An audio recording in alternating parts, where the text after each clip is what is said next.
Hello again, friends! And you are our friends, the great Brian Last here. You there, we are back on the bus for a very popular installment. Well, we don't know, I guess it will be, but a popular series, the latest installment, once again. What the hell are you talking about at this point? Oh, that's the wrong sound. There we go. But here we are. Stick your organ in if talking doesn't work. Ladies and gentlemen, the latest Omnibus, Jim Cornette's Funniest Moments, Volume 4. I'm the great Brian Last. Here is the leader of the cult of Cornette, Mr. Jim Cornette. Well, ladies and gentlemen, we've done a few before of these omnibi of our funniest moments. Sometimes they were planned to be funny, and sometimes it just turns out that way. And so they've been so popular, we've done another one. And this one goes back over a number of years. You may find some of your classic favorites in here, or if you're a newer listener, you might not have heard something, and well, you'll hear it here, and wouldn't that just be swell? But we're going to just tickle the cockles of your cockles with some of the funniest repartee and wittiest banter that has ever been cast on a pod before. That's right, and we think you'll enjoy this. We're looking forward to listening back to this, and in fact, Jim has already promised at the end of this show, after you listen to all of this, he'll be back here with me with the funniest joke you ever heard. But let's get to the omnibus now. Jim Cornette's Funniest Moments, Volume 4. On the Straight Shooting Series Volume 2 DVD, you told Bobby the Brain Heenan about a raccoon invading your house. Can you please share the raccoon story with the listeners? Well, okay. We had just moved into Castle Cornette after the renovations. This was some 12 years ago or so.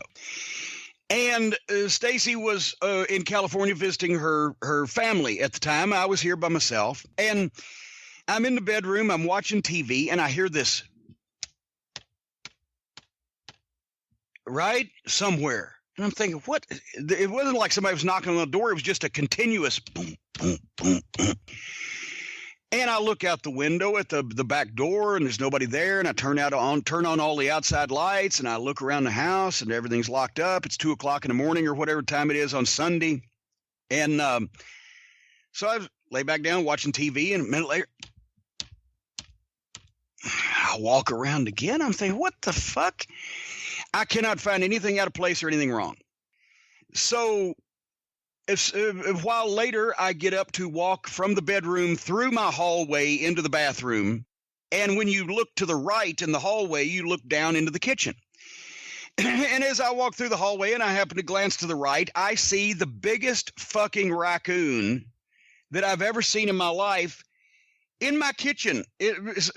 Walking across the floor, it looks up at me, doesn't register anything, kind of turns left and goes into my living room. What the fuck? Well, now I'm naked, first of all.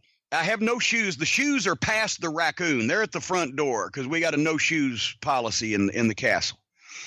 And I'm naked because I'm home alone. I'm in bed. It's 2:00 in the morning. So I'm like, well, I'm not going to fight a fucking potentially rabid raccoon naked. So, but at the same time, this is a sizable Are you people up north, are you familiar with raccoons? Yeah, we have them here too. Okay, well, this is a sizable raccoon. It's the size of a medium-sized dog, it looked like to me. I don't know. It was a 25, 30-pounder. It had to be. Oh, wow. I mean, it was enormous. And I'm thinking, so I go back in the bedroom and I close the door. And I'm thinking, now, I'm not going to take I do have a weapon, even though I am very pro-gun control. I have a small non-automatic handgun that I've had for 30 years that I do use in my home for protection. I've actually never used it because I've never needed it, but it's there.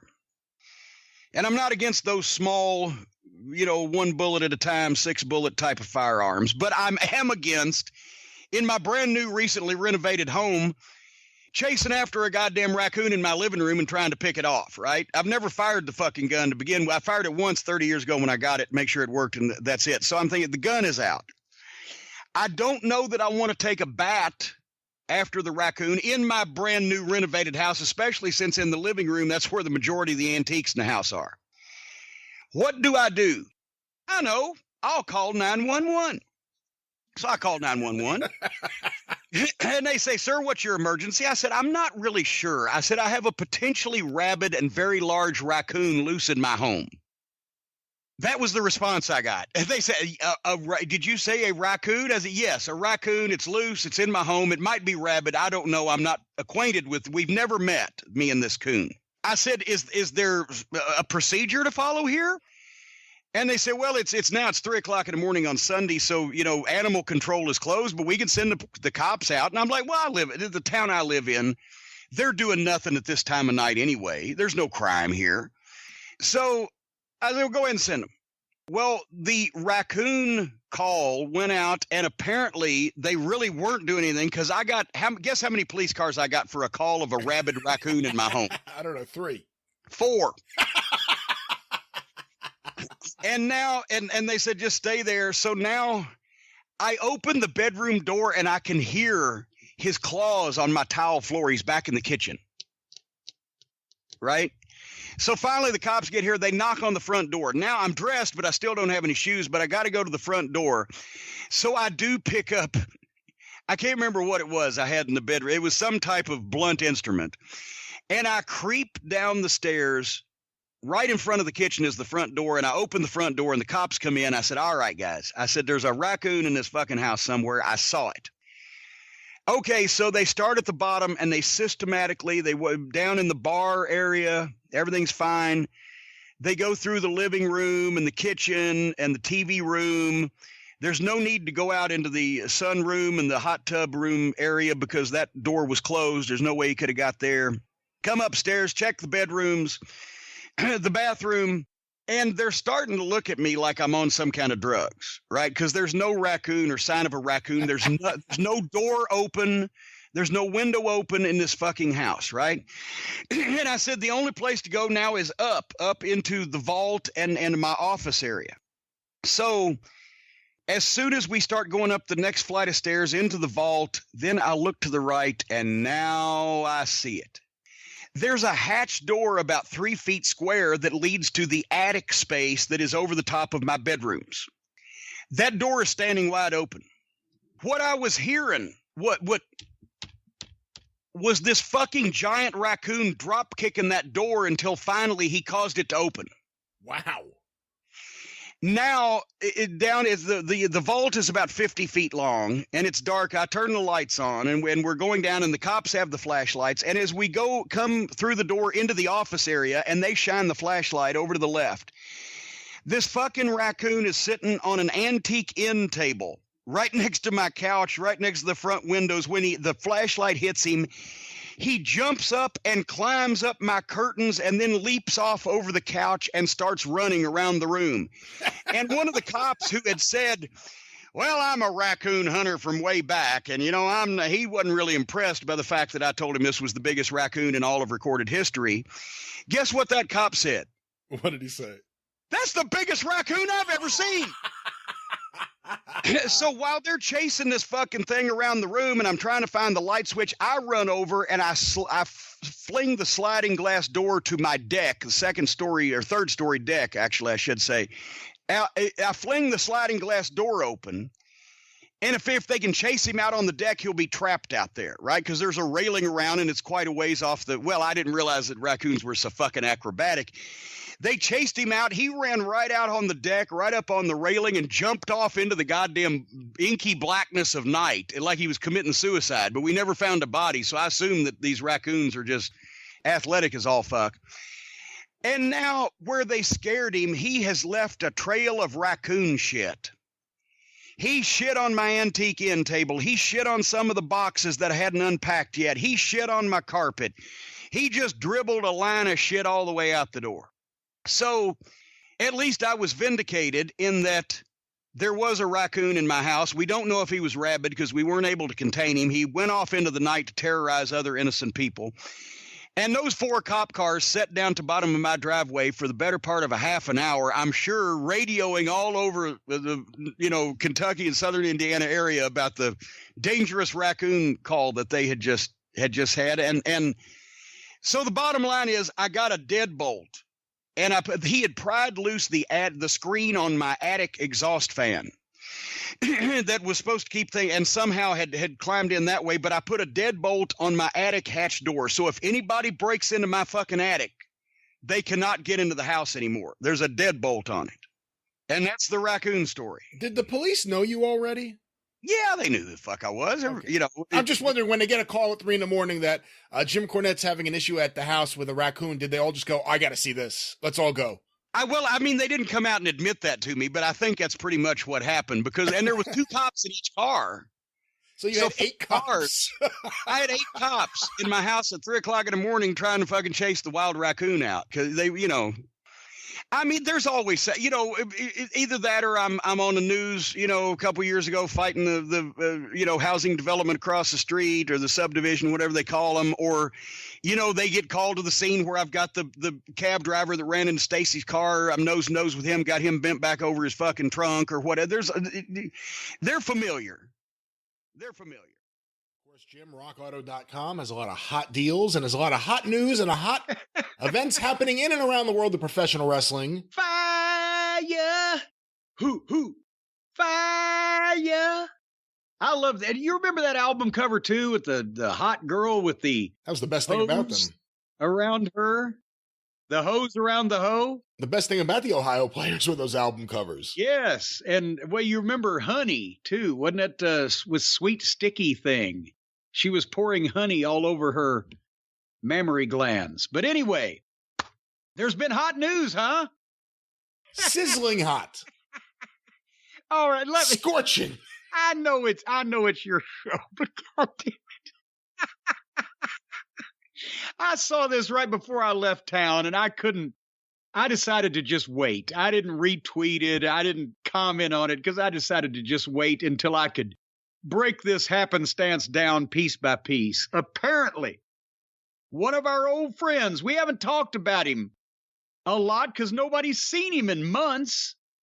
Old Jelly Nutella is waddled back from obscurity. Apparently, sometime back, I forget, was it 6 months, 8 months, 9 months, however long it's been, we've been free of his presence on AEW television because apparently Tony Khan got buyer's remorse fairly quickly. He thought he was getting the indie-rific standout that he was apparently sold, and he was sold a bill of goods, and what he got was a parking lot attendance. So since Tony doesn't really have the balls to do anything about his talent mistakes, he just lets their contracts run out and doesn't book them, and sometimes doesn't call them or text them either. And apparently that's when Jelly's been floating around wherever Jelly goes, but he's back. And he wanted apparently to make some headlines. And he's on some clown show. I've seen the clip. Everybody tweeted it, and everybody's been emailing. He's on some garbage show somewhere in a brick holding cell in front of what looked like about 40-something people. And he's wrestling some clown. And folks, Brian, you're going to have to tell the people that this is not a bit, because they're going to think, oh, now why is he winding this guy up like that? This didn't happen. So please, after I describe it, confirm for the people that I have described this correctly. Jelly figures the big finish of this match is going to be a flaming super kick.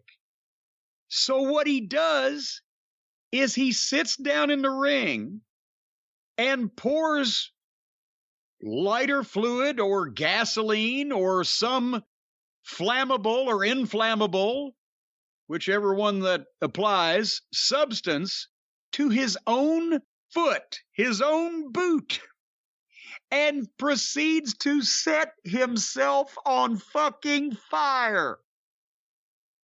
And super kicks this idiot who actually agreed to stand there and take that, and then realizes he's got no plan to put himself out. I'm not talking about a bad plan. I'm talking about no plan. His foot is continuing to burn and be on fire. And he sits down. Well, he doesn't sit down. It wasn't that fucking casual and lackadaisical. He drops down on his ass and he's patting the foot. And the foot is catching the mat on fire. And flames are now coming from the fucking mat. And the referee grabs a bottle of literally a 16-ounce plastic bottle of drinking water and is pouring it. And then people start throwing more bottles of water into the ring. And people start coming and uncorking them and trying to, and Jelly is screaming, ah, put it out. I guess whatever you scream when you're on fucking fire. And nobody had a fire extinguisher. That's what I'm talking about. There was not a bad plan. There was no plan. He forgot that after he hit the super kick, his foot would still be on fucking fire. And he turned into Richard Pryor, only it was his foot instead of his fucking face. What was the finish of that match, Brian? Did anybody ever win? The clip cut off. Did I describe that correctly? You did, and I'm not sure if that was the finish. I guess the other opponent won via fire forfeit. I'm not exactly sure. Won via third degree? What? Yeah, the winner via third degree burns. Tits McGee over here, ladies and gentlemen. Can we please get a rag and a dustpan so we can sop up what's left of Jelly? I miss the days when before you had endless tables and chairs under the ring, there was a fire extinguisher. You know, yeah, actually, that's in a lot of places, we always carried one in Smoky Mountain, and I think we had one in OVW, but yes, in a lot of places, you would have a fire extinguisher under or around the ring or accessible when people didn't set themselves on fucking fire and forget that they would have to find a way to put themselves out. That was just in case it accidentally happened. So I guess he achieved, because we've established before that Jelly is the kind of guy, he enjoys the attention of people laughing at him and calling him a clueless putz and a fat dumpy piece of shit and a fucking, brown and serve roll covered in pubic hair and all the other things. He wants to be noted for doing stupid things because then people are noting him. I'm sure his family is proud. But so he wormed his way back into the news by setting himself on fucking fire in front of 42 people for no money in a goddamn cinder block building. We just wanted to keep everybody up on where the old AEW favorites are. Where are they now? Clearly this is another one of those booking mistakes from Tony Khan. He should have found a way to retain this guy. Well, if he would have set him on fire, that would have been the first match of Jelly's that I would have liked on his television. Maybe they could have used him in the build-up to Cody's match and had Brandy set him on fire. And then had Brandy set the table and Cody on fire during the match to build to it. But this, Cody set himself on fire by accident. Oh, okay, fine then. What if Jericho, instead of lighting the air above Eddie Kingston's head on fire, lit Jelly Natella's foot on fire? Would have been a great way to build to. But see, that was a proper fireball. If he'd had good aim, it would have been safe and effective and good for you and looked good and all that stuff. He just, but this was real fire with real flammable liquid that not only, I don't know whether he'll be wearing that boot again or not, old Jelly. And it's a special problem for him since both of his feet are like fucking different sizes. But it also set the mat on fire. So the mat, the guy's lost that mat. And unless he just wants to put it out there with burn marks on it, maybe he could charge the marks $2 a piece to take pictures of it. With, here's where Jelly set himself on fire. I'm standing on it. Oh, come on. You could take advantage of this. He could be the Clubfoot Nutella. Hey, that would be if Dustin, when he was Gold Dust, was seriously thinking about getting breast implants to shock everybody, then I'm sure for his art, for his career, because he loves pro wrestling so much, Jelly will be willing to get his foot amputated. And then he could come and if he had done this 35 years ago, he could have been the one-legged wrestler that could play Long John Silver that Jim Herd was looking for at TBS. Yeah, Foot Von Erich. Oh, yeah. And here's Kerry's second cousin, Stumpy Von Erich. You thought Chris looked like shit. Here's the other cousin. Boy. Waldo's other son. Waldo's son he had with a motel maid in Buffalo. A few days ago, on my program, the highest rated program, the Jim Cornette Experience, when you said something and I didn't fully grasp what you said. And so I did some research. I checked it out. And now, not only do I know, but can't get out of my fucking head, Hocus Pocus by Focus. I don't remember saying anything about that song at all. What? You're the one who you're the only human being I've talked to in the last 3 days. Why did I go to YouTube and look up Hocus Pocus by Focus on the midnight special so I could see the clip that you were talking about when we were discussing Don Kirshner's rock concert or the midnight special or however it came up? I didn't mention I did not mention Hocus Pocus by Focus once. What? Not only did I not mention it on the show, I don't think I've ever mentioned it ever. Like in the history of me. No, you can't do this. Who else have I spoken to that would have mentioned that song? We talked about Mark Bolan. We talked about T-Rex. I mentioned the old gray whistle test. We talked about rock concert versus then it the wasn't midnight that special. clip. No, because that clip was last week. That was last week on a Something Made You on the Experience talk about this goddamn song. And I had heard the song, the name Hocus Pocus by Focus. I'd seen that written down, but I didn't know what song sounded like. And I'd heard that song 100,000 times, but I never knew what it was called. And once I watched this video where you told me. I did not. I absolutely did not. Who else have I spoken to that would alerted me to an old clip from the midnight special of this band that I've never even thought of in a fucking 100,000 years playing this? And then they had a 7-minute song they had to play in 4 minutes, and they did it double time, and the guy almost went out of his fucking mind. And they gave him a standing ovation on the midnight special. I told you I like punk rock, and somehow that led you down this road. I don't understand. You somehow mentioned this song. No. I double dog dare somebody.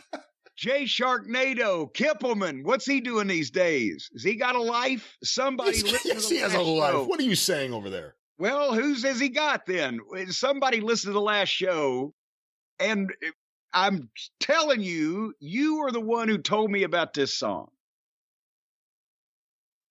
And you deny that. Not only do I deny it, I know the name of the song and the name of the band. I can't hear the song in my own head as we're talking about. I don't know what the song sounds like. I'm sure I heard it. I haven't talked to anybody else. Norman Dooley. No. He wouldn't have mentioned Hocus Pocus by Focus, and I spoke to him briefly, but the subject didn't come up. And actually, that was before we did the last recording that we did. Was it listener feedback to the talk about the midnight special? I wouldn't care about listener feedback. It was you telling me that this song was so fucking great in some fashion. If someone could find any evidence in any episode ever of any podcast I've ever been on. It's just a few days ago. Now you've got me questioning myself. I haven't talked to anybody else. I haven't had time. What else have you heard me say on these shows? Well, I'll tell you this. See, I thought we were going to have a good discussion there. And you just...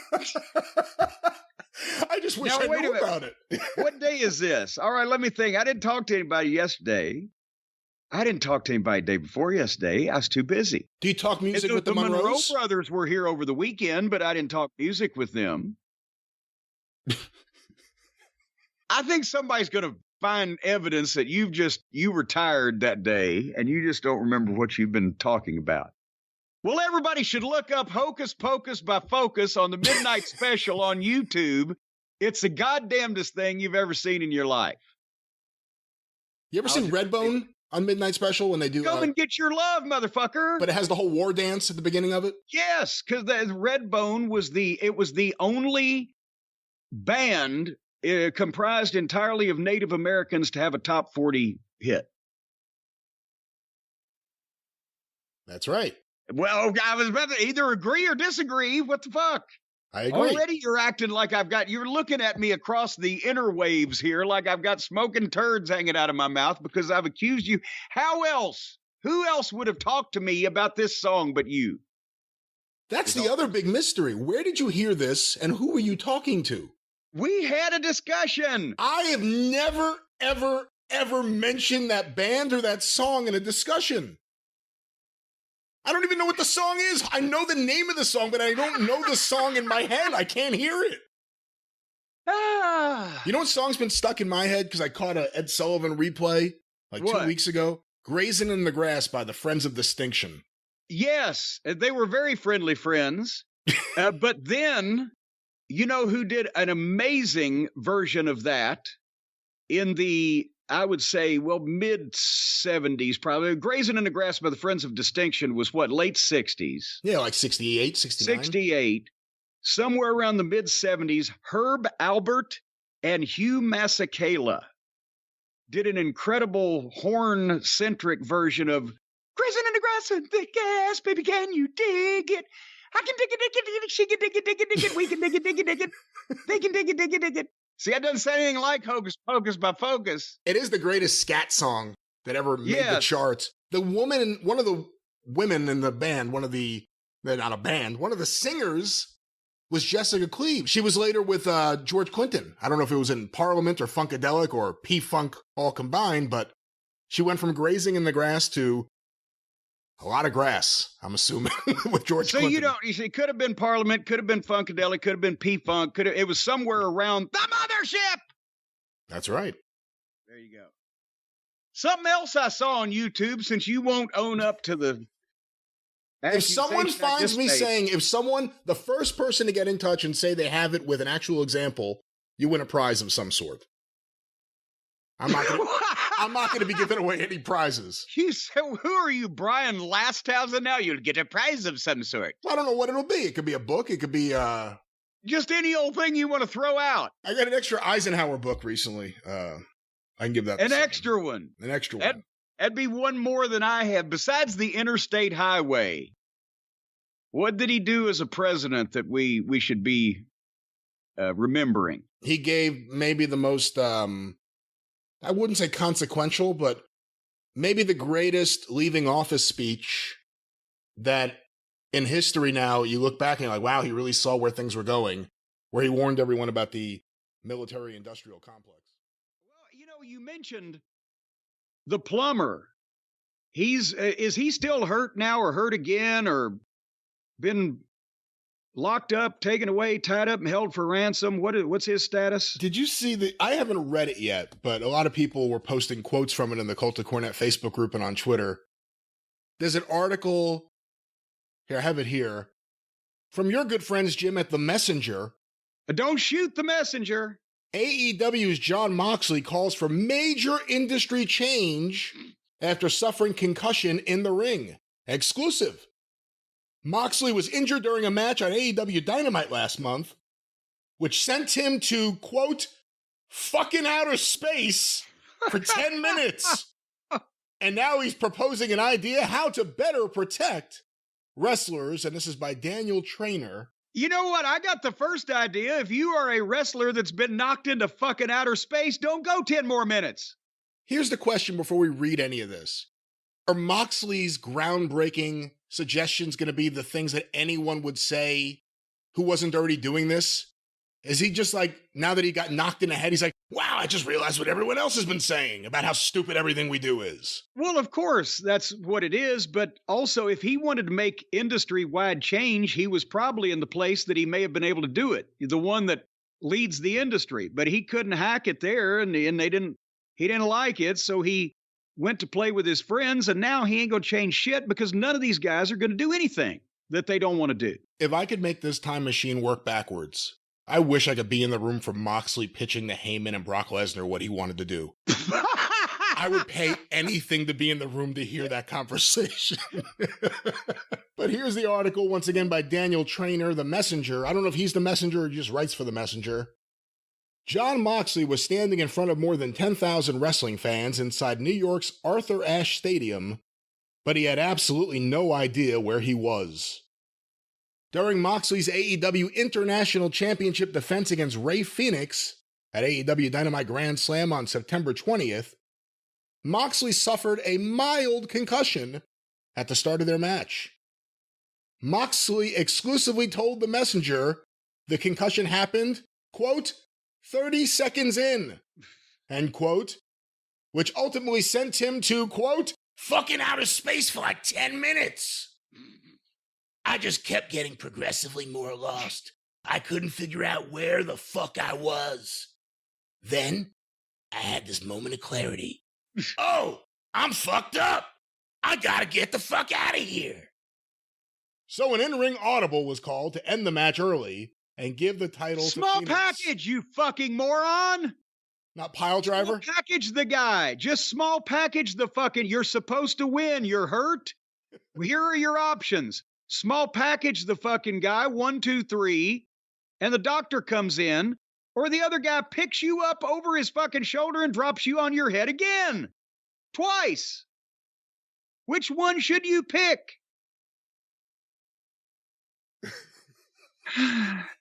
It is funny. I mean, you said just roll him up.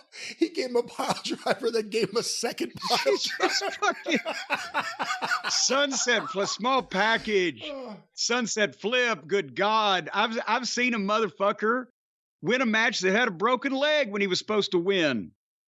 I don't. All Hey right, Doc, okay. if I ever get a concussion, what should I definitely not do if I'm not able to communicate or no one picks up on it? Just definitely don't do a pile driver, let alone 2. Back to back.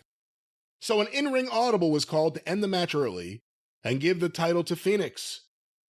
Moxley returned to action on AEW Collision last week, but even being out of action a month was difficult for him. I'm a very physical person. I like wrestling for the sake of wrestling. I like to do shit with my body. So, sitting still and being injured is always very challenging. Now fully in the clear. I can't believe they put up with him up there as long as they did. Now, If he was talking like that around normal adult people in the business, I don't know how the fuck somebody didn't fucking go into business for themselves and just throw him out in the parking lot. Go ahead. Now fully in the clear, Moxley said the industry needs to adopt better safeguards to protect wrestlers in the ring. In pro wrestling, it's a really touchy subject, Moxley said, but acknowledged bluntly, somebody's gotta fucking bring it up. Pro wrestling is such a strange thing. In football, if a guy goes down and he doesn't go back to the huddle, you know he's fucked up. In pro wrestling, a lot of times it's hard to tell what's real and what's fake. Not when you're in the ring. Moving forward, Moxley has a vision for a new system that he thinks might work. Maybe a really experienced wrestler and a really experienced doctor who are trained to see signs of that shit are watching it on a separate feed. Even if they have a doctor close to ringside. What if the guy fucking spills outside the ring? He doesn't see that. As Moxley articulates, What the fuck? both these He does? Is that what you call that? Articulating? As Moxley articulates, these two hypothetical individuals would have no prior knowledge of what they were about to see. The doctor and the wrestler are completely untethered to the creative portion of it. Oh, good Lord. They have no idea nor any interest in what the story is, who wins, who loses, Who how long cares? it's supposed to go. What point is he making? So because they don't know what the guy's finish is, that means that they'll be able to better identify it when some motherfucker bashes another fucker's brains in? That anybody hasn't seen almost every fucking time these people are injured, that they're injured. Moxley, when he got fucking landed on by Felix the first time with the flip dive, got up and his legs were rubber and he went back down. And everybody could tell there. The referees are useless and feckless and dickless. And the fucking Felix comes from luchador city where they probably land on each other 15 times a night and concuss each other. Nobody even knows. Didn't it happen Nobody to Danielson? knew what the fuck was going on there. Didn't it happen to Danielson once in WWE? He was wrestling a match on Raw, and they thought he was concussed, and I think he was. And like Triple H actually came out to stop the match. Yes, I believe he did. And he was angry about it. He wanted to keep wrestling. And they're like, no, we're going to stop this. There's none of that in AEW. But here's the thing. Again, nobody knew what the viewers, the fans, the people watching television, the people in the arena, nobody knew what the finish was. They figured Moxley was going to keep the belt because why would you switch it? But nobody knew how long it was supposed to go, and nobody knew what the finish was. And nobody knew what... Not even me. Exactly, as it come to find out. But they didn't... When I say they didn't know what the finish was, they didn't know, okay, 3 drop kicks, 2 hip tosses, a body slam, whatever the fuck. So if Moxley got his bell rung and couldn't hardly get up, then at the start, then if he was feeling well enough to continue, he should have known... At that point, let's not do this 15-minute match. This fucking guy just landed on my head and fucked me up. And we're going to do whatever the fuck in a small package. And then in the locker room, I'll tell him, well, you landed on my fucking head. And I didn't know what I was doing, so we just got out of it. Or he should have told the referee, because the referee's wired up to the goddamn back. He can hear Tony in the back at the gorilla position. And if Tony said, scratch your head if Moxley's okay, and the referee didn't scratch his head, or reverse, scratch your head if Moxley's hurt and he scratches his head, then Tony should have said, then tell him to fucking take it home. There's all kinds of things that could have gone on before it got to the point, including, as we mentioned when we talked about the match, that Moxley had just hit Felix with 2 or 3 big moves and covered him and got 2 counts, and then he just decides, wait a minute, I can't go on any longer. Beat me. What the no. Has anybody got any sense and experience at the same time in this situation? The answer we found out was no, none whatsoever. I like how the Blackpool Combat Club are the biggest, baddest team. Their fucking leader fled. And then you can't hit any of them in the face or they're out of action for months at a time. Let me finish off this article here. All right, go. Yeah, please finish it off. Once again from the Messenger, watch out, Justin Barrasso. Looks like someone's moving in on your territory. Why does Moxley think a wrestler needs to be watching alongside the doctor, you might ask? He's got that answered too. If a guy fucking spins around or something and the doctor goes, is he okay? The wrestler could tell him, that's just a pro wrestling thing. Don't worry. Oh my God. Moxley's proposed system would make things as cut and dry as possible, no matter what it means for the overall competition. As soon as the doctor sees a sign of somebody being concussed, he just fucking hits the red button. Oh, jeez. Oh, no, I did that wrong. He just hits the fucking red button. Boom. This is over. No matter how much time is left. No matter if it's on live TV. It's just over. Why don't they give him a gong? And you figure it out from there. And you figure it out from there. You know what? Moxley's like the fucking Chick Donovan called a fucking spot one time with a guy. As he shot the guy off, he said, one tackle, drop down, you finish it. And the guy's running the ropes, go, what? What? That's the same, yeah, and you figure it out from there. Sure, somebody's going to need to, because you can't, you fucking pea-brain moron. Oh my God, wait, we just have received word from Tony Khan. The red button has been pushed. Match is over. The match is over. Red button. The winner via red button. A cone comes down over the rig, and then fog is shot into it as a decontamination. This guy's a simpleton. He's a simpleton, and he's got brain damage. You can tell. His brain has been damaged for the things he likes, the things he does, the things he says, whatever. But no, you don't need a doctor and a wrestler and a red button and a separate fucking feed. And they know nothing about the booking. They can't know anything about what's going to happen. And, well, then in that case, how the fuck if they know what the finish is when a guy gets dropped on his head and is laying there selling, well, he's supposed to. fucking morons for that matter. But besides that, I've been in the business for fucking 40 years. And every time that I can ever remember being on a show or doing commentary or being in a locker room, when somebody ever got fucking a concussion, they pretty much knew about it because the guy that got dropped on his head would say, hey, grab a hold, I'm fucking hurt. One time, Bobby Fulton, I remember this, the Fantastics against Ron Simmons and Butch Reed.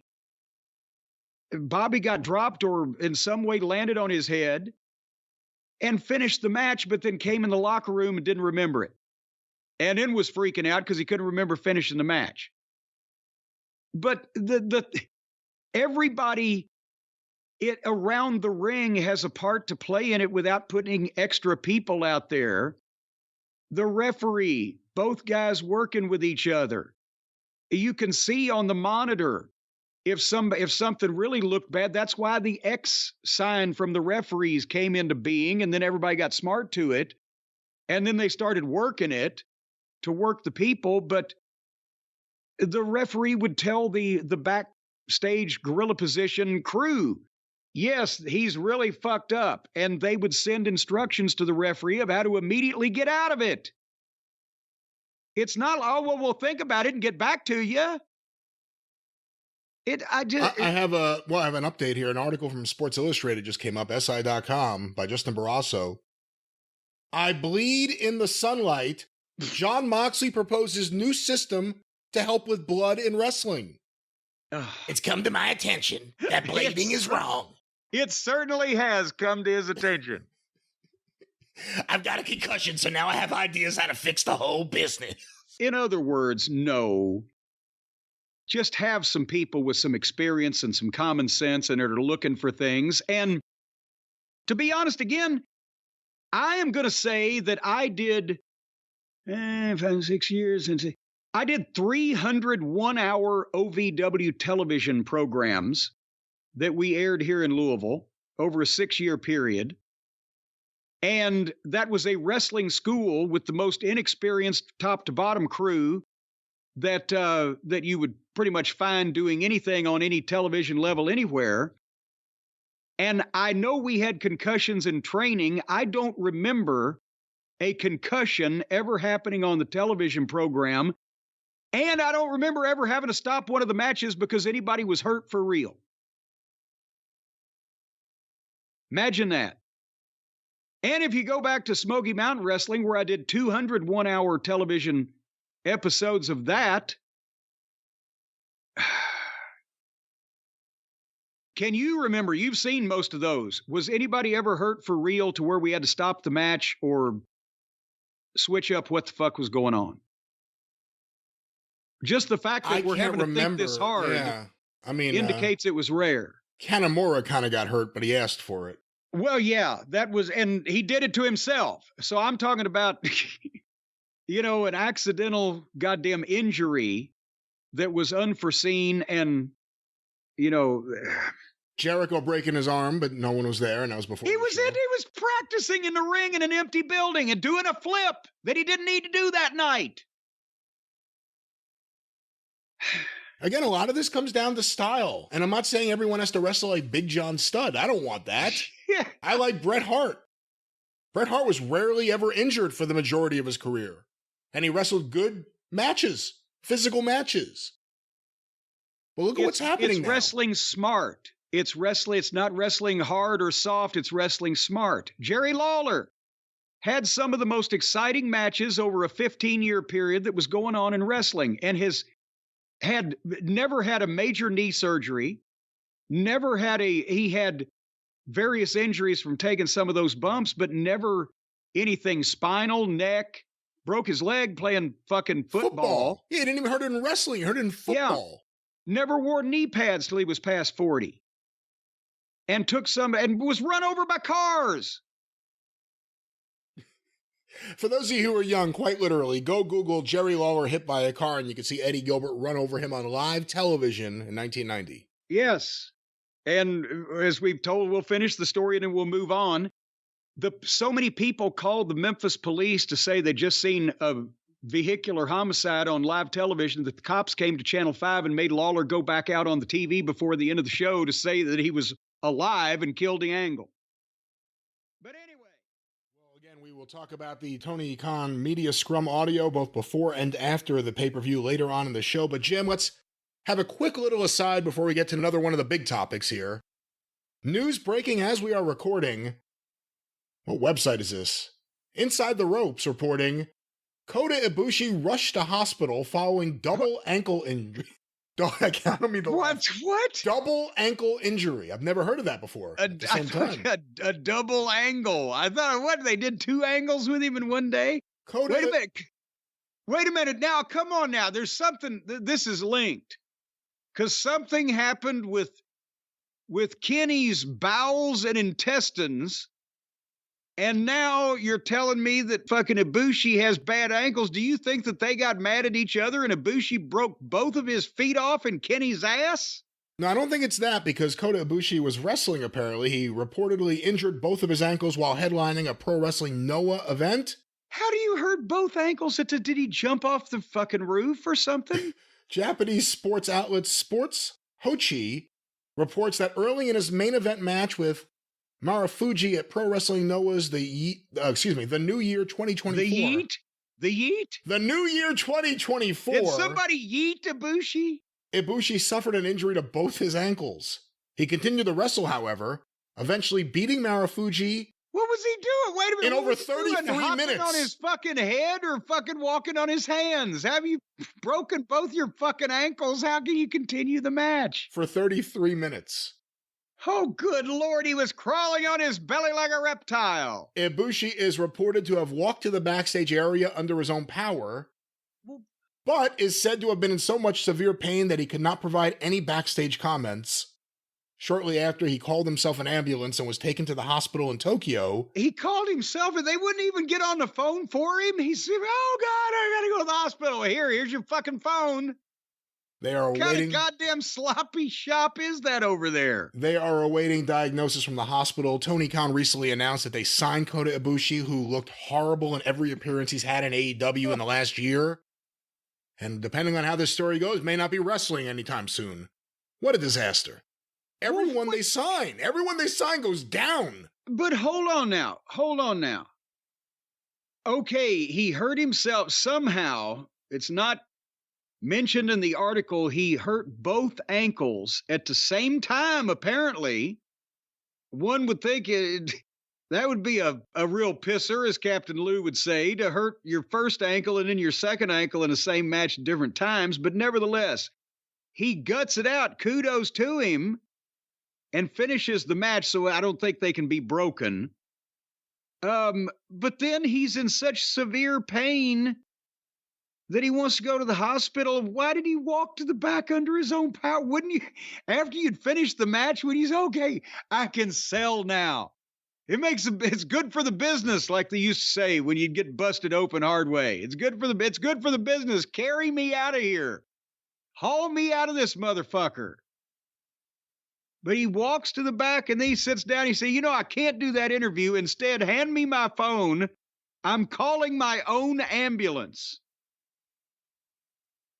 What the fuck is going on with these people? Jim, I have sent you an email with a link that has a few different videos in it to what apparently is Kota Ibushi possibly getting hurt in a match, and a couple of the other moments from the match or after the match where he couldn't even stand up. All right, well, now that you've rambled on, I've gotten the link. I'm clicking on said link. Kota Ibushi taken to hospital. It's a lot. Oh, here we go. It's still popping up. See, I'm a slow loader because I got the Spectrum, the Spectrum cable and the internet, and it's slower than molasses in January, as Mama Cornette used to say. Okay, the first one is the one that I should watch, right? The first one, it appears to be maybe where he got hurt. Well, maybe. I'm gonna click on that son of a bitch right now and see what he's going to do that he could potentially be, damn it, a moonsault off the second turnbuckle onto the guy on the floor, and he lands right on his feet and grabs his, as I'm turning myself, grabs his right ankle And then the clip cuts out. So yeah, that definitely looked like you could damage yourself on that. Again, he just runs down the apron, jumps to the almost gets to the second turnbuckle, then makes it, and then does the moonsault, lands on the floor on his feet, and grabs his right ankle. Well, that was the first video. The second one appears to show the finish. Well, now he should be limping considerably at this point. But he's just collapsed on this guy like he's laid down on a bed and pinned the guy. I've never seen anything like that. I've dropped an elbow on my fucking mattress harder than that laying down after a hard day.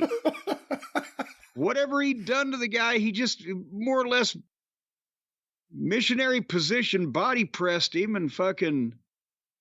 Well, the third video is the post-match, and this will tie everything together. Okay, and apparently it's the guy that tweeted this as, "I cannot believe my eyes, a disaster." Okay, and he's trying to walk, and he's limping, and he falls on his ass. And the other guy whose hand he was raising just fucking lets go of his hand and turns off and walks away from him and kneels down selling, ignoring the fact that this motherfucker actually just probably collapsed on purpose. Or not on purpose, but collapsed for real. Well, Kota Ibushi begins 2024 the way he worked the entirety of 2023. This does not look good, and we'll see what happens. That's all we can report. But I mean, before he hurt himself, he was doing the deal where he runs down and jumps to the second turnbuckle, and he didn't make that the first try, and then got up on it. Well, that's the thing. He didn't even make, like you said, first time he jumped to the second turnbuckle, he missed it. I've never seen him do that before. And then he does the deal, and the guy, you know, whoever this other feller is, he tried to catch him, but Marufuji. He tried to catch him, but Ibushi went kind of over his shoulder and bam, and landed on his feet, which apparently he doesn't need to be doing that. Well, there you go. So should Tony's father at this point suggest that he open an offshoot of AEW as like a hospital, medical center, physical rehab, surgery, bone transplant, fucking, you know, organ black market operation? It seems like there'd be more money in treating the injured AEW wrestlers than there is in paying them while they're healthy to sell tickets. Even if you were a fan of Kota Ibushi's, based on what you've seen from him in the last year and a half, whatever it is, you can't tell me there's anything there that would make you want to sign him to a contract and give him more money. Despite whatever you think of his work from before, since he's come back, and before this ankle injury, apparently, he was awful. Even his own fans said that, and Tony gave him a contract. And, you know, and that's... there are people out there, the Cornette haters, who will say, "Wow, Cornette would put the belts on the Rock and Roll Express or some fucking blah, blah, blah." Well, if the Midnight Express, no, if the Midnight Express, present day, right here, right now, we're all here, I would not book them to wrestle on a national television program. Because at some point, age catches up with everybody. If Kota Ibushi was a legend in a territory or even in this country, Steve Austin can walk in a fucking ring and take a shit, and people would still pay to see it, but he doesn't need the money to have to do that, but he could. And they could make money off of him doing it if he would agree to it, and many legends have. But no, he's not a person that is going to draw you money based on what he can do now versus what he could do in the past. And what's the cutoff then? Is it 40 years old, or is it 60 years old, or whatever? The territory guys learned to work around their limitations because they were over his personalities. Ibushi has none. Most of these guys have none. And that's why when they're 32 and they're falling on their ass because they can't fucking walk because they've blown their ankles in the same match, whatever, they can't work around that because that's the only thing they do. Personalities can work around anything. Goddamn. Think of the guys of Lawler until last year had a match every year since 1970. Because he knows what he can do and what he can't do, and he knows what to sell to people. And all the old territory guys depended on that because sometimes they owned the territory, sometimes they owned part of it, or they just wanted to stay in the business. You know, Gene Kiniski was fucking 60 and still, you know, doing what he wanted to do because he was part owner and he knew how to fucking stretch, whatever. These guys, they can't do that because they've set the standard where that's one of those guys that does all that insane shit. And then when it catches up to them and they can't do it anymore, you can't pay them like, it's like you're paying a fucking singer who's just had his goddamn voice box removed. What the fuck are you there for then? Nobody's going to pay just to look at you. So that's Tony is finding out the problem with this, putting this much reliance on this kind of chaotic wrestling and signing every darling, even if it's a darling that took him 10 or 15 years to fucking be able to sign. The action figures wear out. There are a couple things here that a lot of listeners have been sending in, both having to deal with Ric Flair. I don't know how much of this you've seen, but I got up this morning and I've been out twice before we started recording, but in the middle of that, I saw that he's had an issue with pizza people. That's pretty much what I know so far. Well, Jim, yesterday, as we are recording, May 5th, 2024, 4:43 p.m., Ric Flair tweeted out, every word beginning with a capitalization. Is that something you have to do on purpose to make it do that, or is that something that pops up accidentally? Because it doesn't make sense that you would do that on purpose. That is absolutely not the default. You have to choose that. See, I don't know how to text, but I wouldn't text like that. Why is that done? Does that have some meaning with the young folks? I'm not sure why it's done, and well, maybe this will explain some of it. Let's go to this tweet here from Ric Flair at Ric Flair NATR Boy on Twitter. I spent $1,500 at Paisanos. Wow. What is that? Pizza with goddamn filet mignon topping? How much pizza? Hold on, I eat a lot of pizza. How do you spend $1,500 at the pizza place? That's a shitload of pizza. I don't know if me, Joey Chestnut, and fucking you both could, all three of us could eat that much pizza. I spent $1,500 at Paisanos to be disrespected more than I ever have in my entire life. Jesus Christ. After taking 20 pictures with customers and staff, I was asked to leave because of an issue I had. What? Wait, what? Hold on, wait a minute. 20 people came up and said, please take your picture with us, please. And then there's now, please get the fuck out of here. What?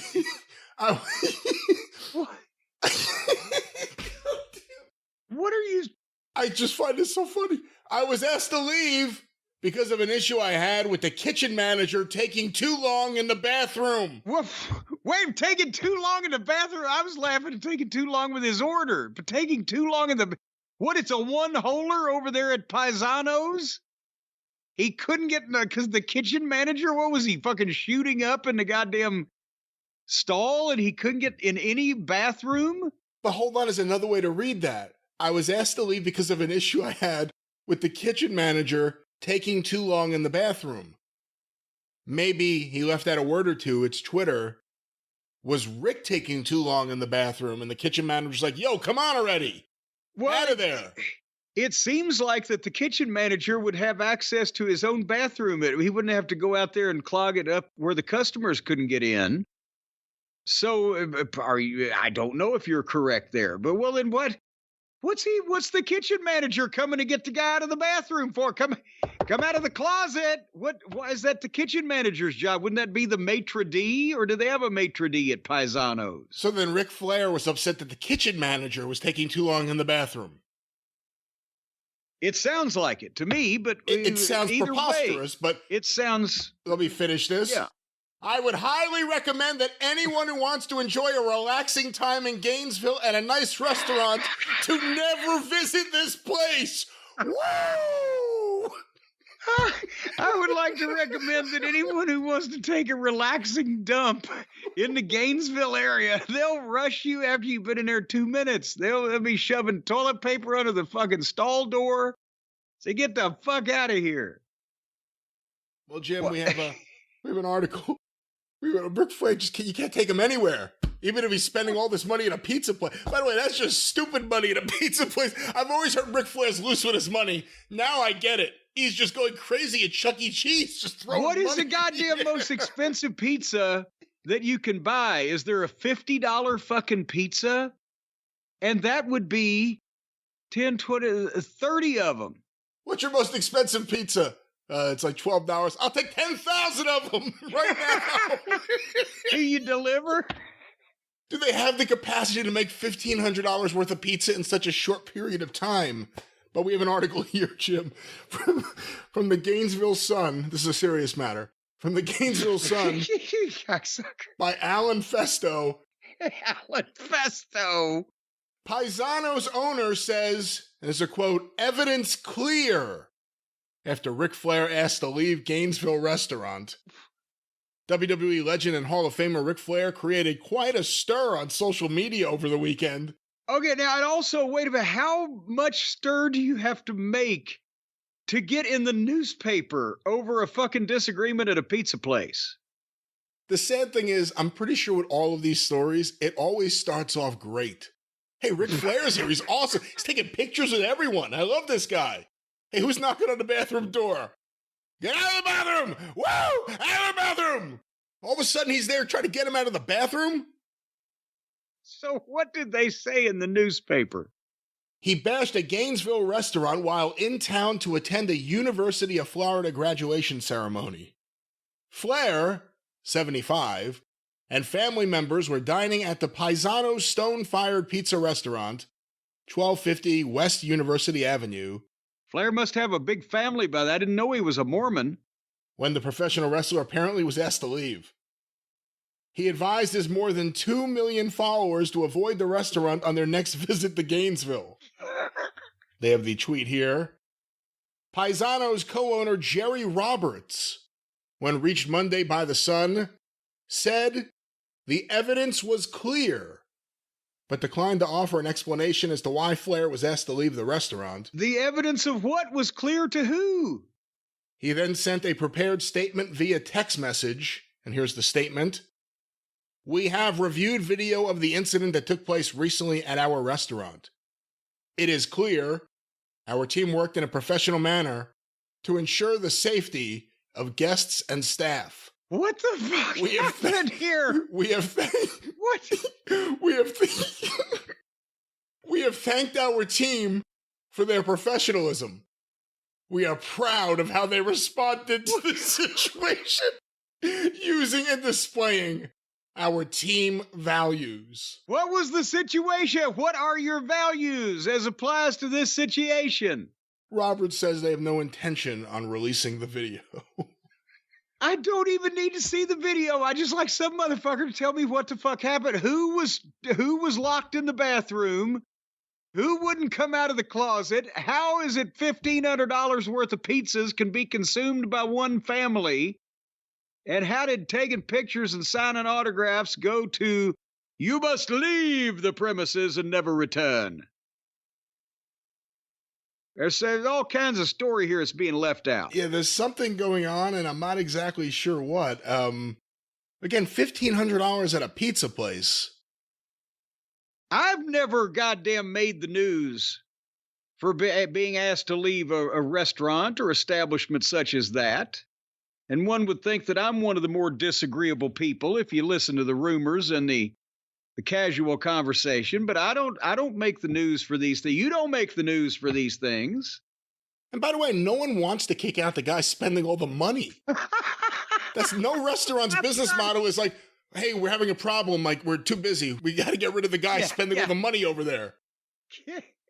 leave the guy that stiffs the servers on their tip and get rid of that guy that's throwing hundreds around. How can that go so far south so quickly, I wonder? And his family's there? And we need, you know what? Bar Rescue, John Taffer needs to get in on this. He needs to follow Flair around to different bars and call it Flair's Rescue from Bars. And we'll get to it's a 1-hour television program. Wouldn't it be funny if it was Austin Idol's pizza place? Hey, I think you could live there for a year and a half and not spend $1,500. Well, there's the Ric Flair story. There's a rumor about another part of the story, but it's unconfirmed as of this moment. Are we allowed to spread clearly labeled as such unconfirmed rumors?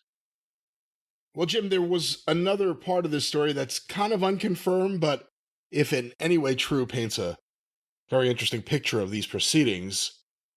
There's a tweet that was sent out. The name seems odd. Freddie Schnertz is the at Freddie Schnertz. Friedrich von Schnertz is his name on here. Again, I don't know. People do interesting things. How in the world do you expect a guy named Schnertz to be a liar? I'm the manager of Paisano's sister location off Archer. Mr. Flair was being drunk and disorderly. He wooed directly into a blind grandmother's face. Oh. Let me try that again. Wait. He wooed directly into a blind grandmother's face. After being confronted, he picked up furniture and swung it menacingly. What? We love Rick, but he was boogered. He wooed into a blind grandmother's face? Maybe she wanted a picture.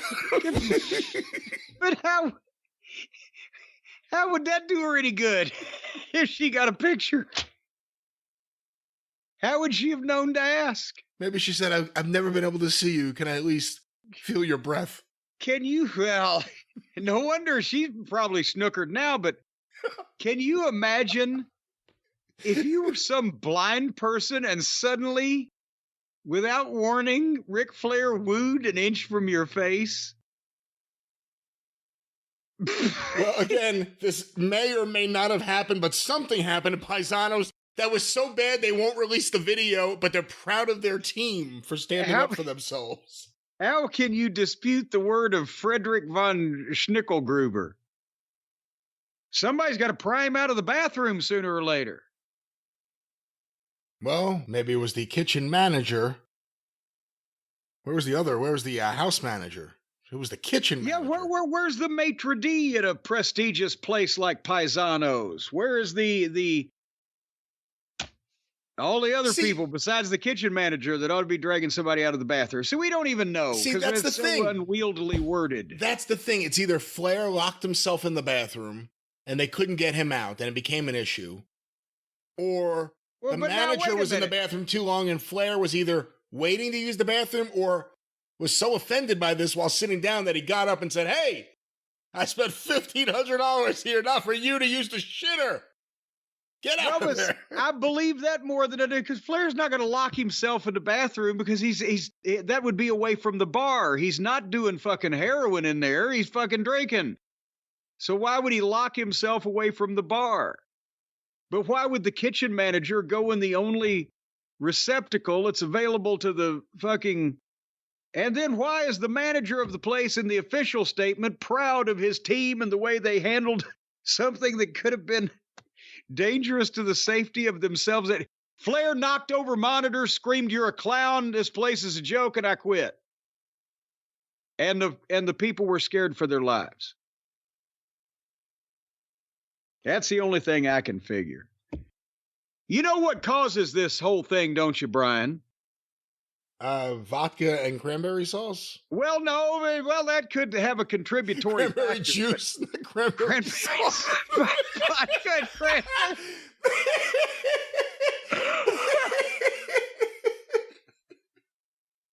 He's a sick man. It's a super duper Jello shot, folks. Especially around Thanksgiving, you're gonna love the vodka and cranberry sauce.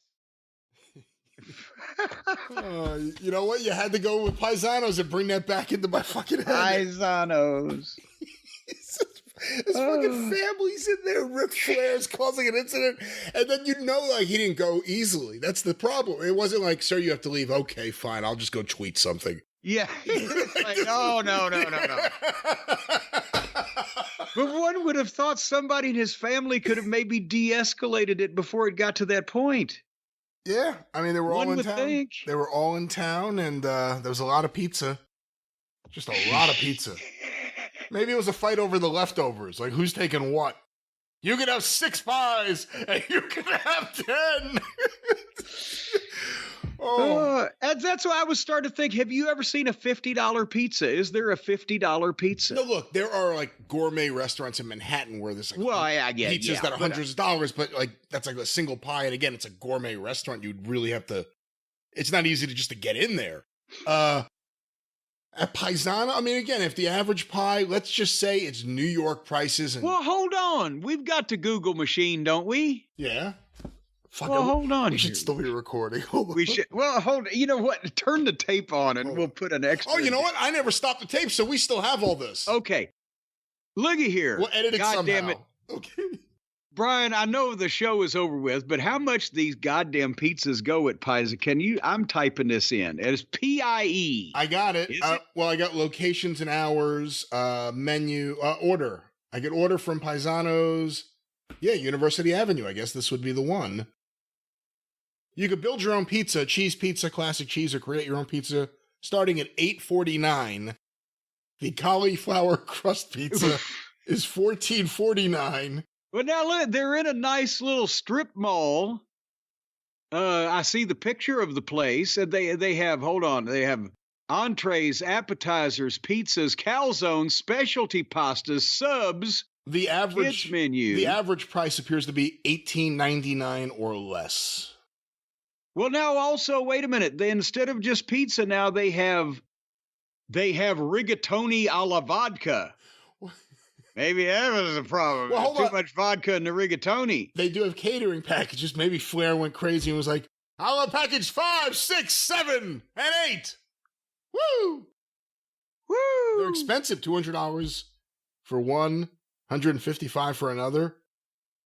Well, how much does the $200 fucking buy you? Because they got 8 of those. $200, for instance, would be package 7, full blackened chicken pasta, or with house or Caesar salad, and 40 rolls. 40 rolls? Also, for $200, you can get a full chicken carbonara, a full house or Caesar salad, and 40 rolls. Well, wait a minute. What is a full chicken? It means like you get the whole chicken, but you get 40 rolls to eat with one fucking chicken? What is this goddamn? Yeah, it says that for everything. Like package 3, which is $209. This one's expensive. Full lasagna, house or cheese, house or Caesar salad, 40 rolls. The only one that's different, actually, is for $155, the full chicken parmesan served over spaghetti, full house or Caesar salad, 20 rolls. Oh, only 20 rolls. That's why it's less. Apparently, they ought to call it carbzonos. All right. That's why Flair locked himself in the bathroom. He had to... Jesus His colon wasn't ready for all this. Look. I'll show you how much pizza I can eat. Woo! You're rolling my colon. Do you have any Sicilian? All right. Apparently, they're open from 11 to 10, folks. 11 a.m. to 10 p.m. down there in Gainesville, Florida. Paisanos. The bathroom's closed, though. It's a crime scene now. It's taped off. Wait a minute. Hold on here. It's like the tape says sanitized for your protection from the Gainesville Sun. Oh. Everything you need to know about the Gainesville restaurant that kicked out Ric Flair. Oh, what's this? Yeah, well, it just tells the story. Apparently, The owner and his wife opened a small walk-up pizza spot in 2000. In 2009, they joined forces with other people to open Paisanos. They added more people to the team, and now they've got 4 locations. One's up in Ocala. They got the specialty stone-fired pizzas, calzones, sandwiches, wings, more. Oh, so this is actually just an article about the restaurant that booted Ric Flair out. You think this is bad? The one in Ocala has Marty Funk banned for life. Oh, come on now. You mean to tell me she wouldn't come out of the bathroom either? And now there's an article here. Where are all these articles popping up from? This is Gainesville.com. Who is Ric Flair, the person who got booted out of Paisanos? And it again replicates all the stuff that we've written or that we've already talked about happening. Somebody on Twitter said, imagine you finally get a minute to use the bathroom at work and Ric Flair starts cutting a promo outside the stall yelling about it too long. You finally get in the bathroom and all of a sudden it's like someone's banging on the door. Who is it? It's the Nature Boy. Another one said, imagine having irritable bowel syndrome and Ric Flair yelling at you. See, again, right? The way it's written, it could be the other way. The guy was mad at Rick for spending too much time in the bathroom. See, I don't know. Apparently, now the picture was posted of Flair earlier that day with his wife, Wendy Kidder. Wendy Kidder. I've not heard that last name for her. Thought her name was Wendy Barlow. Well, what happened was Margot Kidder died, so she took her last name. Son of a gun, that must have been it. It's hers now. And they are dressed in blue and announced they were heading to Gainesville. Styling and profiling in gator blue, as only we can look, and then we'll be at Paisanos to take a big dump. And then I'll put on the color, whoever else will talk to me. Woo! Oh, come on now. He's feeling mighty blue after Paisanos. Wait, did he rewarded his kindness with scorn? Was Paisanos before or after the game? That was apparently after the graduation, whatever it was. Game, graduation. Game. It's a graduation. Drive-by. Well, you wouldn't go and stuff yourself before an event like that. You'd go there and stuff yourself after an event. So this was the graduation party. Ric Flair got kicked out of his own graduation party for whoever it was. Apparently, we're still developing items, still coming in. Ric Flair recently expressed his frustration that he was not asked to be a part of the Who Killed WCW docuseries. I don't know if anybody should ask to be a part of that. Yeah, I helped kill it.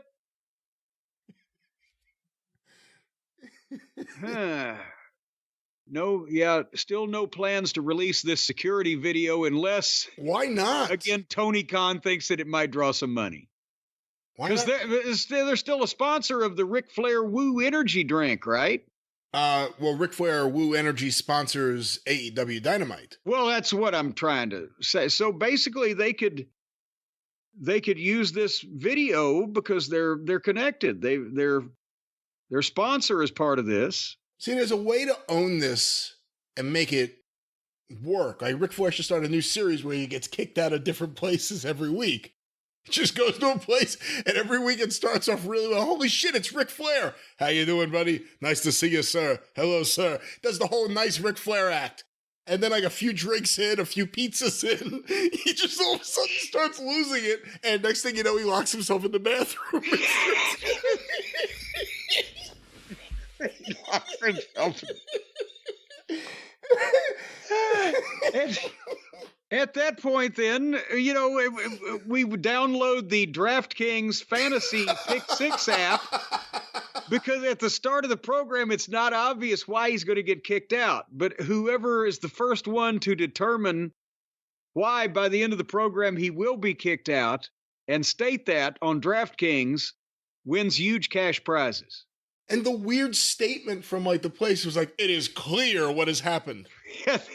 Nothing's clear. What happened? Well, I hit that Gainesville Sun. Paisano's owner says evidence clear. After Ric Flair asked to leave, we worked in a professional manner to ensure the safety of guests and staff. Everybody was in danger. It sounds like there was a shooter on site. Like, what does that He mean? had a goddamn, apparently it was a hand grenade that was being used as a medallion around his neck, and he threatened to pull the pin. I can't tell what it is. He's helicoptering something around his head. Oh, now come on. I don't know what it is. You could put somebody's eye out with a thing like that. With the sharp point. All right. Are we still in the show? Well, we ended the show. We ended the show, and then we got the idea that we should go look up and see how much they charge for these fucking pizzas. Well, it's pizza night in America now, ladies and gentlemen. We'll wrap it up once. What's your show? I'll let you wrap it up once again. Okay, bye. Well, Jim, speaking of shave, I'm going to try to shave. I guess not shave time, just talk about some other things before we get to Dynamite. God damn it. You used to be such a learned, articulate individual. The podcast industry has broken you. This is the day that has broken me. This recording today has broken me. But the good thing is I'm the one that had to crawl on my hands and knees under the desk to unplug and replug the modem and the router, or the motor and the routem, or whichever the things are. You didn't have to do that. Well, Jim, however good or bad your day or my day or the listener's day may be, there's a chance it may be better than the last few days for Ric Flair, the Nature Boy, famous for his feuds with Harley Race, the Von Erichs, Dusty Rhodes, and Paisanos. A story emerged the other day. I'm already smiling and laughing. A story emerged the other day because Ric Flair tweeted about it. Otherwise, no one would have known. He divined himself. Ric Flair announced that I think he had never been as disrespected before because he got into a fight with the manager about the bathroom. And I think he thought it would go the other way, that people would be like, yeah, you can't treat Ric Flair like that. Not that everyone's first reaction would be like, all right, what did Ric do? And we made some guesses. I mean, it was a story that he wooed in a blind grandmother's face. Well, and that we haven't we haven't gotten confirmation of that. And as well, I was disappointed because there's video now that's surfaced, and from the manager's official statement, I thought we were going to see some furniture, some chairs being swung. There was talk of chairs being wielded in a menacing fashion. There was talk of threat. There wasn't any, at least in what we saw, there wasn't any chair swinging. There wasn't any face wooing of blind people. But there was it wasn't even an animated tongue lashing, because I got to be honest, folks, it appeared to the average lay person viewing it that Rick was gassed. He was pickled. He wasn't really yelling or screaming. He was barely articulating. But it wasn't security footage that we saw. It was somebody on the other side of the bar with a camera just shooting it. And it was Rick telling off apparently the manager of the whole place. From what I heard, apparently now we can narrow it down that the kitchen manager is the one that was taking too long in the bathroom. Right, but that is not the man that he's yelling at here. He's yelling at the whole manager of the whole wing-dinging place there. Right.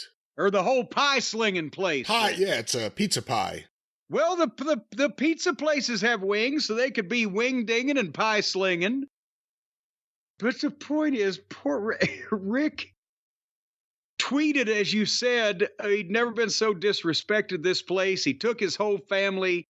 He took pictures. He signed autographs. He spent $1,500, and they kicked him out of the place.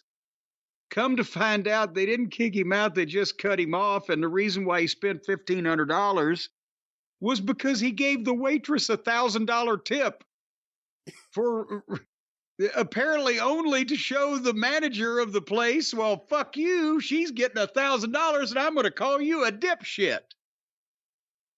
And now, because he brought attention to the incident, he's put out an apology that nobody would have known about this thing, that he wouldn't have had to apologize if he hadn't mentioned it in the first place. And it explains a little better. I feel there was a logic lapse in that thing. I'm sorry. Go ahead. And, this definitely explains a little bit of the economics behind the $1,500 spent at a pizza place. He still spent $500 apparently, and gave out $1,000 originally. And we'll play some audio. But we also know they have a liquor license now. There's no question about that. So yeah. Well, that is another one of the big parts that comes out in the video. The manager, Rick, went right to in the tweet that everyone saw that he was kicked out. They just cut him off. They didn't kick him out. They just said, we can't serve you anymore. So that's a different story completely. I think it almost appeared he was on propofol. I think Michael Jackson's doctor would have cut him off. Well, let's see how this comes out. I'm not sure how it will work out on the show here, because like this is not professionally shot footage, and the audio is somewhat sketchy. As a matter of fact, I'm going to tell you this now. Fuck it.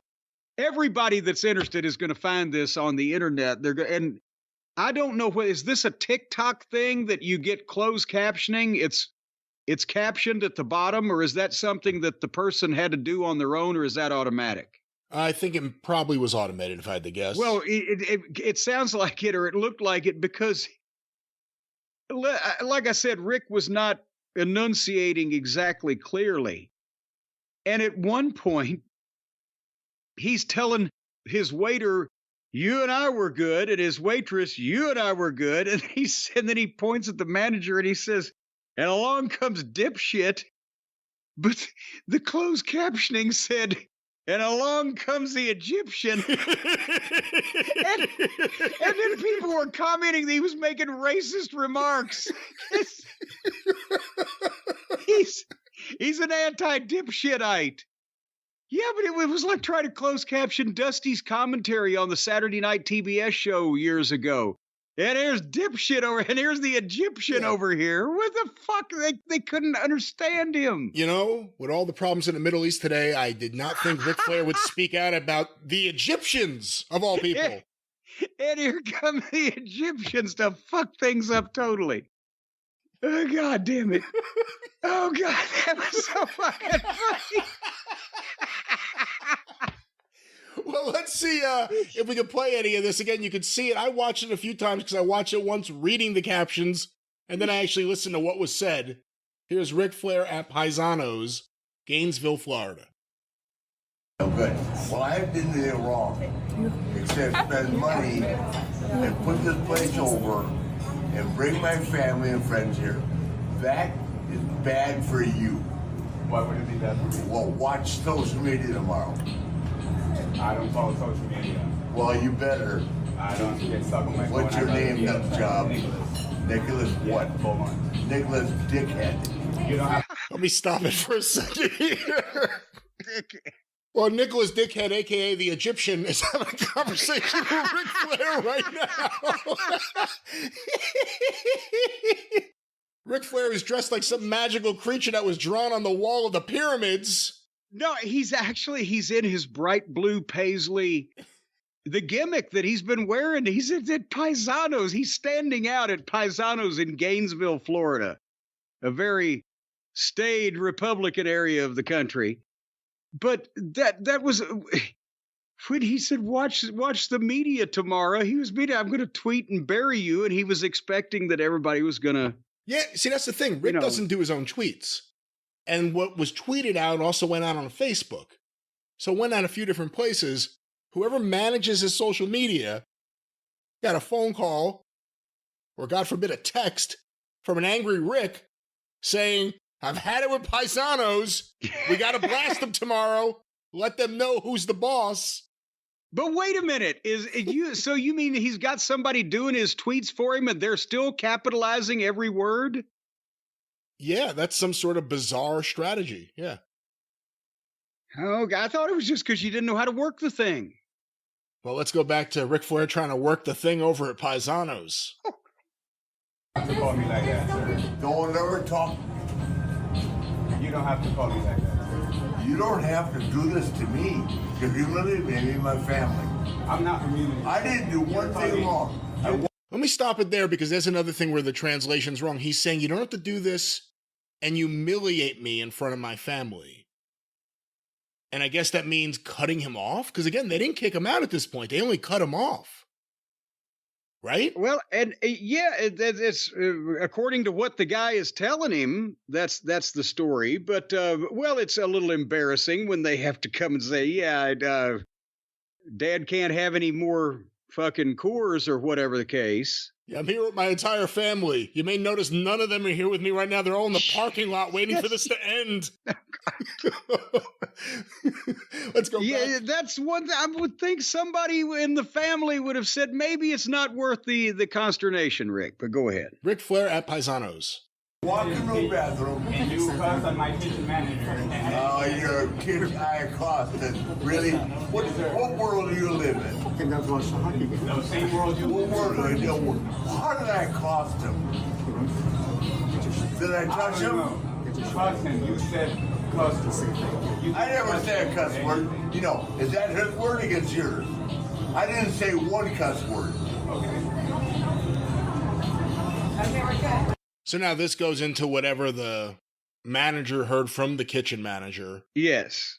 About either Ric Flair touched him or cussed him. I think Rick, when he said you cussed my kitchen, you cussed my Kissinger.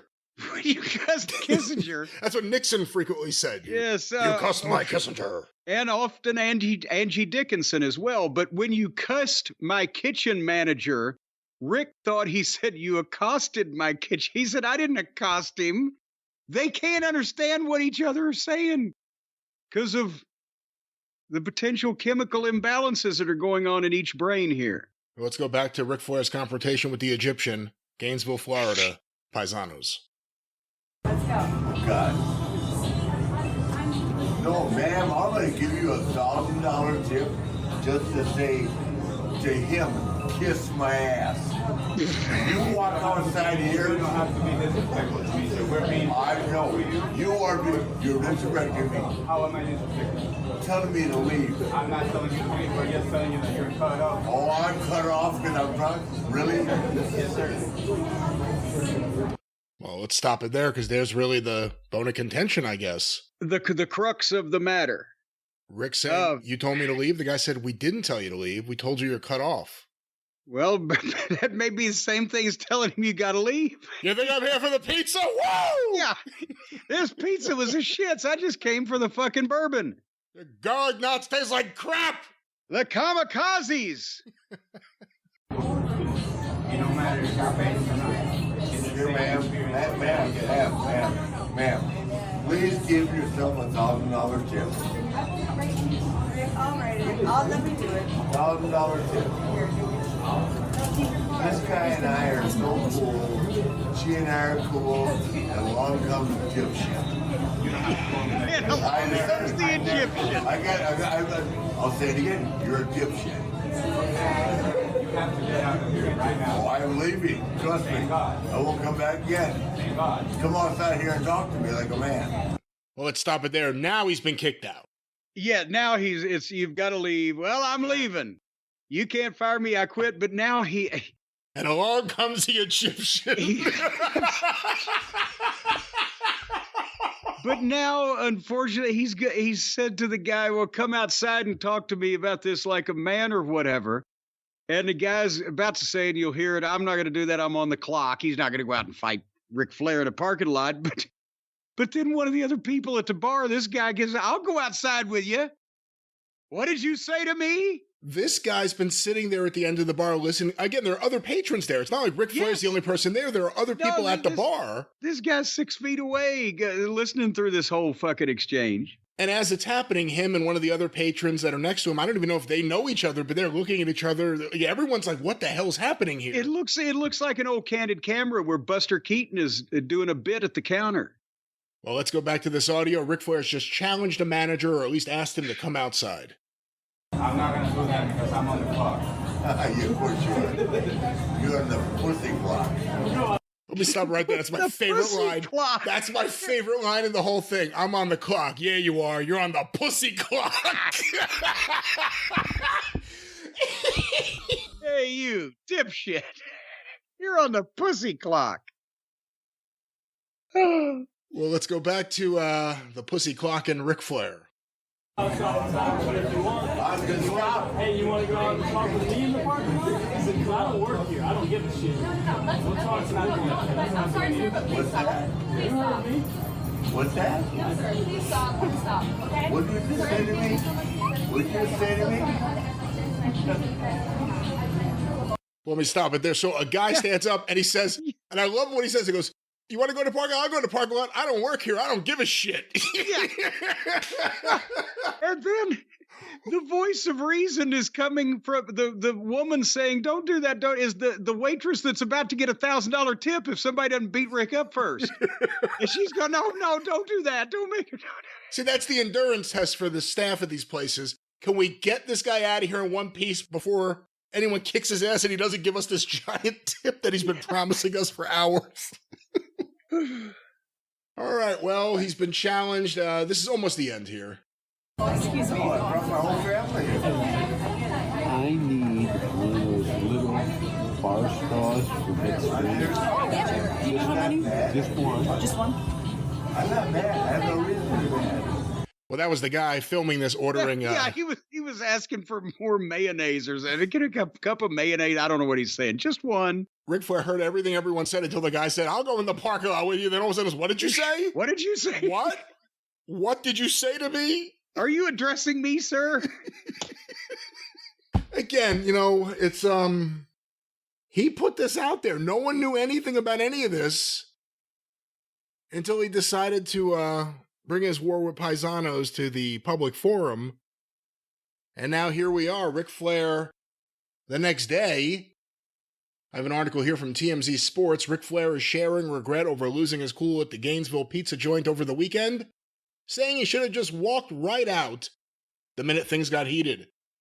Nate joined the MJ Morning Show on Q105 to share his side of things on Wednesday, and while he does feel bad for how things went down, he also felt he needed to stick up for himself. "It just escalated and I was wrong for getting mad, but I kind of felt like I was defending my position," Flair said. Flair also backtracked on his scathing review of the eatery, admitting he enjoyed his time and his meal there before things went sideways. "I was wrong for losing my temper. When I feel like I'm put in the area where I'm uncomfortable and all of a sudden everything just fell apart, I got upset. I was wrong for getting upset. I probably should have just walked out the door, but it caught me so off guard because we were having a wonderful time. Then all of a sudden, someone in their kitchen said I did something wrong in the bathroom." See that right? Damn it, no. And there's no one there except me and him. This shit? Is anybody proofreading this shit? The words somebody said I did something wrong in the bathroom shouldn't have been fucking issued. God damn, the people not following the ins and outs of this case. Oh. Well, yeah, his last comment, "There's no one there except me and him," so it's a he said That's even worse. God damn it. Well, what are they saying, though? What are they saying? Well, originally the story was that apparently that Rick was yelling at the kitchen manager because he wouldn't get out of the fucking shitter. I don't know. That's what it sounded like. But the way that Rick's apology, it sounded like that it's his word against his, that he was acted improperly in the bathroom with another man. I'm not sure he's quelling this goddamn controversy. Can we get him a PR fucking team that can tweet and spell and Remember, I think he has another year left on his AEW deal at least. So we have that to look forward to. maybe he can get the energy drink into all the Paisanos locations as a settlement on this thing. But that should be the spin. This is what happened when I didn't have my energy drink in the morning.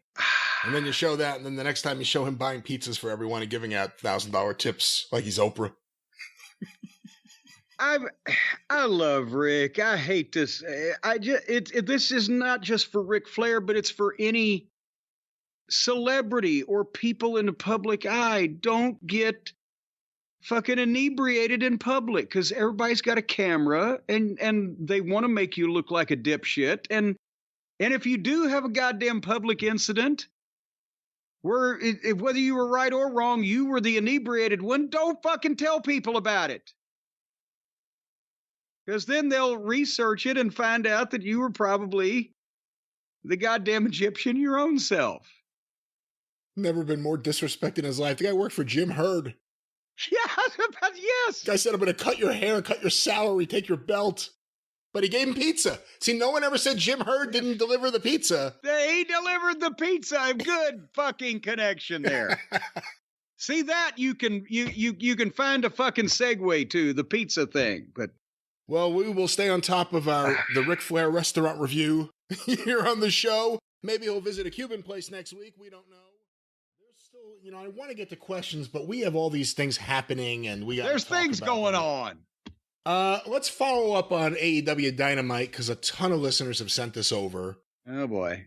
Apparently, Brian Alvarez and Dave Meltzer have gotten into another one of their spats. Oh, I hate it when you see the folks fight. Mom and pop. It's been so long coming now. The tension in their marriage. And I'm reading now. Meltzer says what? Tweeted out some of the, history of this mindset from November 2020. It's a clip. I'm not going to play this right now. We'll see if we need to. Alvarez tries to explain to Meltzer that AEW has clearly defined baby faces and heels. Dave disagrees and says it's situational and that Cody said so too. And that Kenny Omega is not portraying a face or a heel. He's portraying a superstar. So with that said, let's go to this audio. We're going to break it up a few times because it's long, but you got to hear this. Again, the listeners are pounding us with it. Brian Alvarez and Dave Meltzer on Wrestling Observer Radio.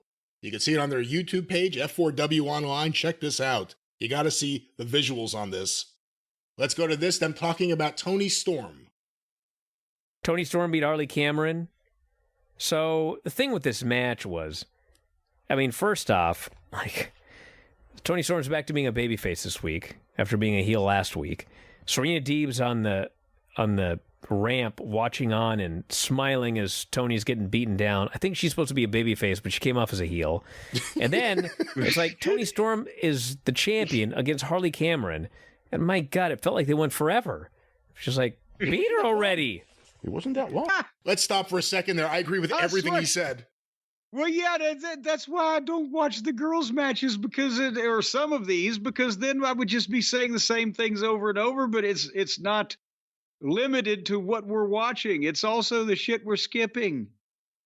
If I asked you, based on what you've seen, is Toni Storm a babyface or a heel, what would you say? At risk of hijacking the clip here for a second, they had something at the start with Toni Storm kind of losing it a little bit and having a nervous breakdown and the silent movie star. If they had played that straight and had some restraint and let her believe it in her mind, but everybody else would roll their eyes and she's nuts, right? And then after she's established that for 3 or 4 months, then maybe the understudy wanders into the picture, maybe even just at ringside and maybe following her around, and you tell that story. And I'm not even opposed to Luther. He finally has some reason to exist. He's a fucking rotten, fucking god-awful wrestler, but as a fucking bald-headed Eric von Stroheim wannabe, he fits the fucking suit. You could introduce him, and he could believe it, but within 3 weeks, everybody was going along with it. Bing Mankiewicz was putting up with it. And then within a couple weeks after that, here's the understudy, and we're going to do an All About Eve. Goddamn. Betty Davis had been a star on Broadway in the scope of the picture for 20 years before the other floozy showed up.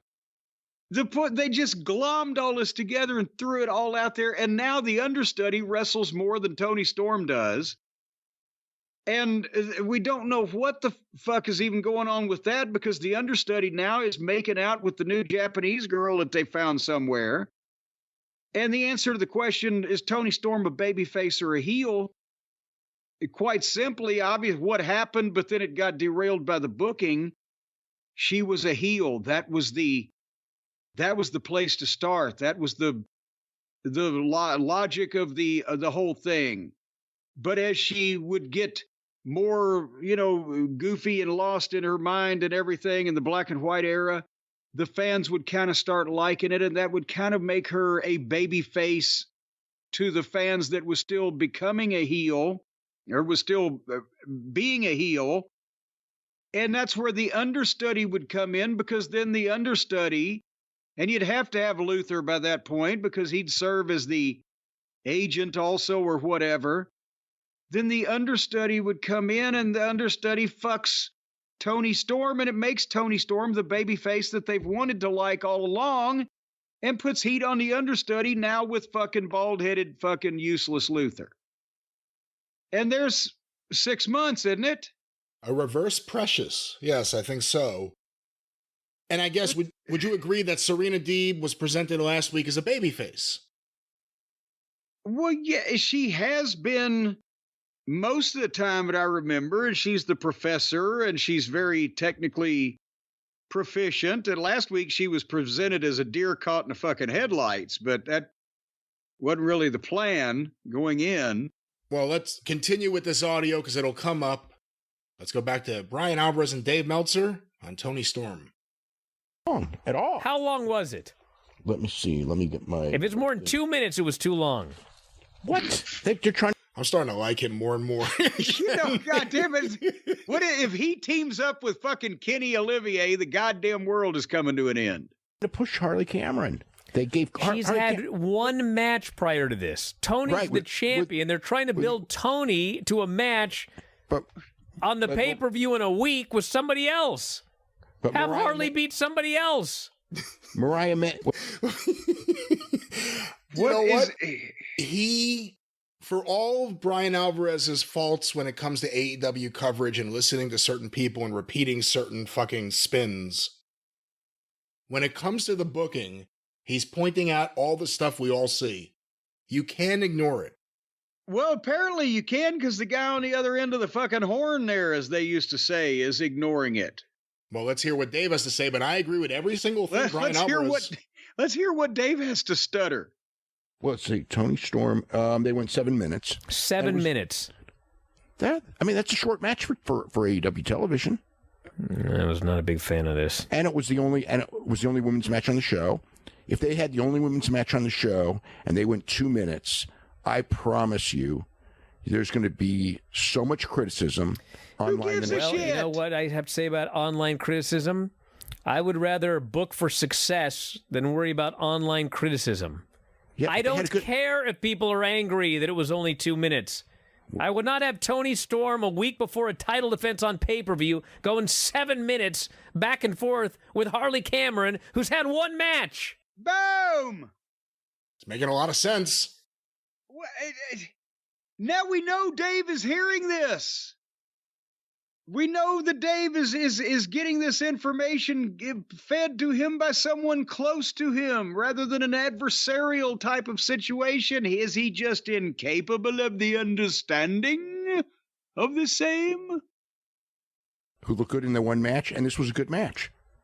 I thought, Harley Cameron, for the number of matches she's had, is really good. They had a very good match. Toni Storm, instead of doing the gimmick, is showing that, in fact, she is wrestling seriously, which she did in this match. Oh, and I thought it was very effective. Who cares whether it's a good match? It's not supposed to be. They're building to a good match that people care about. It's like I said earlier, everything in AEW is a competitive squash match. It doesn't matter who the person they're pushing is in there with. It's not about Harley Cameron in this case. It's about the champion not being able to beat someone in 7 minutes. In this case, that's too long, but in other cases, we see matches go like 10 minutes, 15 minutes. You know what the conclusion is. It's all about just having a great match. The last time who's the heel? It doesn't matter. It does matter. No, it doesn't. Dave, I have seen so many segments with Toni Storm where there is no heat for the interview because nobody cares about the baby face. Because the baby face... Did you watch the segment they did last week? Were you in the building when Toni Storm came out and she got cheered like crazy? This match did not have no heat. This match had plenty of heat. Yeah. Cameron was the heel. Harley Cameron was the heel. Toni Storm was a big-time babyface. Yes, Dave. There was nothing wrong with that. Last week, she was a heel. Toni was a heel last week. So whoever and Serena was out there doing a sad story about how she almost died. And guess what? Nobody cared. They booed her. We'll stop it there for a moment. Dave is incapable of really pointing out the flaws with the AEW booking, isn't he?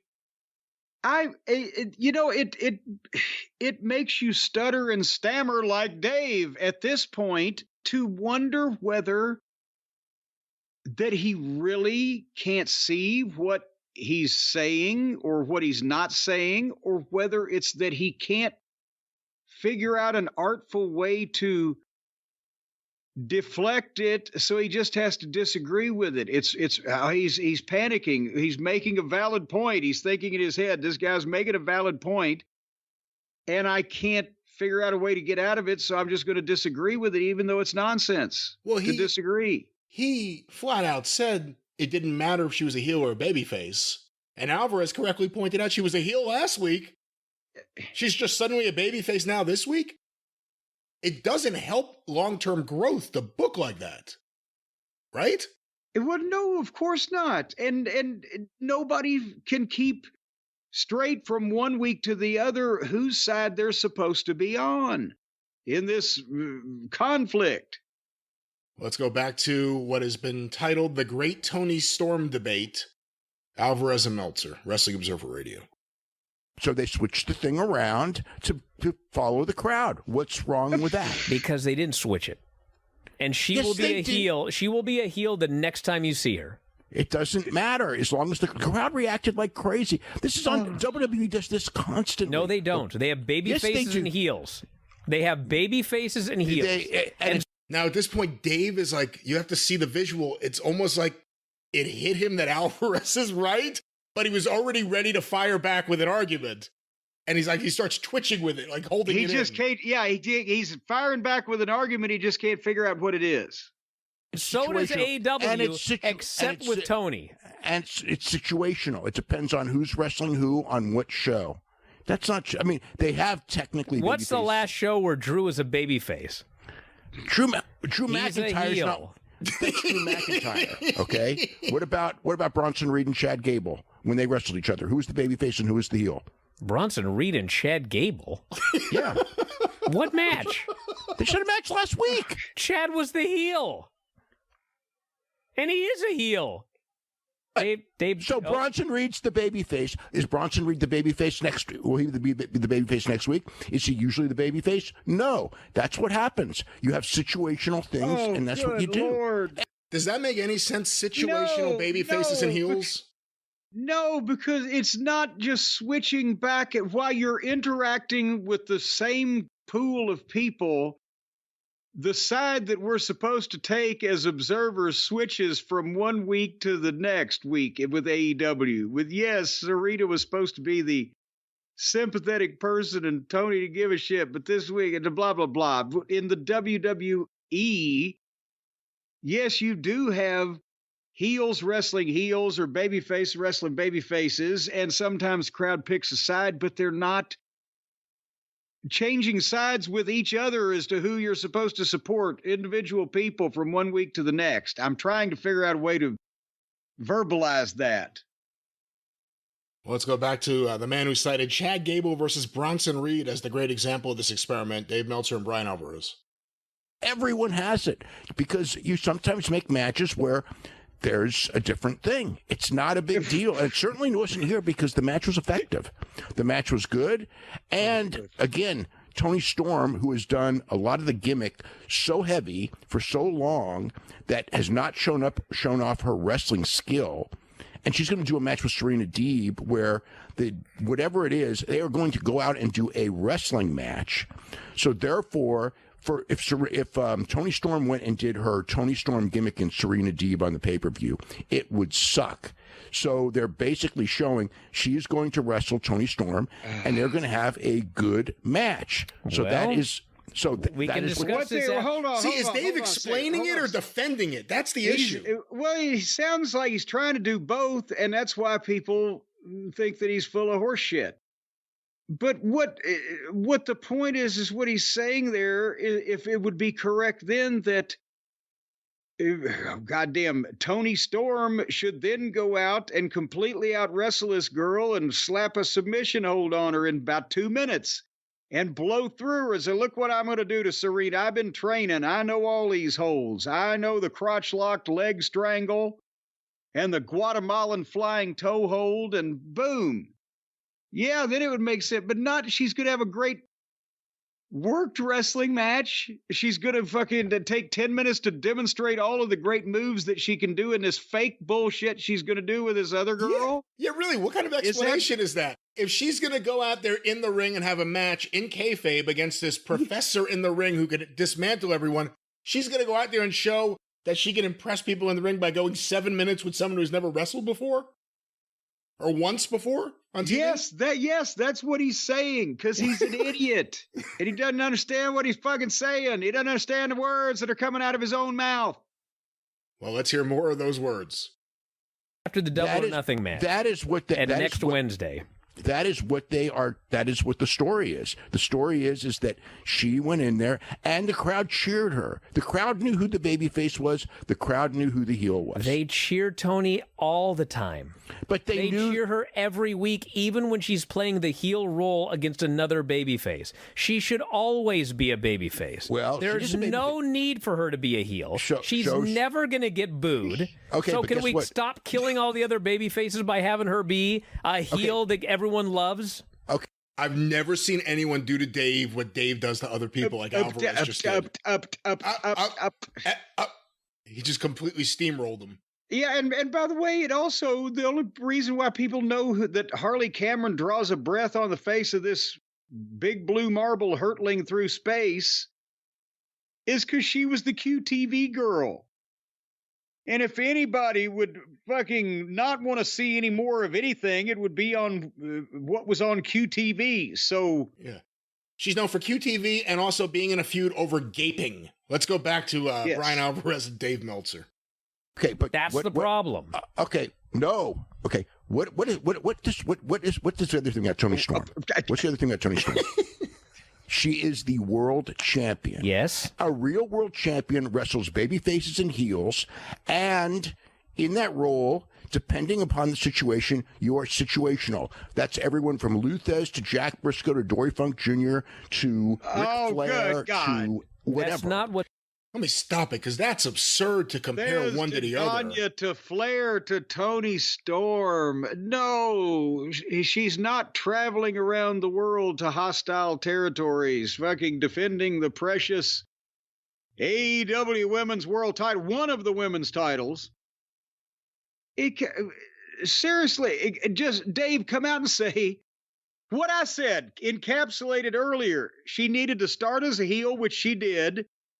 And if they'd have allowed this to flesh out instead of jumping a shark with it after 3 weeks, the fans would have liked it, and then she would have had some way to turn with the understudy and the evil agent or whatever and become a full-fledged babyface, and there would have been some logical progression in the story and in the character and the whole, all these other buzzwords these fucking little fucking tap dancing kids like to fucking say. And instead, they booked it into a goddamn mess like they do everything else and just come out and say it. No, they're just cheering her because they like her because she's interesting, and that's better than most of this dreck that's on this program. But that none of this makes any sense from week to week or has any consistency. Please come out and say that, Uncle Dave. And again, there's a difference in explaining, which is kind of what Alvarez is doing about the way this has all been laid out in reality, and defending, which is what Dave is doing. Dave is defending this booking, which has led to these numbers. Well, it's like his mother's being held over an open flame if he in any way loses this argument. He can't be wrong. Let's go back to Mr. Right. What's happening here? What's happening is she is a heel. She's not a heel. She is portrayed as a heel. You have to see the video of this, Dave. It's the camera's on him and he gets really mad and he like lunges. He lunges towards the camera. I could be fearing for my life if I saw that. No, there's a camera. He lunges towards the camera, not at anyone, so you don't have to worry, but he lunges towards the camera. Well, if it was in 3D. Well, let's go back to the great argument here. She wasn't portrayed as a heel in this match. They have her opponents portrayed. She was not portrayed an exception. This is an exception. Harley Cameron is a heel. Harley Cameron is a heel. This is an exception. She was a babyface. Yes. If you watch the show, this is an exception. And guess what? And it is a angle that makes sense because Harley Cameron wrestled Mariah May, her protege, and who is portrayed as a babyface. Who's a babyface in that match, in that situation. So therefore, she's trying to get revenge for the fact that they beat up Mariah May. And so in that role, she is in fact the babyface. So she was a babyface. She got cheered. She had a good match. And hold on 1 second. She had a good match. And we keep hearing that. And also the evil all about Eve. Whether she was evil or just a fucking opportunist or whatever, the understudy that's brought in to do we kept hearing at the start of this angle, we're doing all about Eve. They had grand delusions. They were Orson Welles. I think they're more like H.G. Wells. This is some science fiction bullshit. But the understudy is supposed to be the fucking catalyst for the heel star of our show, Tony Storm, to become a babyface, and now the understudy's a babyface first. So does that make any goddamn sense? Or are they just redoing all about Eve to make it all about Steve? And again, Dave is vociferously defending this, which is crazy. It's almost like he booked it himself. Let's go back to this. Oh, they had a good wrestling match where she showed that she was wrestling. There was nothing. I can't find a thing wrong with this at all. Not a thing. Well, we'll discuss this again next Wednesday for the next segment they do with Tony Storm and Serena Deeb. Okay. Because I will. But if they go in there, yes. If they go in the match, it doesn't. So if they cheer Tony Storm, cool. If they boo Tony Storm, cool. They're probably going to cheer her. But that's they are going to cheer her. Well, fine. That's fine. That's fine. What's wrong with that? Because her opponent is being pushed as a babyface, and no one cares about her opponent. The exact same thing happened with Deanna. Deanna was supposed to be the babyface. Nobody cared. Okay, well, if they go out there and if the fans don't care, then guess what? It would have been even worse if she was the heel. And Serena was the babyface. At least in this case. Hold on, I don't even understand what that meant. I've lost it around the far turn. There was a big bush there, and they switched places. I don't know what now he is saying. What do you think of Alvarez kind of marching on Dave? I mean, everything he's saying, I agree with. Yeah, I mean, it's not like he's saying anything that's out of the bounds of sanity, reason, or logic. He's making every point he's made is valid, and Dave won't. He will not give up that fucking ground. San Juan Hill is safe. And I think this is actually beyond Dave and Brian arguing about this. The bigger issue is this is one of those things with AEW they need to change. You need baby faces and heels. We've seen the experiment now. You need baby faces and heels. And maybe this is why AEW, unfortunately, is listening to Uncle Dave as he sinks further and further into the rutabaga of his brain. And most normal people are forced to think like Alvarez, like normal, logical human beings. What is happening? That's why I'm saying it needs to go the other way. Serena Deeb should be the heel. Tony should be the babyface. Deanna should have been the heel. Tony should have been the babyface. Tony should be the babyface going forward. Okay, that's what should happen. Okay, then Tony should be the babyface if the fans cheer. Okay. I agree. All right. agree. Well, we'll see what happens next week when she's the heel and Serena's the babyface, which is what they did last week. But guess what? Serena was not necessarily a babyface when she was out on the ramp at all. She wasn't today, but she was last week when she's talking about how she almost died. Guess what? And she's begging the fans to cheer, and they won't. Brian. Yes. That maybe he did it again. Brian. Oh, Brian. She almost died. You know what? That used to be, reminds me, Stacy on her cell phone. She customized Gary Juster's ringtone. I remember this. Every time Gary Juster would call her cell phone trying to get a hold of me and for some emergency, it would be Goldman from Family Guy going, "Oh my God, I think I just had a miscarriage." Maybe they learned from last week. Is there a possibility they learned from last week and that's why they did this? Aside from the fact that it all fits into the storyline. Dave, you want to know why I'll say no, there's not a possibility? Okay. Because 3 weeks ago, Tony Storm was playing the babyface role, and I was like, okay, finally they figured it out. Tony's the babyface.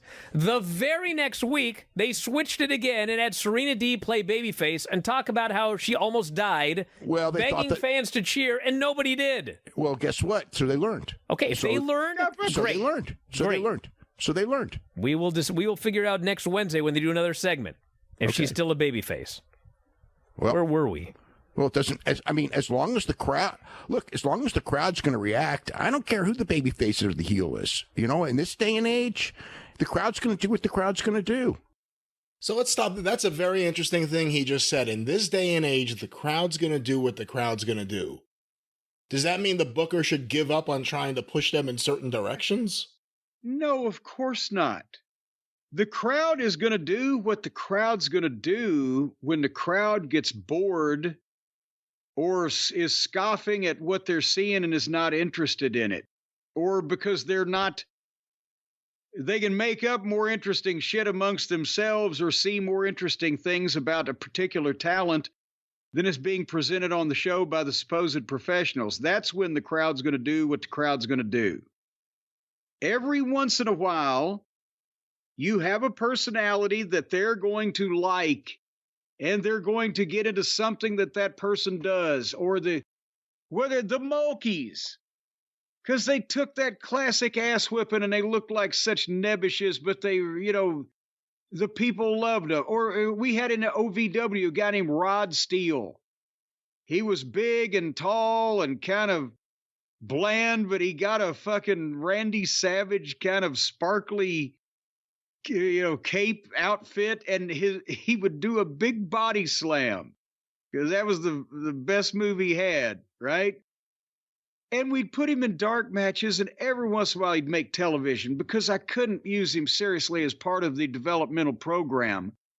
But the fans in unison, whenever he would body slam somebody, they would scoop, slam. It'd be like they're chanting for Cody right today. So we would have him have a dark match and let the people see him, and he would get to do 3 or 4 scoop slams in a row. But that didn't mean that we goddamn then put a belt on him and had him open the show for 40 weeks in a row. The point is, you've got to tell the stories that you want to tell and put your talent, especially your main talent, your key talent, in consistent positions. You can't have a guy portrayed as foreclosing on the fucking orphanage over at the Shady Rest one week in your story, in your program, and then the next week have him tragically befall a fucking situation from some other heel, and we should give him our sympathy. Fuck it, it's what he deserved, because last week he foreclosed on the orphanage. You've got to be consistent. You can't just because the crowd is going to cheer someone because they like them does not override the fact that you can't have somebody being arrested for goddamn, aggravated mayhem one week and then be portrayed as a moral saint and a straight edge character the next week. That's what doesn't work in any kind of storytelling or any kind of character development or any kind of form of entertainment. You're just telling people, I can't trust any of these motherfuckers, so I'm disinterested. Well, let's go back. There's a little bit more. Dave Meltzer and Brian Alvarez arguing on Wrestling Observer Radio. You know, I mean, how many times we went through this whole thing with John Cena for 10 years? Yeah, and what did we say, Dave? We say he should have gone babyface. John Cena should have stayed babyface, yeah. And when Roman Reigns was getting booed like crazy, we say he should have gone heel. Okay, John should have gone Cena, with it. Okay, each time, I never said John Cena should turn heel. I was always against John Cena turning heel because guess what? I think about business, and the business was that John Cena was selling the most tickets, and John Cena was selling the most merchandise, and if he turned heel, the merchandise sales would go down.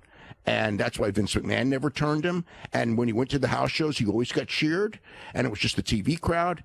And John Cena was the most successful character they had for all those years as he was being booed as a babyface. So it doesn't matter that he was booed as a babyface at all because he was the number one drawing card that they had that entire period. Except for a brief period, I think there Can we pause for a second? Yes, numbnuts. Everything you just said was true. And also during that time, John Cena was preaching hustle and loyalty and respect and fucking make a wish and positive principles and never say die and never give up. And, he was a little negative. You can't see me. But he wasn't flip-flopping between stabbing people in the back and turning on his friends one week and then being that same stand-up person the next week, or he wasn't wrestling opponents that had just come back from serious goddamn open fucking colon surgery or had deaths in a family and was on a comeback tour and his opponents weren't portrayed in sympathetic lights. Everybody's point in this morality play was clearly defined and whose side that a normal person would want to be on in the story if you believe the story, which is where they had the kids and the casuals, and the hardcores booed him because they weren't happy with whatever the fuck. But the kids and the casuals were still buying all the merchandise. They didn't have him come out and say, well, fuck half the audience then. To react to this, they continued telling the story that made sense. Brian, did I articulate that clearly? Very clearly. I'm sorry. Let's go back to the opposite side of clarity. Dave Meltzer. Brief period where Jeff Hardy may have surpassed him. But, it was brief because, didn't whatever, it didn't sustain. And Jeff was Jeff, so it doesn't, like, the whole point is it doesn't matter who they cheer or boo. It's everything is situational. Sometimes fans are going to boo baby faces. And if they do, it kind of sucks when they boo a baby face. So that's probably better to turn them. But sometimes, like, again, John Cena shows. In this case, I've seen so many heels get cheered and it was fine.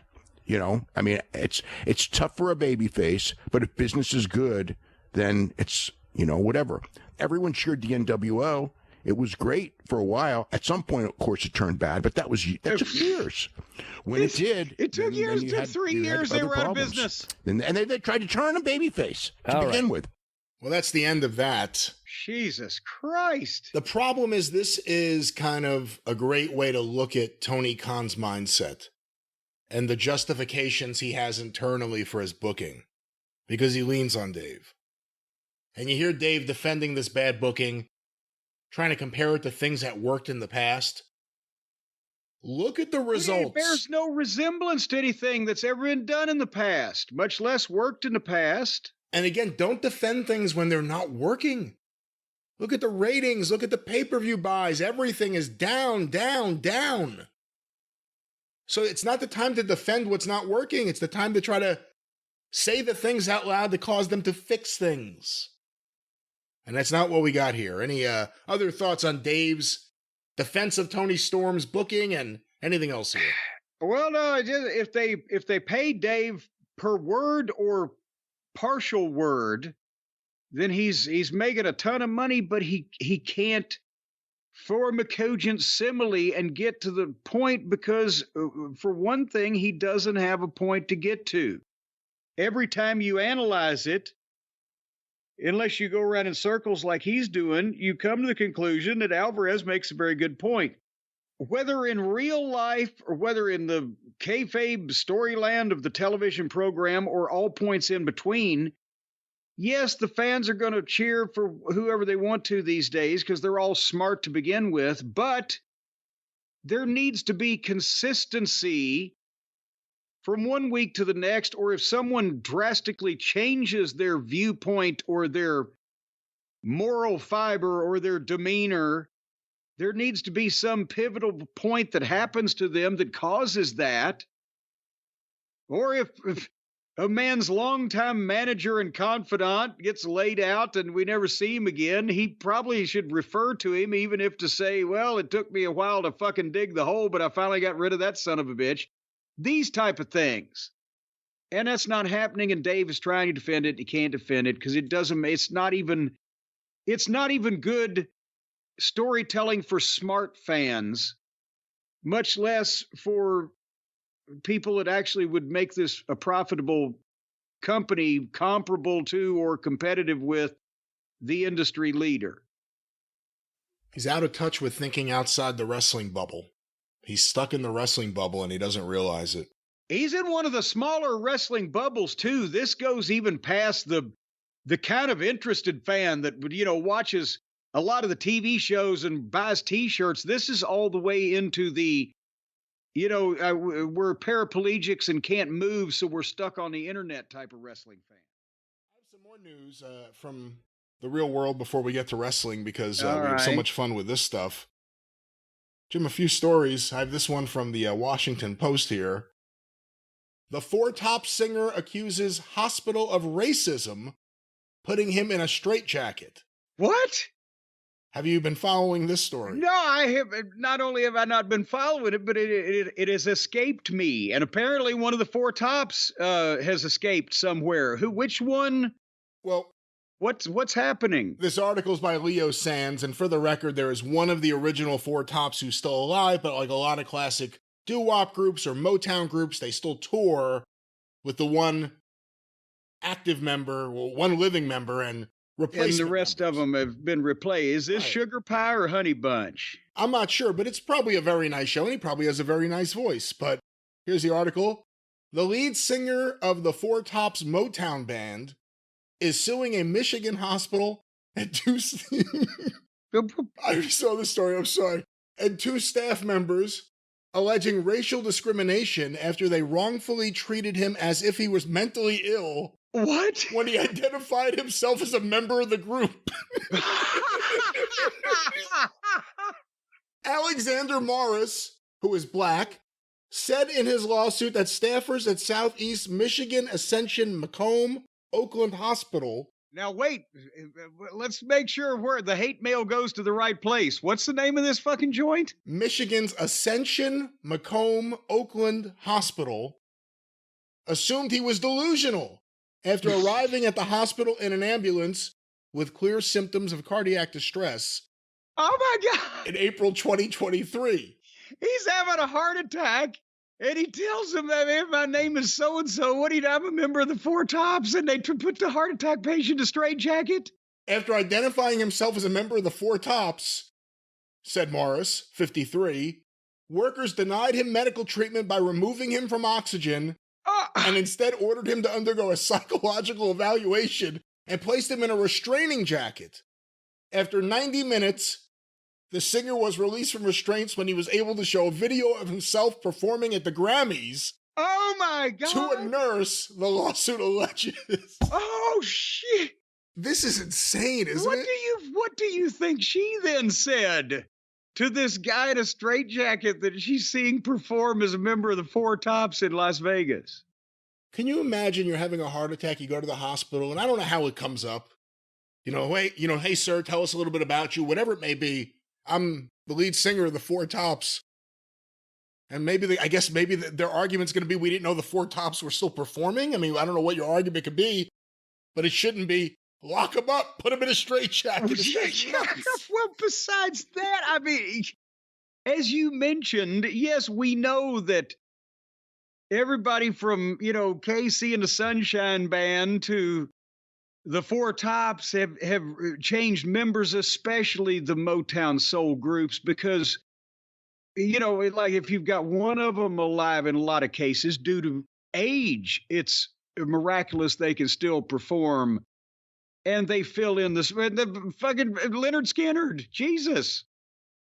So you don't. Bill Haley's Comets.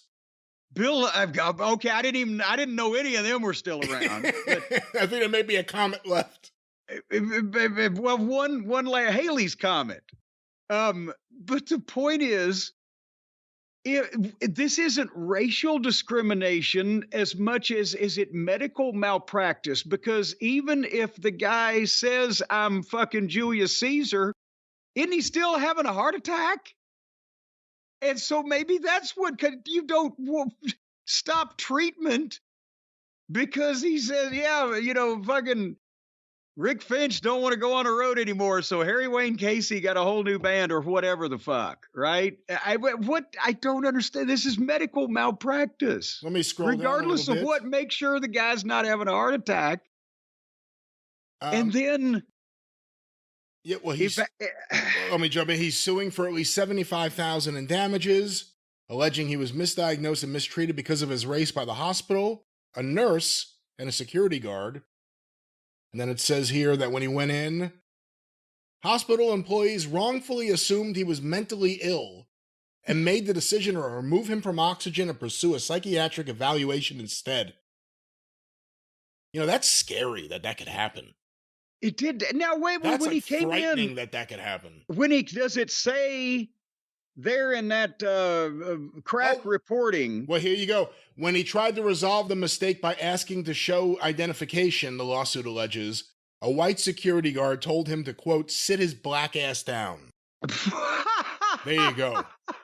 There you go. That's why he's going to win. Now it's medical malpractice and racial discrimination.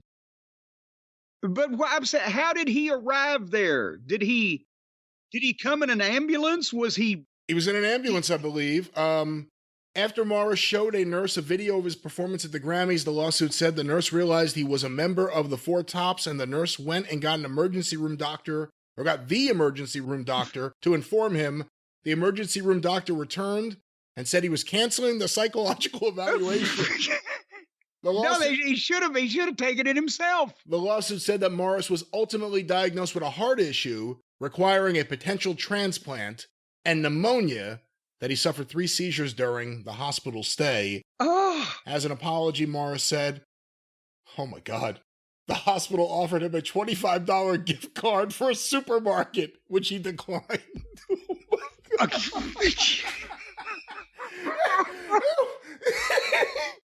I'm sorry to laugh at that. It's just so ridiculous. What was the amount that you just said there that he's suing for?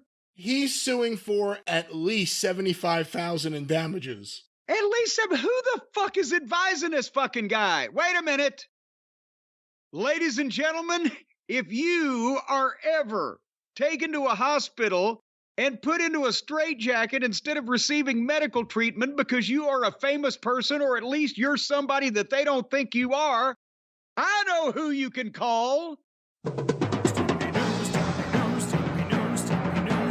Call Stephen P. News.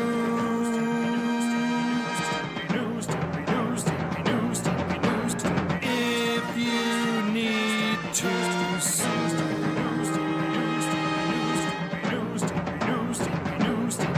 An outlaw mud show or two. Still to the rest. Boy, howdy, go no further than, what is this guy's name again? The new top, Brian, what's his name? The lead singer of the Four Tops, maybe I'm going to get locked up. Of the Four Tops Motown band. Used to tour with the Four Taps. Alexander Morris. Stephen P. New needs to call you. Because you are a fucking idiot. If you're suing Well, this don't say that. hospital. He's been through a lot. It's No, not $75,000. But you know how much Stephen P. New could get this guy in his sleep in Beckley, West Virginia, much less goddamn. Where is this place located? This was in Michigan. What part of Michigan? The Ascension Macomb Oakland Hospital, somewhere near Macomb or Oakland, if those are towns, I would presume. Well, I think that's counties, and I think it's around Detroit. And my God, Stephen P. New, Alexander will be the new chief of staff of that hospital if Stephen P. New gets a hold of him, or he gets a hold of Stephen P. New. Because how is that not a multi-million-dollar lawsuit? I come in, I've got pneumonia and heart issues, and I come in an ambulance. And just because I say I'm the lead singer of the Four Tops, which I really am, and can prove it if you'll shut the fuck up, you're fucking putting me in a straitjacket? And this is medical malfeasance at its most masterful. This is an open and shut. That's a slam dunk, as they say in the legal profession. How the fuck, 75? I'll buy his case for 75,000. I will write him a check right now for $75,000 and buy his case, and I'll hire Stephen P. New, and he'll get me $3 million. I don't think it works that way. You can't buy and sell these things? No, it's not like a wrestler's contract. Well, shit. As Mama Cornette used to say. The hospital's defense is going to be, last week we had 3 Smokey Robinsons and 2 David Ruffins come in. But that Eddie Kendricks, he broke some shit. With his voice, with his high-pitched voice. Yes. Every window in the fucking operating room is shattered. Stephen P. New, 877. Oh, yes. Well, I think, 877-50-Steve is the number for you to call Stephen Alexander. Well, no, don't call him. Don't call him Alexander. His name is Stephen. But I'm saying, Alexander, call 877-50-Steve to get a hold of Steve to smarten your ass up. How did you skip right past the idea? Because this is incredulous to me. They gave him a $25 gift card for a supermarket. What the fuck? It was already past they wanted the point to. of. He declined it. He smartly declined it. I'm sure he did. Declined up their ass. Their ass became a broken ATM machine, and it declined it. What the fuck? How could you? No, I am incensed that this fucker's trying to let him off with 75 grand. There's got to be some punitive issues going on here. They have got to be punitized. You know what it means to be punitized in court, don't you, Brian? Now, I'm a small-town bird lawyer, and I know all the verbiage. When you're punitized on top of the damagized, that means you get 3 times the money, and in cash. You know, again... And you get to sleep with the other guy's wife. Again, I don't think any of this, I'm pretty certain none of this is actually what happens, but Stephen P. New could be the man for you. NewLawOffice.com. Yeah, well, that goes without saying. Well, that wasn't the highlight of the show. No. No. Because then, Brian, I had completely forgotten where Wrestle Dream came from, what the meaning, the heart and soul behind Wrestle Dream. Well, I'd forgotten that it was all a tribute from Antonio Kanoki to Antonio Inoki.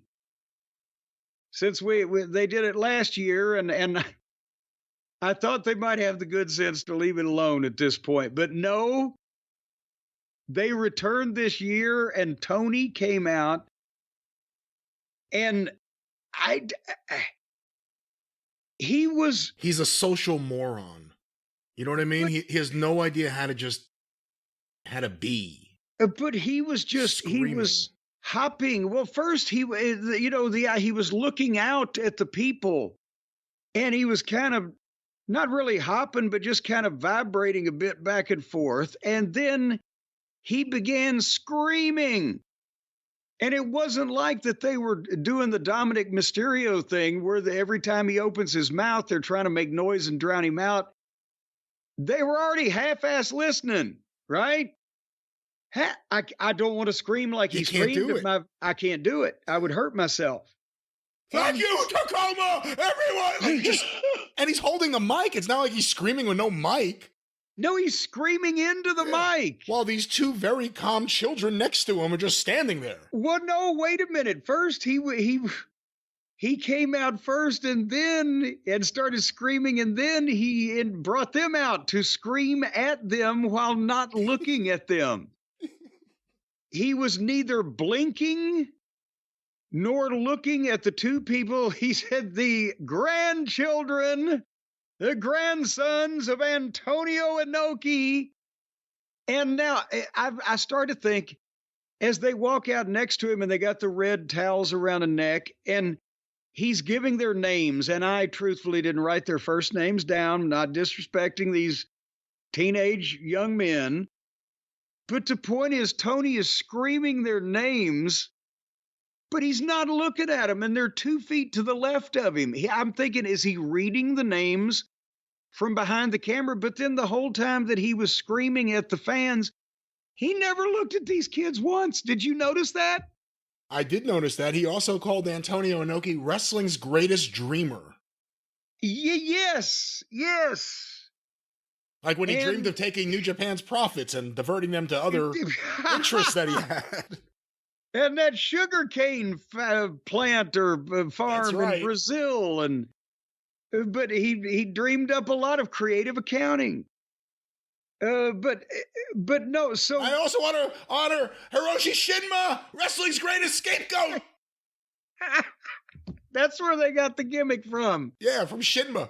You know what? At that point, the grandkids should have just grabbed the microphone and said, Honorable Master Shinma was innocent. It was Sayama all along. Sayama? Really? Not Sakaguchi, but it's a total swerve. It's Tiger Mask. It was Sayama. It was all his fault. See, once again, we're now, we talk about them narrowcasting, but then, folks, this is the only way that Brian and I can make it entertaining for ourselves. They should have had Maeda run out there and shoot kick both of the kids. Start a new feud. Face in. Yeah.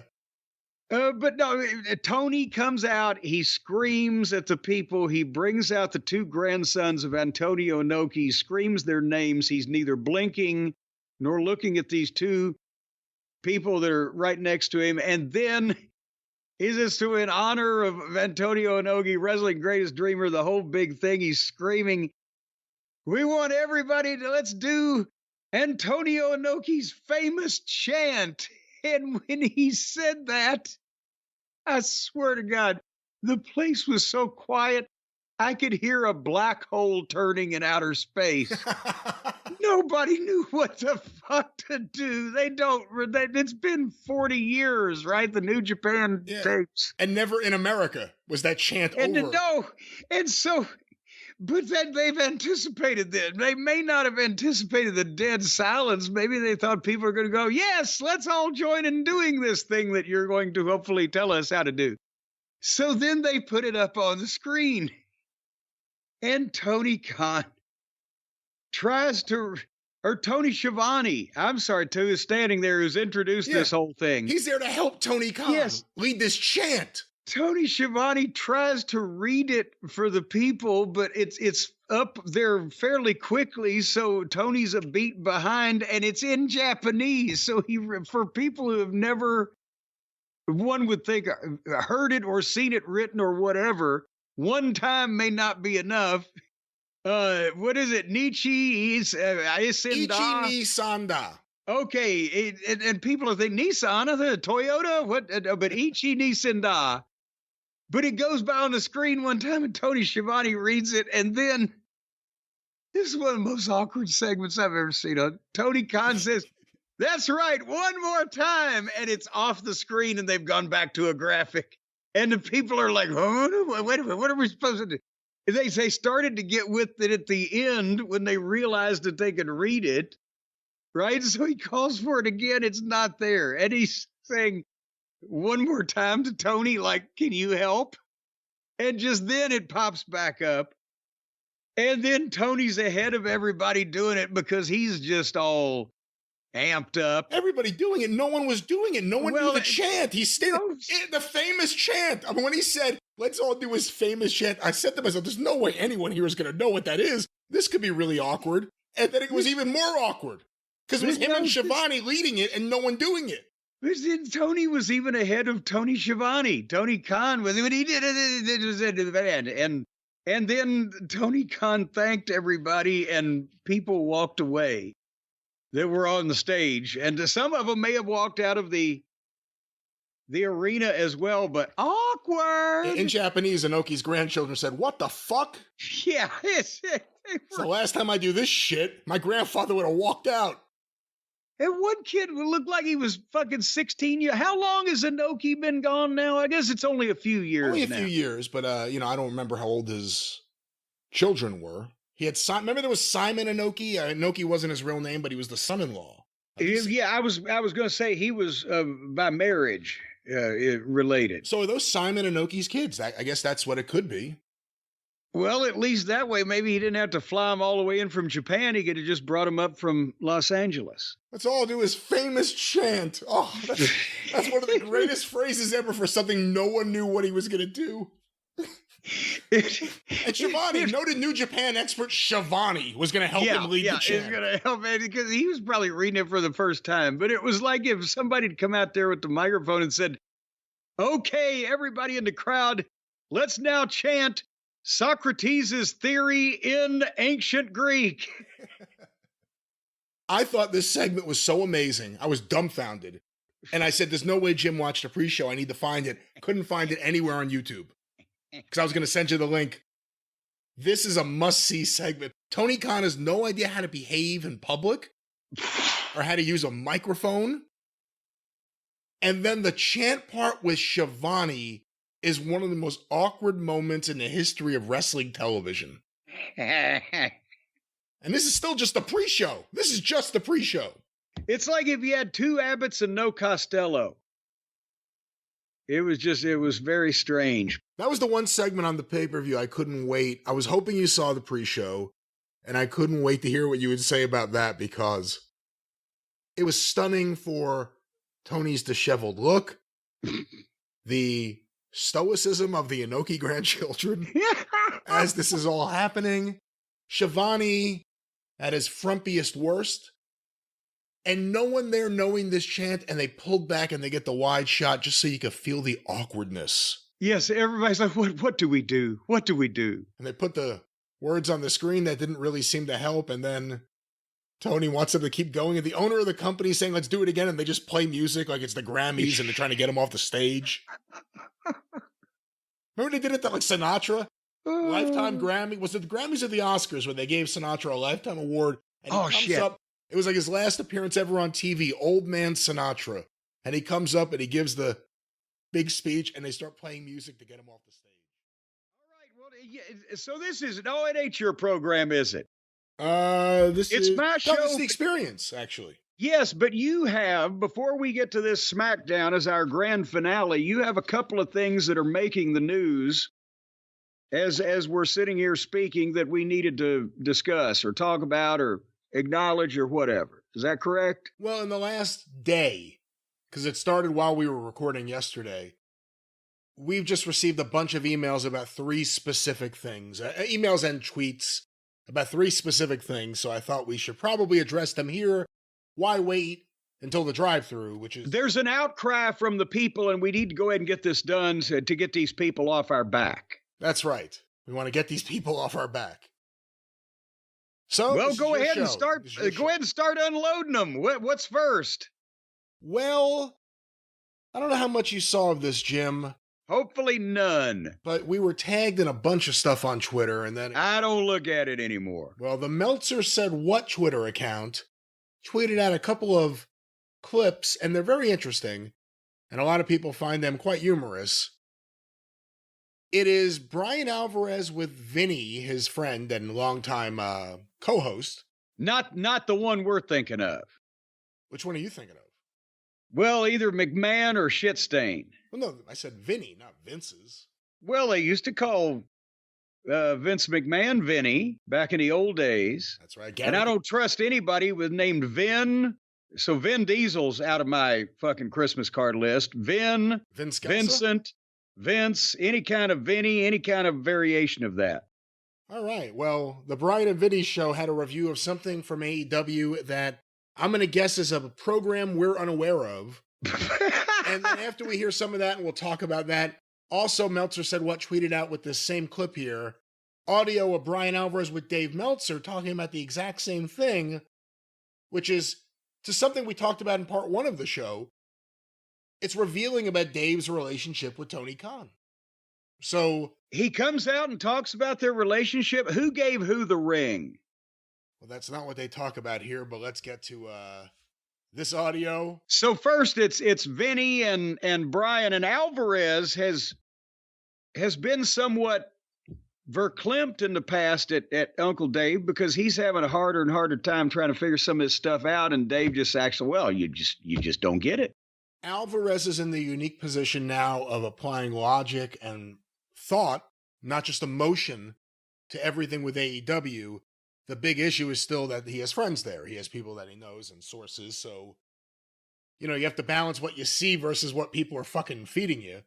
But let's go to this from the Brian and Vinny show, November 10th. We'll stop this along the way and talk about what they're talking about. Match wears on. And every now and then, Beast is like, and he puts his head in it. He's just conflicted. And I'm just like, fuck me, dude. I hate this storyline. Because what the fuck do we know about this story? As TV viewers, okay? Not people going on social media, not people on Twitter. What the fuck do we know as viewers about this storyline? Okay? We know that Roddy wants to recruit the Beast, okay? We do know that. We've seen it. Roddy keeps wanting to recruit the Beast. We know that he calls him Frank. Frank? Thankfully, he stopped doing that. But as television viewers, we have no earthly idea why they keep calling the Beast Mortos Frank. Wait a minute. Stop it. Let me stop it here, because we've not seen any of this on Dynamite at all. Well, obviously it's Rampage or Collision or something, but the point is they're calling old rigor mortis Frank. Would that be like if you called Abdullah the Butcher Larry? Now, it said, Brian Alvarez said. Brian Alvarez said that they're trying to recruit him, which I guess would mean into the Undisputed Kingdom. But isn't he a member of the people that Jake? Yes. Just got from, but they were never with Callis, but then Callis signed them so he could sell them to Jake? That's right. With LFI. Why are they together? LFI know. LFI know. But let's go back to this audio here. I know, okay? I know that the Beast Mortos joined LFI. But Dave tells me, apparently getting this from Tony Khan, that Beast is actually, he's not a full-fledged member. He's like he's some fucking, I'm like, what the fuck are you talking about? Where did you get this? This doesn't count if Tony told you off air. Like, we don't know. He's in LFI, dude. He's not a junior member. He's not on fucking probation. He's a fucking member of LFI. So apparently he's conflicted. So wait a minute again. So now Dave is defending the angles because Tony has explained it to him on the phone at some point, even though nobody said this on the actual television program where people would know. Well, that's the other interesting thing. If Dave Meltzer and Tony Khan were talking, you think they'd be talking about what's going on with Moxley, MJF, Darby, the Bucks, Omega, anything with them. Not, let's talk about the Roddy Strong Beast Mortos thing. They've gone deep enough in their conversations that it has gotten around to Roderick Strong and Rigor Mortis. Well, let's go back to this rigoring conversation. Want to be in LFI? I mean, he did the fist. Does he want to be with Rod? Why would he want to be with Rod? None of this makes any sense whatsoever. And the guy speaks no English, so like, how do they communicate? He speaks Beast. It's just stupid. He speaks Beast. Like, and like Roddy's supposed to be a baby face, but he's being a dick to the Beast. But then like God, I hate this storyline. So here's the story. Am I missing anything?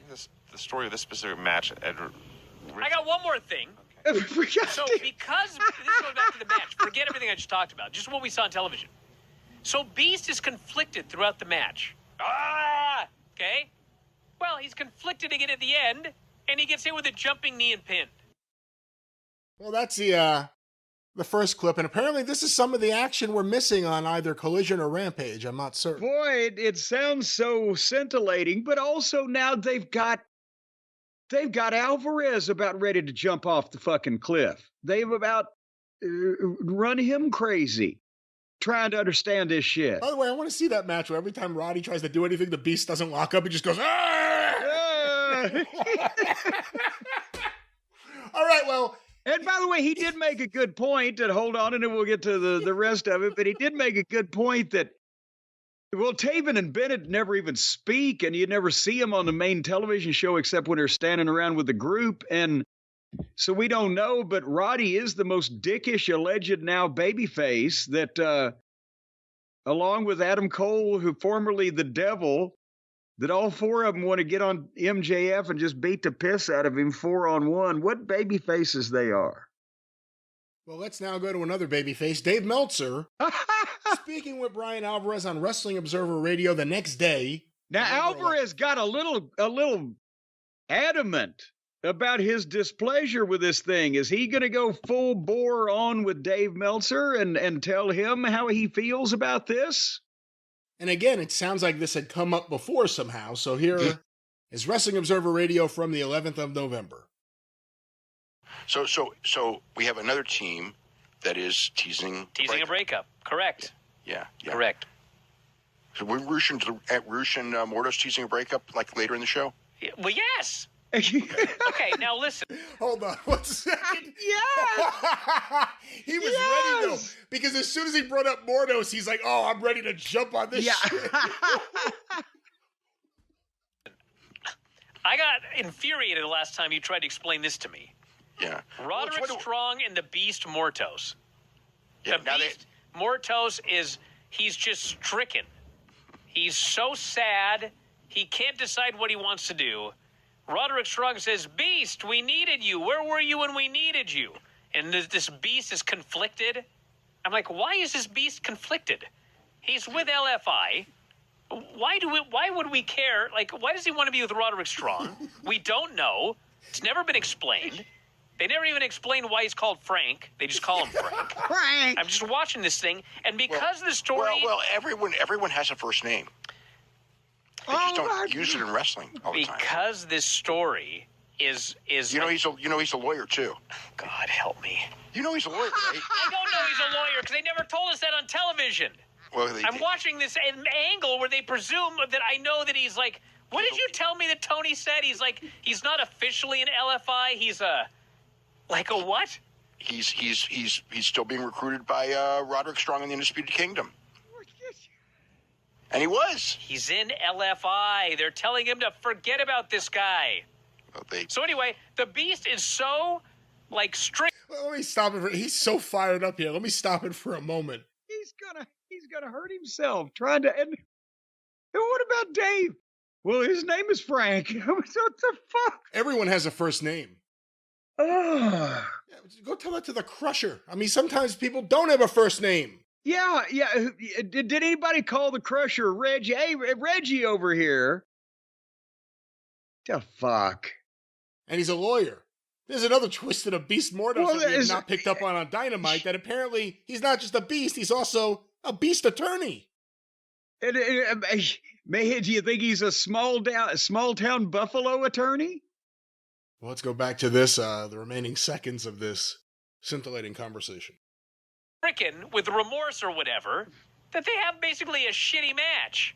Actually, I thought the match was pretty good. Bro, by Roderick Strong Beast Morto standards, they could have a match 500 times better than this. They could have had a better match. The whole match is Beast going, he can't decide what he wants to do. Yeah. I'm like, I know what I want you to do. Beat this guy's ass, and then he'll make a big comeback. He was beating his ass. I mean, he was going pretty hard on him. Which to me made no sense. It's like, that's Animal Crew. Yeah, Beast, you want to be in his group? Why are you beating his ass so bad? Yeah, you want to be on our team, and then you have a. Well, if you don't, let's have a match. Like, wait, if you're recruiting him, why do you want to have a match with him? I didn't like this match. Too much rigmarole. I like the match. We're supposed to be in the middle of something with Roderick Strong. Well, that's the end of that there. Yeah, what a way to get. Hey, I'm going to kick the shit out of you until you agree to join our group. What? How does this come up in conversation between Dave and Tony? You know, could it have been about 3 o'clock in the morning and they're still anxious to talk more wrestling? And Dave said, I was trying to explain to Brian Alvarez about this important angle you're doing with Rigor Mortis and Roddy Strong. And Tony took about 45 minutes to fill him in. Yeah, maybe that's it. Or Dave's maybe contributing ideas to this wonderful program. Who knows? Well, he seems to understand it better than not only the general population and all the viewers, but the reporters that are trying to cover it. So he must have some input in that. Maybe Dave's booking Rampage. It's important to note Rampage and Collision have seen their numbers crater. We've heard multiple times in the last few months. I mean, you tell me if I'm wrong, the lowest number in the show's history. Yeah, I mean, we don't even, because, why we could, cover Ragtown Championship Wrestling in Bay Point, Mississippi, but, we have to stick to the main things that at least most of the people see. But they're down in the 100 and something thousands in prime time on poor old TBS or TNT, whichever one these fucking things are on. Should MJF reach out to the Beast Mortos? It seems like everybody else is. He's the most popular son of a bitch around. Everybody wants him. Where's Jake? Well, he got sold a bill of goods, didn't he? What the hell was that? What was that? He got 3 wrestlers he's never been with ever again. Well, but here's the thing. We hadn't seen him in, 2 years on television, and he shows up as the manager of record of Lance Archer to trade him to Don Callis in exchange for these 3 Mexican fellows that Don Callis never had anything to do with, right? And then we've seen the Mexican fellows, but we've never seen Jake again. Well, we will stay up to date on this story and follow up with any appropriate measures or call some kind of state home for these people. I think that's the appropriate follow-up. There's child protective services. Is there a podcaster protective services that we could call for the way poor Brian Alvarez is being treated over there? We said it a while back. He was going to come to the dark side. He was going to start saying the truth and realizing it, and he has. So a lot of that language sounds familiar. Did you hear the latest about Kota Ibushi? I saw something on Twitter that people were trying to argue to whether he had a staph infection, a Band-Aid, or a giant pimple on his shoulder. Whatever it was, it didn't look like it should be something that someone should have rolling around on a canvas. Yes. Unlike WWE, I don't know if the promotion there was going to change the canvas in between every match. But I have an article here, and a couple people sent this to me. It's from Tokyo Sports, actually. Marvelous. Kota Ibushi in heated battle at Nagayo's 60th birthday festival. That's Chigusa Nagayo.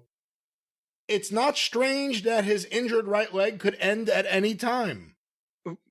Now, this is translated, of course. Okay, apparently. But there's a few interesting key points. Partially. This is the partial translation, ladies and gentlemen. Once again, Kota Ibushi, who's signed to AEW. Kota Ibushi, 42, affiliated with the US AEW, celebrated the memorial of the charismatic Chigusa Nagayo, 59, of the women's professional wrestling group Marvelous.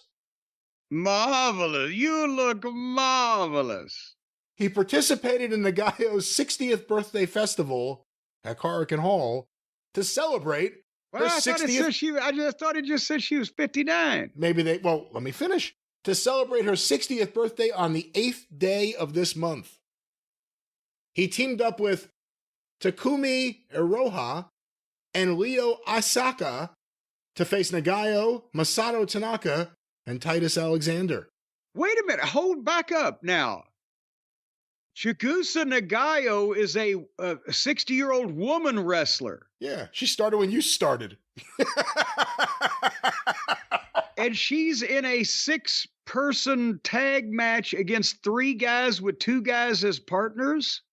Well, one of them, I'm guessing, I don't know who Takumi Iroha is. Maybe that's the woman on the side with Kota and Leo Isaka.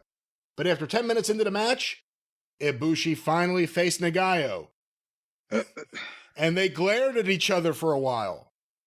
Yes, because one is a 60-year-old fucking woman and the other one has just had both of his feet amputated. While the two finally approached each other, they put their foreheads together and engaged in back and forth chop battle. After that, Ibushi received a knee kick from Nagayo and was tightened up with an Achilles tendon hold, causing him to writhe in agony. Still, after 15 minutes, Ibushi hit Titus with a dragon suplex to gain the momentum, and finally hit Titus with a Kamigoye for the 3 count. What is that? Ibushi said this was... Wait a minute, the Kamigoye, is that a blunt instrument of some kind? Or what hit him with the fucking billy club? What? Ibushi said that this was her second time competing in a women's group. Wait a minute. Ibushi said this was her second... I get translation. I'm guessing something is lost here in the translation. Yeah, apparently, that's the problem. And people won't admit that the whole Japanese wrestling scene gets lost in the translation over here. Ibushi said this was her second time competing in a women's group, the only time being the Stardom Ryugo tournament in April 29, 2013, where Ayaka made her debut. When asked why she decided to participate, again, they mean he, the translator, Ibushi said, here's a quote. No, take it the way you want. Here's a translated quote. AEW will be issuing visas again from next year, but I feel like the Japanese pro wrestling world is somehow declining, so I want to help lift it up. That's why I'm doing everything for free. By having a fucking match with a 60-year-old woman? That's why I'm doing everything for free this time. What? Yeah, that's the reason, not because Tony's paying you. Wait a no! This is even better. So no. I'll stop here. Let you. No. Nobody can fuck Tony like that son of a bitch. Nobody can fuck Tony like this guy. This guy signed a contract with AEW because he's best friends with Kenny Olivier. And so Tony signs him up for, at the time it was reported, certainly it was $1 million a year, $1 million, but a lot of fucking money. And when Tony signs the guy, he promptly goes out and breaks or blows out the tendons and ligaments in, or whatever he did, a variety of things, both of his fucking feet. On someone else's show. On someone else's show. On shows in Japan. And he never actually starts the official work for the official contract that he signed. And Tony has paid him to go have double ankle surgeries and recuperate or vituperate all this time. And now he's telling people that he's going to work in Japan for free to help their business over there. And why not? Because this sucker in America is sending him more money than he'd make there to begin with. To do nothing. Tony Ibushi wants to know if you're okay with him working a big retirement show, a big anniversary show. Oh, who is it? Tenryu retired a few years ago, and Muda's not wrestling. Chigusa Nagayo. Well, let me go back to the article here, Jim. He injured his right leg when he faced Marufuchi at Noah Ariake on January 2nd this year. He was diagnosed with complex damage to the lateral ligaments of the right ankle, accompanied by a rupture of the right tibiofibular ligament. Although he returned to the ring at GLEAT, that's a promotion. He returned to the ring at GLEAT in July. That's a noise that they make when the refrigerator jacks gives them the bonsai drop. GLEAT! Although he returned to the ring at GLEAT in July, I just can't hear that. He is not yet in perfect condition. Oh, you think? Because he's 40-something years old. 42. And just when you think Marvelous is the worst name for a promotion, GLEAT! GLEAT! Here's a quote from Ibushi to wrap this up. My legs are at their limit, and it could end at any time. I wanted to keep going before I can't do it anymore. So I decided to compete today. I'm really at the limit, but I want to contribute to the world of professional wrestling before I end my career. So I'm currently appearing at various places. It's like coming to see somebody hit the wall. My fucking legs could break off and sting up my ass at any given point, people. So get your tickets now. It's a hell of a selling point. Will today be the day his legs fall off? Find out. So be splayed out, flipping and flopping in the breeze. That's when you'll know that I. But no mention of ending his career where the guy's paid him the $1 million. The best way to get people to forget your legs about to fall off is have a big gaping wound on your back, which are all these pictures I've seen. How the fuck is he wrestling with that? That's what. Oh, God damn it. This guy may be the dumbest human being on the planet. Before we start talking about his goddamn dramatic situation with his amputated legs, you were talking about the giant carbuncle. There's pictures, still frames of him in this video where, again, some people said, oh, it was a Band-Aid that was flopping around on his back. But it looked... I've had a lot of Band-Aids in my life. I've never seen a Band-Aid that looked like that. It looked like some kind of... Imagine a zit that had reached the proportion of a fucking billiard ball. The next new company over there, Pro Wrestling MRSA. But the thing is, if it was what it looked like, I can't see how that it wouldn't have just popped, and because that thing could have put somebody's eye out. So or some kind of goddamn tumor or whatever the fuck. But you would have thought that if it was as bad, and here's what I was going to say: under normal circumstances, with normal people, you would have thought that if it was as bad as what it looked like, that he would have been all taped up with a variety of that, because they tape their own shoulders up just to support the muscles. How about to cover up a disgusting, repugnant, gaping fucking wound of some description? That's what I was going to say, but he might not be normal. What are you laughing at? Quote of the year is definitely, my legs are at their limit and it could end at any time. GLEAT. You know what? I've limited days left. Damn it. They need to buy that company and book the whole thing to oppose Jey Uso. Yeet versus GLEAT. Yeet versus GLEAT. Yeet, GLEAT, Yeet. They could have. Go ahead, finish. The idea. I only have so many matches left in me, so I better go work this 6-man match at Korakuen Hall for GLEAT against Chikasa Nagayo. Yes.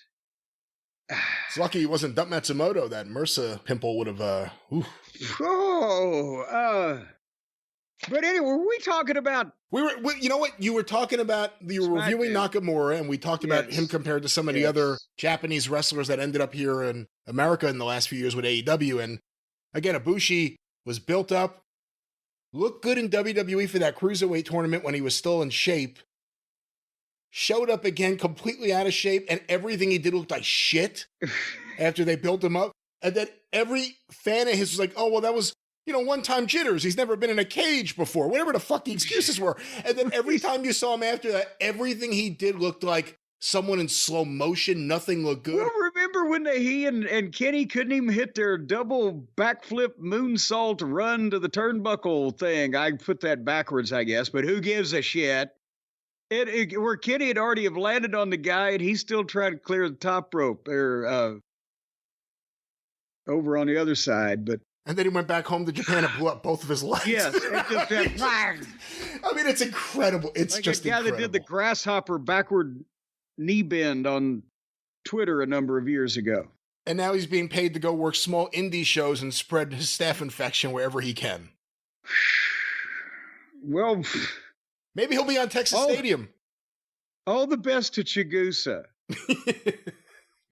I hope you enjoy your retirement. She probably came back to us like, what the fuck has happened to the business? All right, that means it's time to move on. So now it's just moving on music. Moving on, moving right along with of course, the theme to the Great Brian Last. Jim, let's get some more questions here before we wrap things up. Here's a question that was sent via the Cult of Cornette Facebook group from Joe Morris. Where do all the dead birds go? Billions upon billions of birds in the world.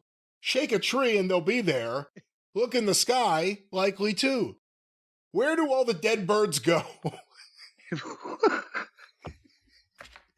So, Jim, you're Mr. Nature. What are your thoughts on this question? They fall down and go boom. You've never, what's his name, Joe? Joe has never Joe walked Morris. along and seen a bird laying on the ground. It happens. Most of the time, they probably drift into unoccupied areas of the world. But yeah, you can walk around out in the woods and you'll see a dead bird every so often. So it happens. But then they don't stay there long, because then you got your turkey buzzards and your vultures and your other big birds that haven't you ever seen, Brian? Well, you got, every time you see roadkill up there in New Jersey, there's birds eating on it, right? Not every time. Sometimes. I mean, usually it's by the side of the road. That's where you see Well, the it's dead. it's fresh bird. If it's in the middle of the road, the birds aren't stupid. That's why the thing got dead, because it was in the middle of the road. But on the side of the road or out in the fucking yard or whatever, the big birds are going to come down and eat the little bird. The big birds will come down and eat a fucking rabbit. Oh, I found a rabbit last summer. Part of a rabbit out in the yard that after it had been this took a somebody's dinner. Oh. But which part? There was various parts of it, but a lot of parts were missing. You couldn't really have reassembled anything. But it's part of, it's part of the cycle of life. That's what happens. Harley found these moles I've got. I've been, ever since they started putting a subdivision in across the road from me, they ran the moles from that 26 acres all over on this side of the road, and now I've got moles everywhere. And I'm always tamping down mole runs while I'm walking Harley. But she found one of them last summer. Again, it was just with its feet up on its back in a mulch bed, laying there deader than 4 o'clock. Deader than Kelsey's nuts. And I don't know what happened to it, but something happened. And then it wasn't there the next day because something came along and ate it. It's the cycle of life. So in conclusion, Jim, where do dead birds go? In bigger live bird stomachs, or potentially raccoons, or minks, or coyotes, or things and such of that nature. Well, Jim, let me get a few more topics and questions here this week. This was sent to CornyDriveThru@gmail.com by Les Winslow. These are the Korean Wrestling Awards. Now, I'm sorry, what? Well, specifically the South Korean Pro Wrestling Forum Awards. I guess there's a forum for the South Korean Pro Wrestling community. Well, now, wait, hold on. Narrow this down. Is it a forum for South Korean pro wrestlers, or a forum of wrestling fans in South Korea who are watching? Do they have pro wrestling in South Korea? What the fuck is going on here? I'm not sure. I've attached translated results for both best and worst if you're curious how South Korean internet marks think of the current American product. Okay, well, there we go. So it's the South Korean fans viewing the American product. Yes, I am curious. I have the best and worst list. Do you want the best of everything or the worst of everything? Give me, let's see what they consider the best. Best male wrestler, Cody Rhodes. Okay. Best not shocking. I'm just, that's not a shocking thing to say. Best female wrestler, Liv Morgan. Well, I agree less, but they haven't gone off the beam too far. Best team of the year, Solo Sikoa's Bloodline. Well, okay, it's not technically a tag team. It's a group, but, okay. Best heel of the year, Solo Sikoa. They're liking the bloodline over there a lot, aren't they? I don't know if I wouldn't talk about Drew McIntyre or someone of that nature, but again.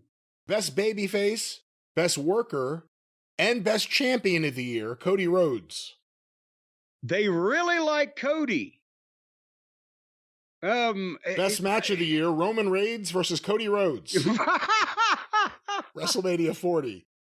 Best moment of the year, Cody Rhodes finishes the story. Okay, did Dusty ever do a South Korean tour? Best segment of the year, Rock and Roman and Cody and Seth at WrestleMania 40 kickoff. Okay. But here's some other ones. Feud of the year, best feud of the year, CM Punk, Drew McIntyre. Can't argue with that, really. Best catchphrase of the year, I believe in Joe Hendry. Okay, that one came out of fucking sideways, but well, yeah, I guess there you go. But maybe do the South Korean fans know more about American wrestling than the American wrestling fans that pick Maka Shakababi for the best wrestler? Well, this is not an outrageous list so far. Best newcomer of the year, Jacob Fatu. Best mic worker, CM Punk. Boom. Best non-wrestler, Paul Levesque. Can Tony Khan get the South Koreans to book his program? Well, it keeps going on from there. Let's go to the worst list. Besides a little Cody favoritism, you can't argue with a lot of that. Worst male wrestler, Jon Moxley. Oh, God damn. They are more in tune than the American fans. Worst female wrestler, Mercedes Moné. Boo! What in the world? Worst tag team of the year, the Young Bucks. Worst babyface of the year, Jon Moxley. Worst heel of the year, Jon Moxley. Worst champion of the year, IWGP champion, Jon Moxley. Oh. Worst worker of the year, Jon Moxley. Jon Moxley. Worst match of the year, Jimmy versus Jey Uso, WrestleMania. You hated that match, so you can't disagree there. I hated it, but I wish Moxley had gotten a clean sweep. Worst moment of the year, Jon Moxley choking Bryan Danielson with a plastic bag. Worst feud of the year, Bryan Danielson versus Jon Moxley. Worst catchphrase of the year, Death Jitsu, Jon Moxley. Worst newcomer, Kazuchika Okada. Worst mic worker of the year, Kazuchika Okada. Worst non-wrestler of the year, Tony Khan.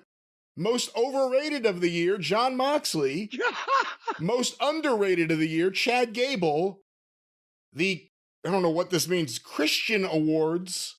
Chad Gable dead from Wyatt's 6th debut. I don't know what that means. Worst move of the year? Is it because Christian is always talking about people's fathers being dead? Oh, maybe. I guess something like that. Maybe the translator didn't. Worst move of the year, Jon Moxley sleeper hold. Worst gimmick of the year, Jon Moxley. Worst news of the year, AEW releases All-In London security footage. Worst theme of the year, It's Our Moment, DIY's theme song. Worst brand of the year, AEW. Worst event of the year, AEW Wrestle Dream 2024. Featuring Jon Moxley. Worst part-time wrestler of the year, Adam Copeland. Worst booker of the year, Tony Khan. Worst main event of the year, Bryan Danielson versus Jon Moxley. Wrestle Dream. Worst face turn, Adam Cole. Worst heel turn, Jon Moxley. Botch of the year, Adam Page sneaks out early during Jay White versus Christian Cage on Dynamite. And finally, worst entrance, Jon Moxley. Jon Moxley. So what are your thoughts on the popularity of Jon Moxley in South Korea? Well, John, more importantly, what do you think about your popularity? I don't have any witty comebacks because I didn't know I was going to sweep the fucking awards. I'd like to thank Tony. I'd like to thank Pak Song Nam. Oh, my God. For representing me in Korea. They have a better handle on the wrestling business than the American fans do, unfortunately, over there in South Korea. Are these Leo Garibaldi's grandchildren or something? It does make you wonder about the international thoughts of non-WWE wrestling. You know, there's a lot of parts of the world where either their first exposure to wrestling or the first wrestling that looked major league was WWE, and it still is. If they're watching AEW, and then you're watching the spectacle of WWE, again, it shouldn't be a surprise. They're basically voting the same way, if this is real, and I don't have any reason to doubt it because apparently other people have said it too. They're voting the same way a lot of people here in the States would. But boy, I tell you what, they love them some Cody, and they don't like no Moxley. Well, there are the South Korean Wrestling Awards for worst lunch. Anything John Moxley eats. They love Cody. They hate Moxley. Worst illness. Anything Moxley has. Jim, a bunch of the listeners have sent over several different articles from different places, all centered around, let me open one of these, Action Bronson. I don't know if you remember Action Bronson. He is Wait a minute. Action Bronson was one of the celebrities that they had do a match in AEW at one point. Well, he does Hook's theme music. Okay. Entrance music, theme music, like he's Batman. Yeah. His entrance music. Well, he's got a hook signal. That's right. But he did the hooks in the song.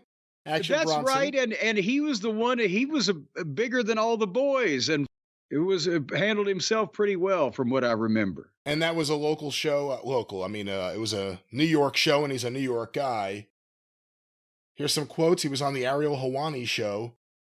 That's usually where trouble starts. Every time someone's on that show. Here's the quote. Asked if he wanted another match. He was dismissive. And then he said, "You know what they do? They don't call you back." I never got called back. There was an angle there. I'm ready right now. I'm ready for whoever.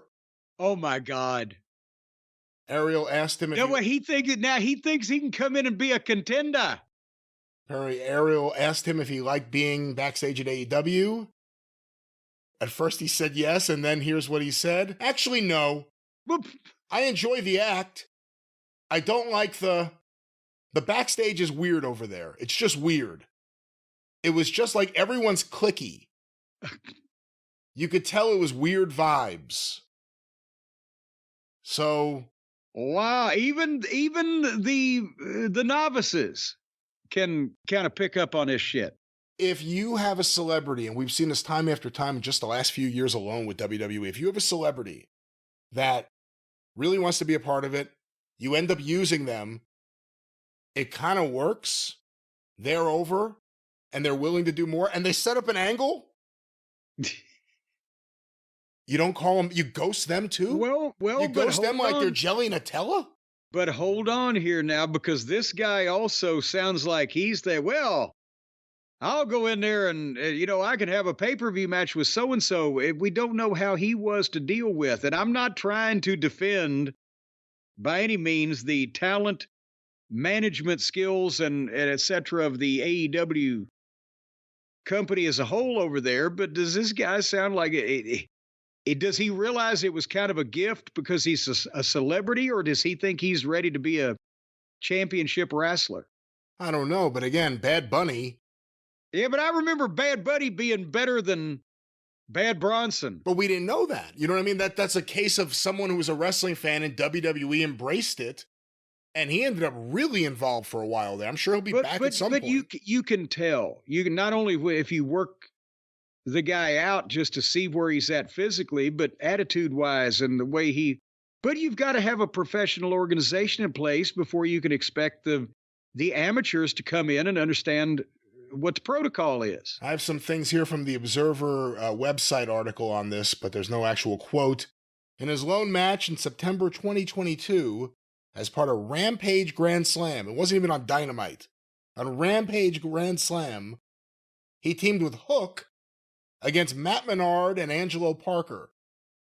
During the interview with Ariel Helwani, he intimated he wanted to do more in the match, but that his opponents didn't want to take some of his offense, like a top rope splash. Okay. Or a face buster. Oh, yeah. Well, hey, come on, bust my face, Bronson. See, that's what I'm talking about. Because it's such a, hey, kids, let's put on a show atmosphere. these people think they can come in and, oh, I'll do this and that because it's all, and I'm sorry, but a lot of guys, even some of these guys from the indies, don't want a 280-pound fat fuck that's never wrestled before to jump off the top rope on their fucking bodies. Well, Bronson, a big wrestling fan, said he trained I'm sure he is. Said he trained for 8 weeks for the match at Arthur Ashe Stadium in Queens, New York, with Taz and Hook. Okay, and by the way, guys used to train longer than 8 weeks in OVW to get on the show at the flea market, and this guy trained for 8 weeks to be at the Arthur Ashe Stadium on television. He said he was in the ring for 2 to 3 days a week, and he was training on the off days, and that MJF even showed up on some days. He 100% wants to wrestle again, and that if he gets the call for a big show, he's there. How old is this guy? He also intimated he would wrestle for WWE and mentioned fellow musician and occasional WWE wrestler Bad Bunny as an opponent. Okay, so maybe this guy's just setting up his own ankles all over the place. That's what I'm saying. Bunny versus Bronson. Book it now, baby.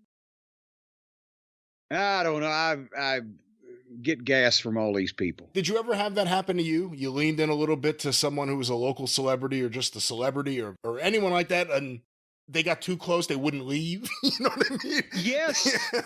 Yes. There was one here in Louisville. There was an attorney that was the son of an actually well-thought-of attorney, but the son was nuts. But he had a sheriff's deputy, or he was some law enforcement official, I don't want to misquote it now, that had kind of, I think, had some intimate knowledge of wrestling on a limited basis. And, oh, this guy could sell a bunch of tickets and we could do this and that because the lawyer was a Mark II. So I put him on a show and the lawyer wanted to tackle the cop afterwards and do something. I said, no, you can't do anything to look like shit. Don't. So he did it anyway, and it looked like shit. He tackled the guy and fell off him, and they did some phony-ass bullshit. When he got back, I was screaming, cussing at him. And he was standing there slack-jawed like, I can't believe somebody's talking to me this way. I said, you fucking idiot. You fucking exposed the goddamn entire business. We said, don't do anything physical. What the fuck? I said, I'm gonna walk over here. When I come back, don't be here. I'm gonna fucking kill you. And I turned around and left. I think one of the boys said, I think he's serious. And he got mad and fucking left.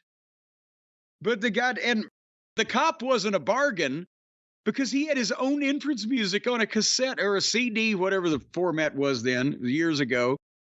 He brought it in. It even had a voiceover on the entrance music. What? He is here. He has arrived. Officer Yancey. I've kept this. I've kept this CD. He is the law enforcement officer of the year, and he served on this thing, and he is here, and he has arrived. And God damn it. I'm like, we sold 250 tickets, but fuck.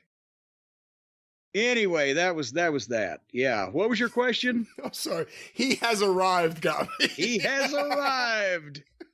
And he is here. He did both. He arrived and got here. My question was about guys who got very close to the business and wouldn't leave. Well, there you go. There was one of them. All right. Well, Jim, let's get another. He left after I cussed him. They had the two segments of the night that got the most derision coming up immediately afterwards, one right after the other. And I felt bad for the first one, for part of it, because what have we been saying about production meetings? Apparently they didn't have one for this show, or at least they went ahead and improvised this next segment. Tony Schiavone was at ringside at the railing with our friend Ash Avildsen, who's been on this program and was more eloquent, to say the least, here. Maybe it's because Tony's a rotten interviewer. But this was one of the most awkward things I've ever seen, and I don't know why of some of it. Because they're promoting Queen of the Ring. They had a bunch of their talent at the premiere in Los Angeles. I'm sure Tony flew them all to L.A. Should have flown some to Louisville. We had more fun. But they're promoting the movie Queen of the Ring in theaters near you, folks, starring Jim Cornette and others. And so obviously this wasn't like a goddamn, oh, hey, look, we didn't know they were here. Let's just grab this interview, and it fell apart. They had to kind of know. They had to tell Tony, you're going to go over, you're going to interview Ash Avildsen and Kelly Berglund and Damaris Lewis. Give these people some names. Tony was at ringside. There's the three of them standing there, Ash and the two young ladies. And Tony says, we're here with Ash Avildsen, the director of Queen of the Ring. And the girls kind of, light up since they're on camera also. And Tony looks over at him and says, oh, hey, girls, nice to see you here. And turned back to Ash like they were marks from the front row. He didn't know who they were, or they were not supposed to be in this. He didn't know their names. So then he goes to Ash, and Ash is trying to plug the movie, but clearly he wanted the girls to be able to say something. And it looked like he may be trying to save that. Maybe did Tony forget their names? He just blanked, so he didn't introduce them. So Ash introduces them. He knows their names, but he fumbles the pitch on asking them a question. And he's, oh, just take it, girls. And then, oh my God, the first thing, the young lady, God, and then these are actresses now. Take it, girls. And then she says the worst thing you can say. Take it, girls. Oh, she took it all right. She took it. Damaris Lewis, who plays Babs Wingo, is one of the three sisters, Babs Wingo, Ethel Johnson, and Marva Scott. I met, oh my gosh, they were three sisters. Oh, yeah. They were the pioneer African-American lady wrestlers. I just saw the video with Cosper. Yes, and I forget which one. One of their daughters was there. I forget It was which Marva. one of the sisters. I think it was Marva. Marva's daughter. Yeah. Well, anyway, Damaris Lewis plays Babs Wingo, but she says, one thing I've learned about pro wrestlers, y'all know you're going to win before anybody else does. So thanks for teaching me that. And Tony Schiavone was just frozen. Also, when Ash said, take it, girls, she had grabbed the microphone. Tony hadn't let go of it, but she grabbed it and pulled it in so she could go first. And you just know that she had rehearsed that and had thought, this is such a profound thing to say. Because in her head, she's thinking, y'all are the first ones to, you're going to win before anybody else does. Then you go out and you prove it to them. She's trying to be inspirational, right? You're the first ones to know you're going to win. But what she does is just take a goddamn diuretic shit all over kayfabe on a wrestling program. And the fans on Twitter and everybody else, what? And she was proud of that. She didn't have any idea what she had done. And then before the main event, right before the main event, you get on the right before the main event, which, hey, if she hadn't exposed the business, then the main event would have. The first thing I learned from the wrestlers is that it's fake. Thank you. That's one of the first inside insults I learned when I got into business. It was from the boys in the Tennessee territory. You would go up to a fucking guy and you'd say, I learned to work by watching you wrestle. That was a profound fucking insult. Your shit was so see-through, right? You had to be there. But anyway, then young Nell Stewart spoke. And then when she finished, and she was a bit more pleasant and controversial. And then Tony was ignoring them pretty much as they were talking, and then turned to pitch out. And you could see Ash hold his hand up and he said, one more thing I want to say. And Tony completely pitched out, like, get the fuck out of this. And cut out. It was the most awkward thing on everybody's part. Ash talked for an hour and a half on this program and didn't fumble anything. He couldn't make it 20 seconds on this show.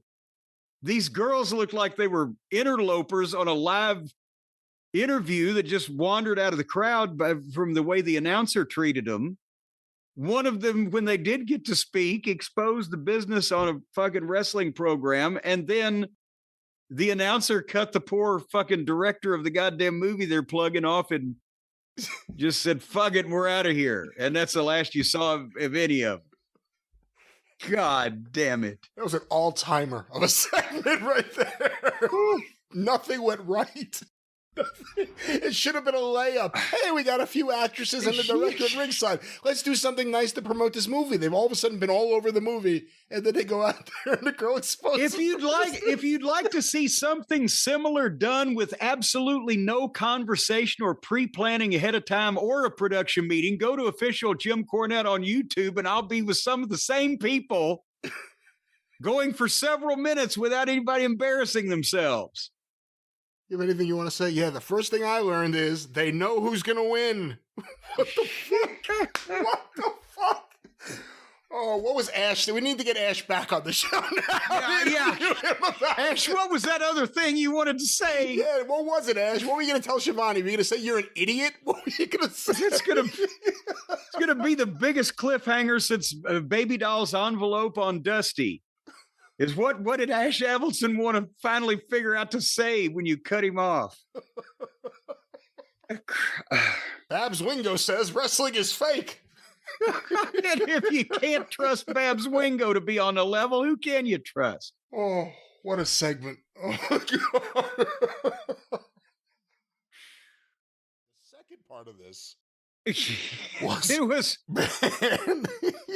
It may be in the running with is this open mic night, bitch, kind of. I don't think it went the way all the people involved thought it was going to go.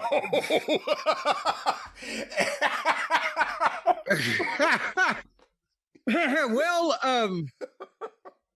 so MVP and Bobby Lashley and Shelton Benjamin are still standing in the ring when suddenly out comes Brian Keith and Big Bill.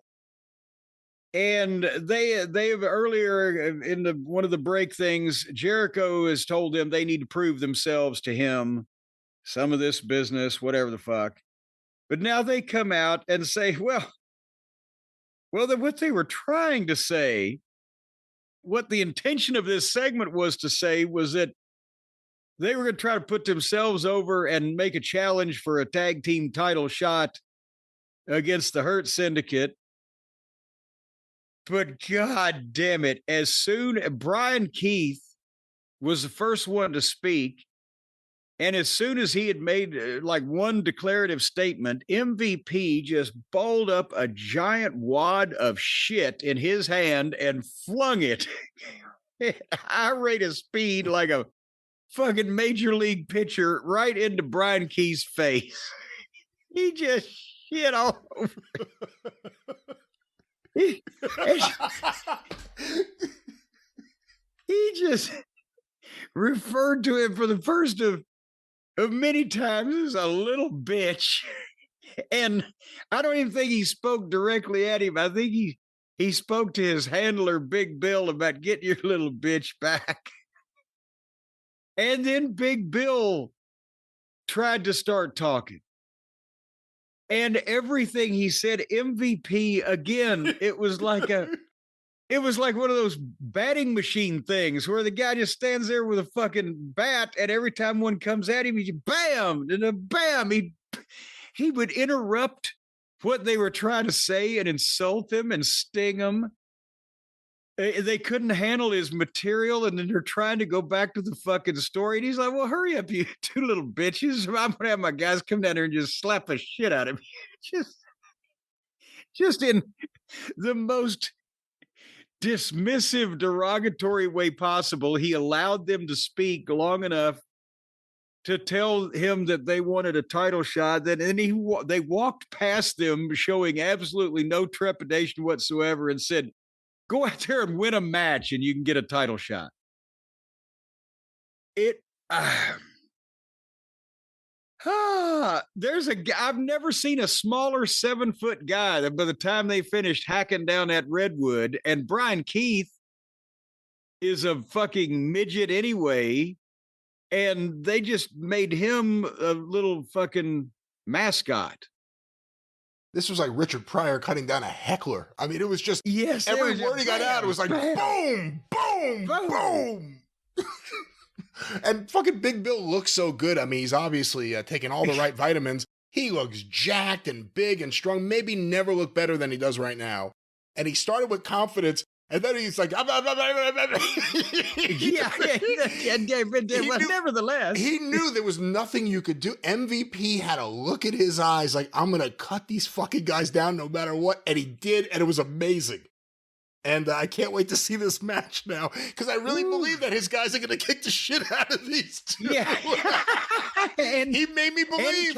And can. Yes.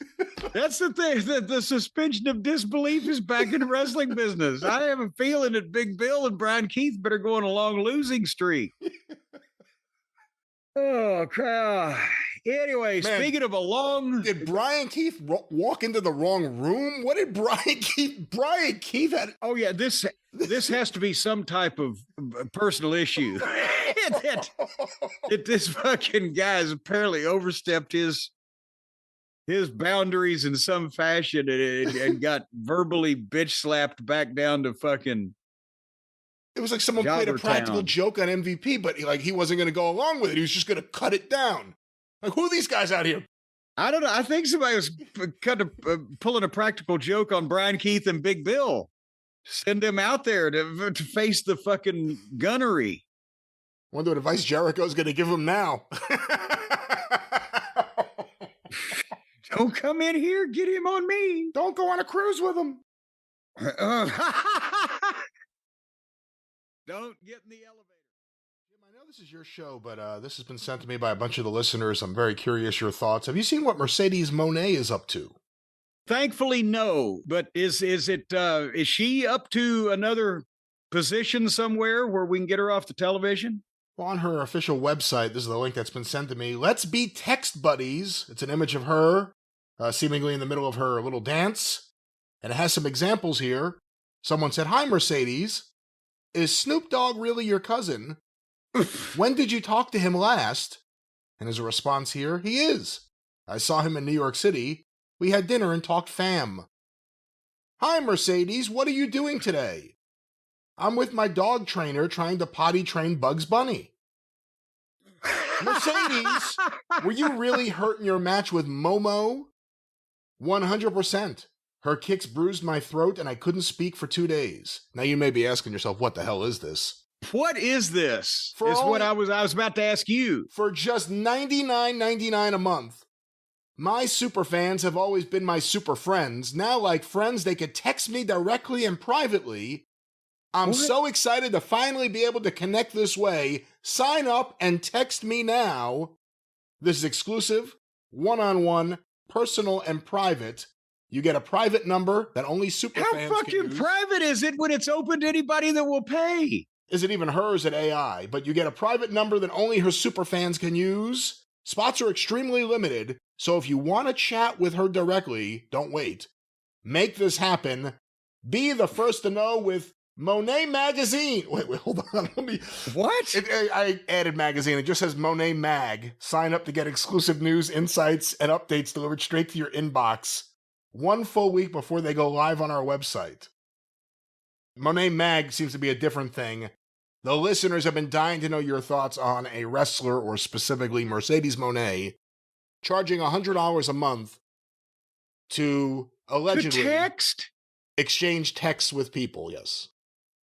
And by the way, should we do this? This seems like easy money.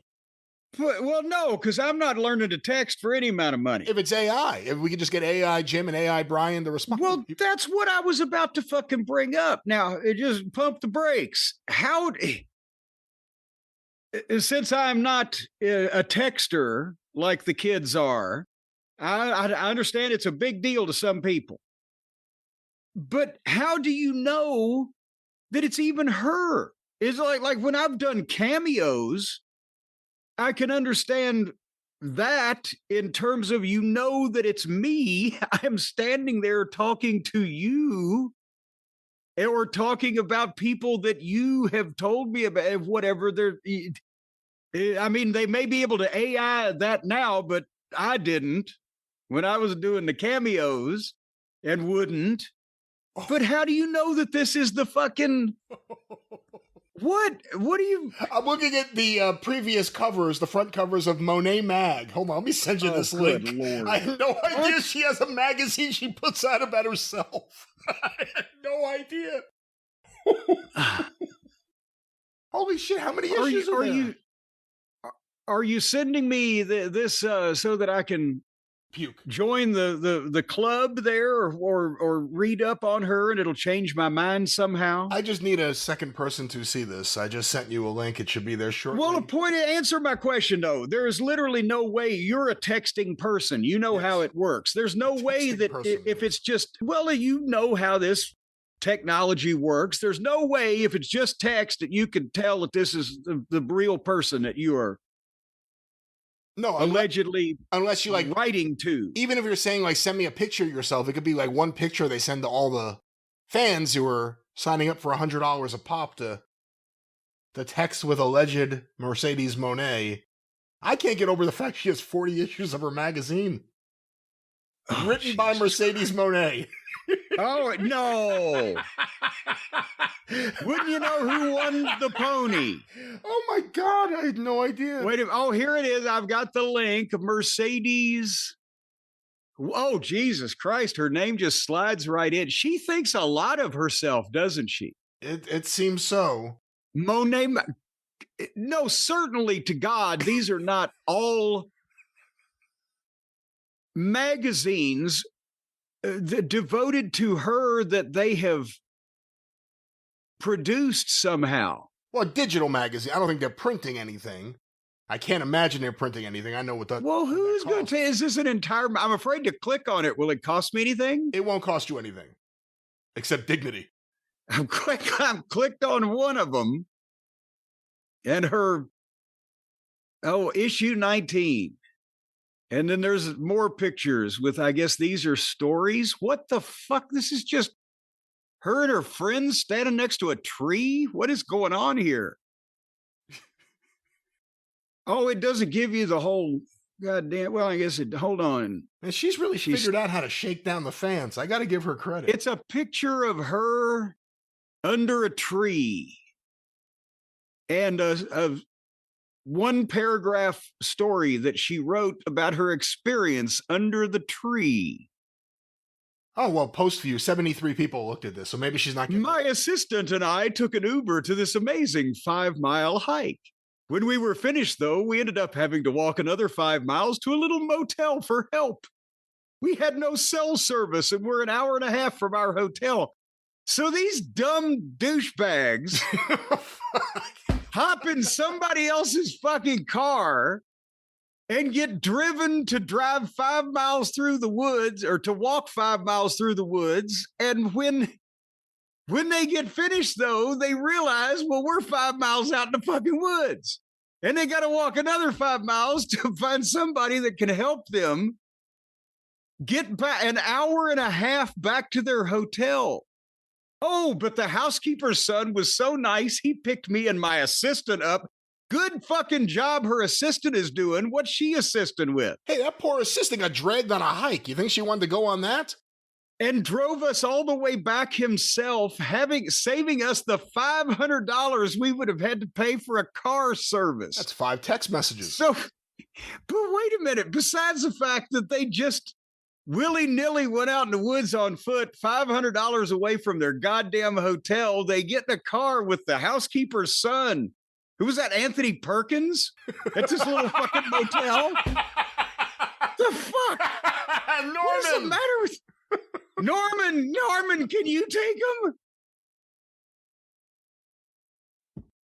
Well, that's the magazine, folks. There you go. She has, like I said, certainly figured out how to shake down the fans. And unfortunately, I'm looking at another one here, only 110 post views. So she may be producing content, but it doesn't mean it's being consumed by more than 110 people. I bet you we just got her some attention. Oh, what is this? Christ. Wrestle, Snow Days, and Newbie Culture from the same issue you did. My team and I were talking about the recent... My team? Why do you have a team? You don't draw any money. She's got a team to get her out of the woods. My team and I were talking about the recent hurricane that hit my home state of Florida. Besides coming up with a new side hustle of tornado food delivery, I was really grateful that my home was fine during the recent storm. This got me thinking about how the weather has affected wrestling shows and traveling to wrestling shows. I was reminded of the time when I, Bailey, Apollo, and a few others literally got stuck in Colorado due to a snowstorm. We had to stay because driving the 6 hours to the next town was too dangerous. That was rare. The term, the show must go on, was probably written for wrestling because I know no other world that lives up to that notion. What? Really? What? That's How about the world that it came from? Show business. That's exactly right. The fuck? And how is this woman constantly stranded in some type of wilderness? Poor pre-planning leads to piss poor performance. All right, well, I can honestly say I have never been stranded against my will in an environment. I've been stranded in a hotel due to weather or things, but I've never been stranded out in the goddamn nature against my will just due to poor planning on my part as to where the fuck I was. I was thinking while I was thinking about this, Brian, I was thinking while I was thinking about it. Did I ever tell you the only time that I, as a booker in Smoky Mountain Wrestling, or when I was on the creative committee and happened to see anything in WCW or Ring of Honor or OVW, whatever the fuck, the one time that I can think of that I stopped a match as a booker because I thought somebody was fucked up and nobody was going to stop it but me. Do you know, have I told you that, or do you remember when that was? Oh, I don't. Is this another one of those Russ McCullough stories? No, Smoky Mountain Wrestling. I brought the Moondogs in. Larry Latham and folks, if you know to look up the Moondogs, is all I can tell you. And don't stop now. Who was the other guy? Well, hold on. I'm going to tell you here in a second. But for the kids who might not have even heard of the Moondogs, look up the Moondogs, 80s WWF, but they basically were over in the Memphis territory and in Tennessee from the 83 run they had with the Fabulous Ones, all the fucking bloodbaths and the wild ass shit. It was Larry Latham and Randy Colley, Spot and Rex, the Moondogs. And then they made some money with it in the WWF. But then in the early 90s, Larry Latham and a couple different partners had come back in Memphis and did a program with Jerry Lawler and Jeff Jarrett and the wild ass matches and the trash cans and the chairs and it revitalized their business because it's somewhat not for the standard of the time they were doing well. But it was pre ECW actually, when you think about it, because that Memphis, those tapes were going around and the Moondog stuff with Richard E. Lee and just a variety of Moondogs, and it was wild stuff. It had 2x4s and whatever. But it was like bringing the Sheik in, but the Sheik was too old, so now we've got another gimmick. It was the gimmick, and they were the ones doing it. And the baby faces only had to do it when they worked with the Moondogs, and that was part of the deal. And it got attention, and you couldn't do it too long. But anyway, so the point is, 83 in Memphis, draw money with the Fabs. They go to the WWF. The name gets out of blah, blah, blah. But Larry Latham was from, goddamn, somewhere in Arkansas near like West Memphis or somewhere in Arkansas near Memphis. And he lived there. And they had the early 90s run, as I said, with Lawler and Jeff. Was in 93.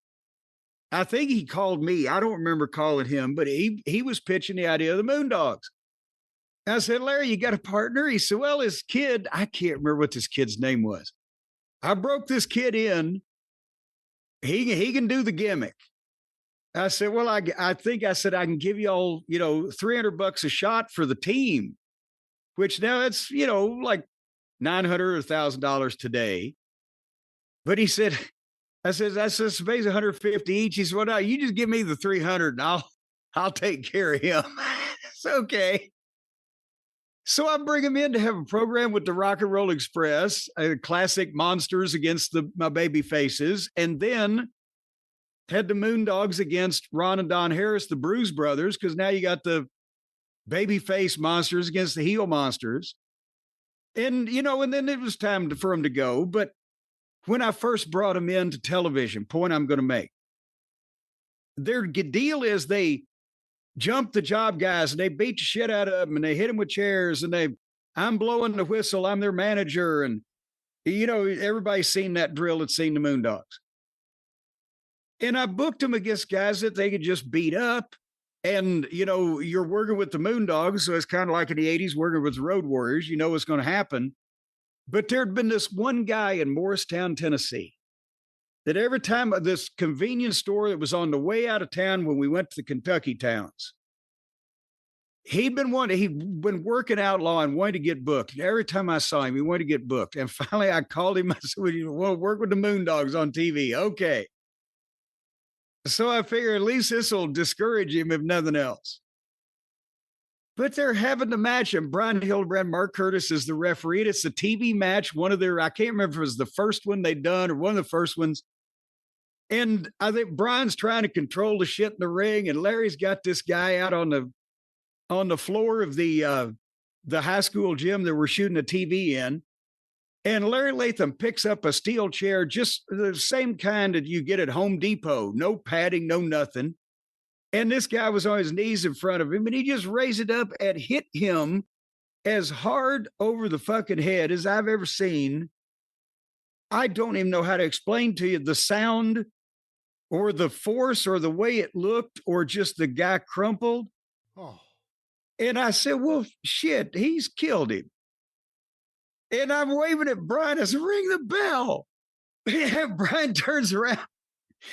Brian says, so what? I said, ring the bell. Just stop it. Just stop it. He's dead. He's killed him out here. Because Brian, I think, was still trying not to see all the chairs and shit so we wouldn't DQ it or whatever. And he just could ring the bell. And then the Moondogs are still beating these guys up. I don't think that first guy was up yet. But they want to do more shit, and I'm blowing the whistle for real. It's over. We're out of time. We got to go. We're in break. And I finally try to get them settled down. And because I'm sure I've seen, well, this fucking guy's got brain dead. We're going to have to call an ambulance here in a minute. And I can't remember. I said maybe even had to go to the desk and do a promo first, right? Or whatever. But as soon as we got back in the fucking locker room, I said, where's that fucking guy? And there he was, and he came up to me. He said, did I do okay, Mr. Cornette? You think you could use me again next month? I'm like, God damn, I never want to see you again. Oh. The fuck? Why are you going to blame him? No, I said, get out of the business. Consider yourself lucky. No, there was no way he was ever going to make any money in the wrestling business and but Jesus Christ. But I stopped the match that I was in as Booker because I thought, well, no, that's too much. We've gone too far, damn it. And I don't know.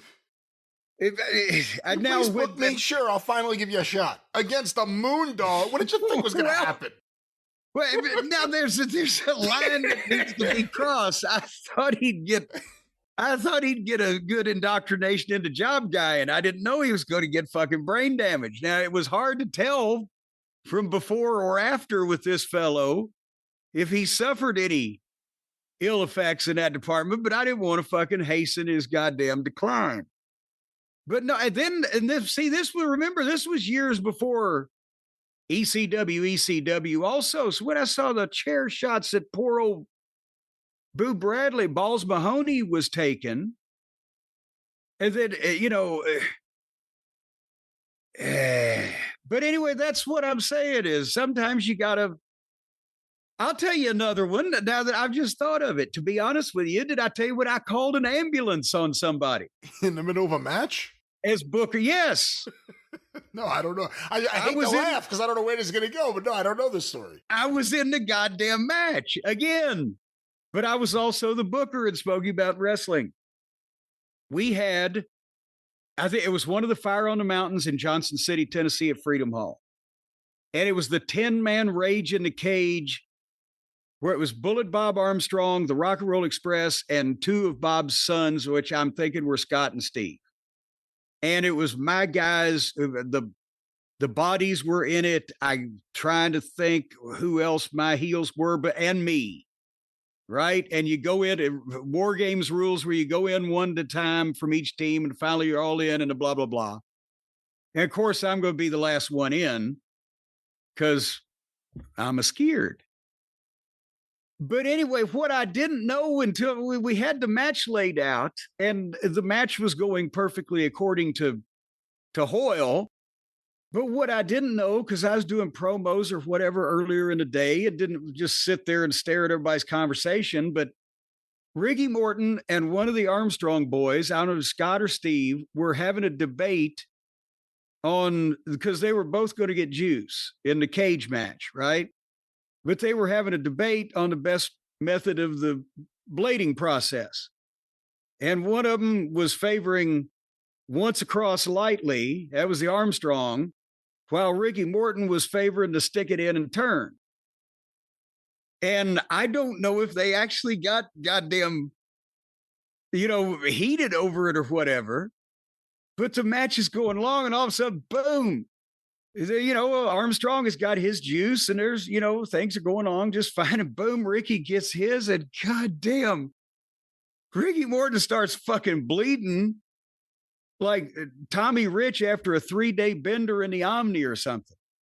And I'm like, fuck. And as the match is going on, and they've got Ricky down and he sells like Ricky Morton. Have you ever heard that, Brian, that Ricky Morton sells like Ricky Morton? I've not heard that, no. So you don't know whether he's fucking dying or not to begin with, even if he's not looking like he's ready to pass out from blood loss. And finally, and Sandy Scott, I'm still at ringside, right?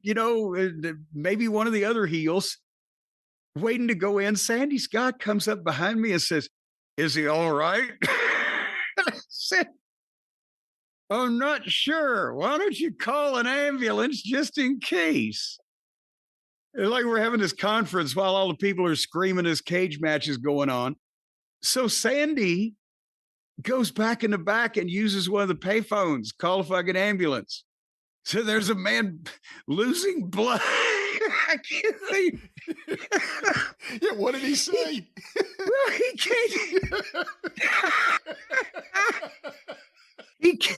can't say because, the thing is, it's number one, if it's not needed, we don't want to have to pay for it. But also, he can't say one of the wrestlers in the match is bleeding too badly, but it hadn't been stopped or whatever. He just says, there's one of the wrestlers is losing blood. And he hangs up. Did he call 911?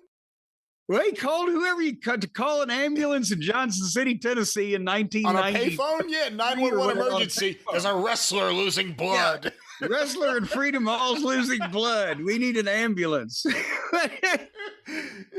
So then he walks back past me and he nods like I've called him, right? And Ricky's hanging over the ropes and he's goddamn drenched. It looks like somebody's turned a bucket of red paint over his head. And finally my time has come and I get in there. And obviously I'm trying to stay away from Bullet Bob, but in some way or another, the situation is not dire for me now where I can go over and get on top of Ricky Morton. And I get on him and go, "Are you all right?" He said, "Yeah, I'm fine, Jimmy." He said, "Get on me." I said, "What's the thing? You're goddamn going to bleed out." "No, it's okay." So then I start beating on him. And then we finish the match. Obviously, they beat me in some fashion in the end. And then we get to the back. Well, now the back of the fucking ambulance is pulling up. And of course, Ricky's selling in the locker room or on the way to the locker room. And as he gets in the locker room, he's looking at the ambulance over there. So he's kind of covered his head up and then the towel we've got for his blood. But the ambulance people come in and there's Sandy and they say, "Where's the emergency?" "Oh, what do you, somebody call you guys?" Well, one of the fans must have called. They see one of the wrestlers was bleeding, but he's all right. They must have called you guys from a payphone or something. So we didn't have to pay for the ambulance. But it looked for a minute, it looked like it might be necessary. So we wanted to have the option. And was I too compassionate a booker, a matchmaker? I don't know. I don't know about that. I don't know if anyone's ever talked about your compassion as a booker or a matchmaker. Well, see, more people ought to then. Anyhow, was this? Were we talking about Heyman, or were we talking about? I don't know. We originally kind of went from there, but all just dangerous stuff and stuff that shouldn't be too dangerous. And when do the people in charge have a responsibility to not let people fucking do stupid shit that is not worth the goddamn risk, or just set up a pattern of doing stupid shit so that becomes the norm, and then the next people have to do stupider shit to get the same reaction, and then that's where we are at today after all of this. Yeah, now you know not to really react unless the referee looks really concerned. Unless the referee drops down quick to get in the other person's face and go, "Are you alive?" Oh yeah. And then, well, but at the same time, a lot of this shit fools the referees. Then they're going to start doing that every time too. Then they'll drop down and say, "Are you alive?" Is anyone alive out there? We'll talk more about the blooper reel when we get to the modern wrestling. All right, well, let's see about what state we're in right now. Jim, there is a lot going on. We have a lot to get to. We have some reviews. We have the roster review, which a lot of people have been waiting for. Lots of other things happening. Why don't we start with something that's a bit, what the hell's going on with this? We talked last week about Ric Flair and the news that he had launched or was behind a company or aligned with a company called Ric Flair Spirits, of all things, with a line of Ric Flair Ric Flair liquors, Ric Flair alcohol products. Have you had some of the Ric Flair liquor drinks, Brian? Everything from Flair bourbon to wooski. Right when we talked about that, there were a lot of people getting in touch about a tweet. Jim Ross has been on social media, from at least what I've seen, and I don't follow him or anything, just a few times it's been retweeted over the last few weeks, talking about his medical issues, and he went in for surgery, he came out of surgery. Yes. And he just actually, I think right before we're going on the air, has tweeted that he's home from the hospital and starting his recovery there. But yeah, we've mentioned a few weeks ago when he made the public statement that he was being treated for cancer. Everybody's up on that. And Jim Ross has a lot of fans. So naturally, yeah, his fans would want to know what's going on with him, especially if it's something, as serious as this. Well, in the midst of that, Ric Flair tweeted out, "Jim Ross will always be Jim Ross. Seeking attention. Focus on your recovery." And then he tagged him in it. And a lot of people took that as, what the hell is Ric Flair doing? Why would he do this? Was there a smiley face? No, I don't think Ric Flair uses emojis, or at least or any type of little semicolon, right parenthesis. Other than him tagging him at the end to make sure he saw it, no. But that's, I heard that. I didn't hear it. It wasn't spoken. I saw that, and I was trying to figure out if it was in response to some specific statement or event or remark that someone has made? Was it in response to something that someone had said, or that an announcement that had been made that people were supposed to know what the fuck he was talking about? If he then, as we will find out here in a second, claimed that it was taken out of context.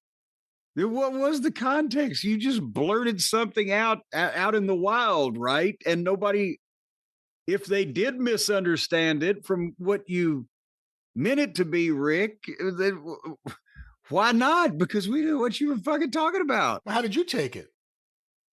Jim Ross will always be Jim Ross, seeking attention. Focus on your recovery. That's right, because people started retweeting it with the goddamn like Jesus guy, and I'm like, what the fuck?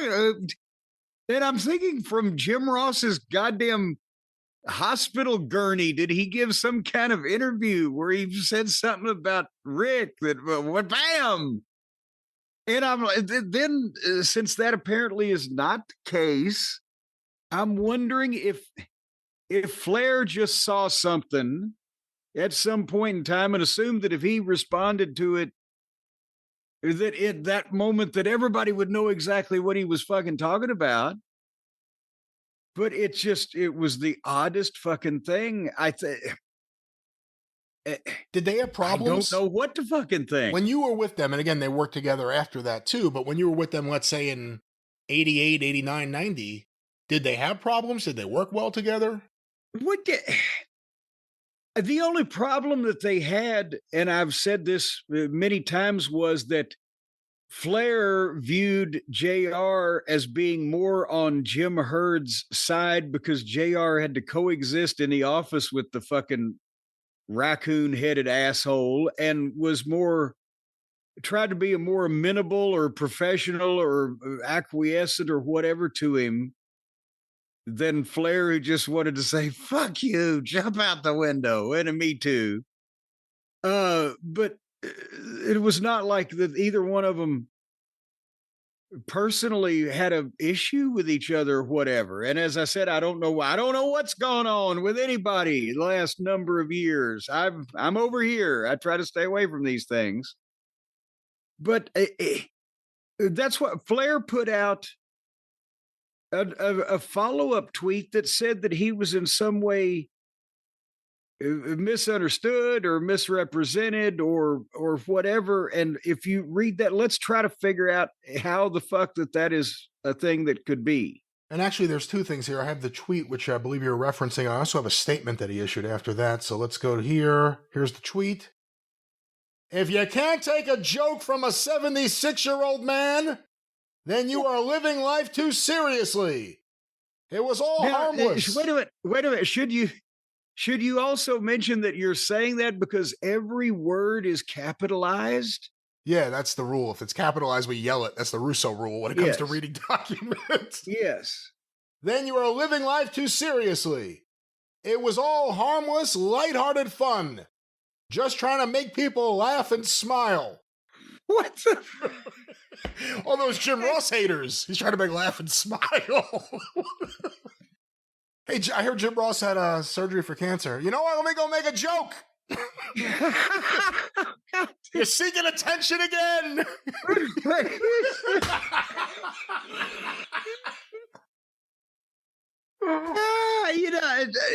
I gotta be honest. Rick used to be a bit better of a comedian. How is that a joke? That's what I'm thinking is, does Rick think that he's sending out the meaning that he thinks in his head telepathically along with these tweets so people would understand it? I was like, God damn, he's seeking attention for his cancer. How'd you got cancer? Seeking attention again.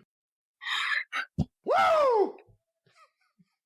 Well, we have another statement here. I won't yell this one. I just made it clear to the world in an article coming out on Sports Illustrated by Justin Barrasso that Jim Ross was on my Mount Rushmore, along with Gordon Soley, Gene Okerlund, and Jerry Lawler. That's an interesting Mount Rushmore there. That is an interesting choice of announcers when he's covering the spectrum. That's high praise, because it was very difficult for me to leave out Tony Schiavone. Oh, Jesus. But Jim Ross and Jerry Lawler were the greatest tandem ever. Nobody should be upset because two people have a difference in opinion. It happens in life. I lost a son. He lost a beautiful wife. We have a lot in common. We were both considered the best at what we do. Let's leave it alone at that, and all the haters can focus on someone else now. Well, wait a minute. I think it was alone until you brought it up. But besides that, ignore the fire. I started the fire. What? What was the difference of opinion? He said everybody has a difference of opinion. What, he was for cancer and JR is against it? He said he had cancer. I said that he's looking for attention. He said, no, I have cancer. Woo! It's a difference of opinion. What is the difference of opinion? You need a second opinion? You're seeking attention. That's like, I tell you. I went to the doctor. The doctor said, I think you're ugly. I said, I'd like a second opinion. Okay, you're stupid too. How you doing, Jim? Do you have a good support system? Well, the greatest of all time just told me I'm seeking attention.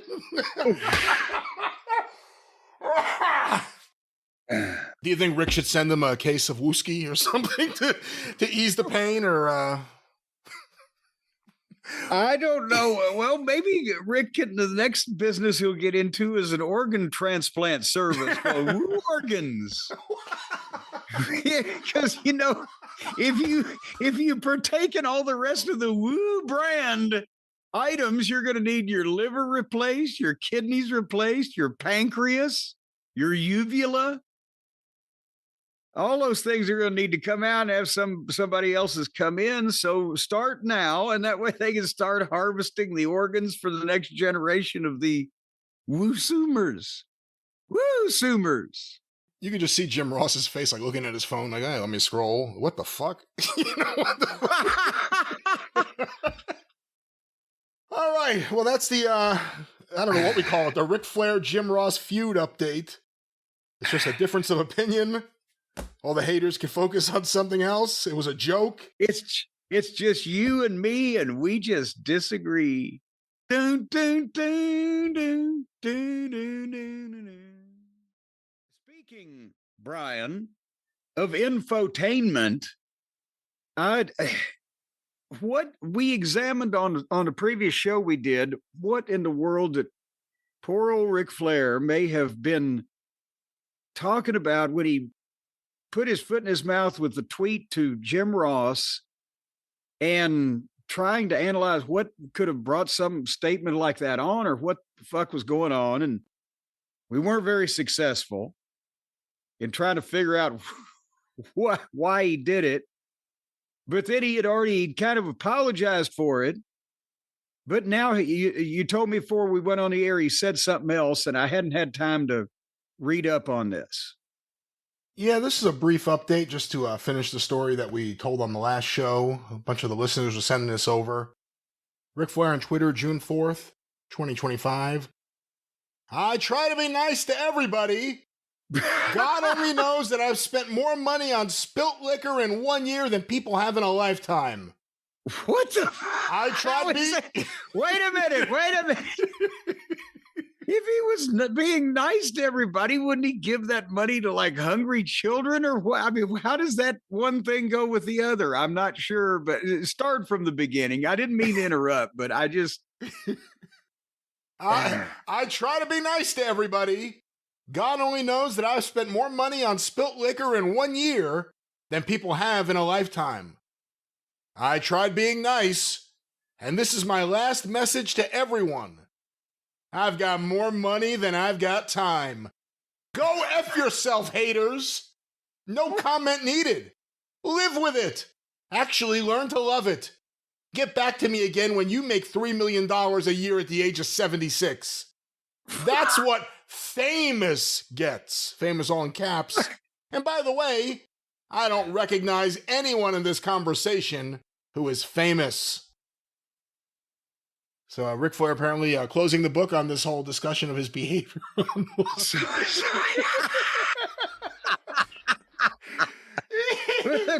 A clear and concise declaration to the people that he had a contradictory opinion with there. I tried to be nice to you, but I make more money than you. What? Yeah.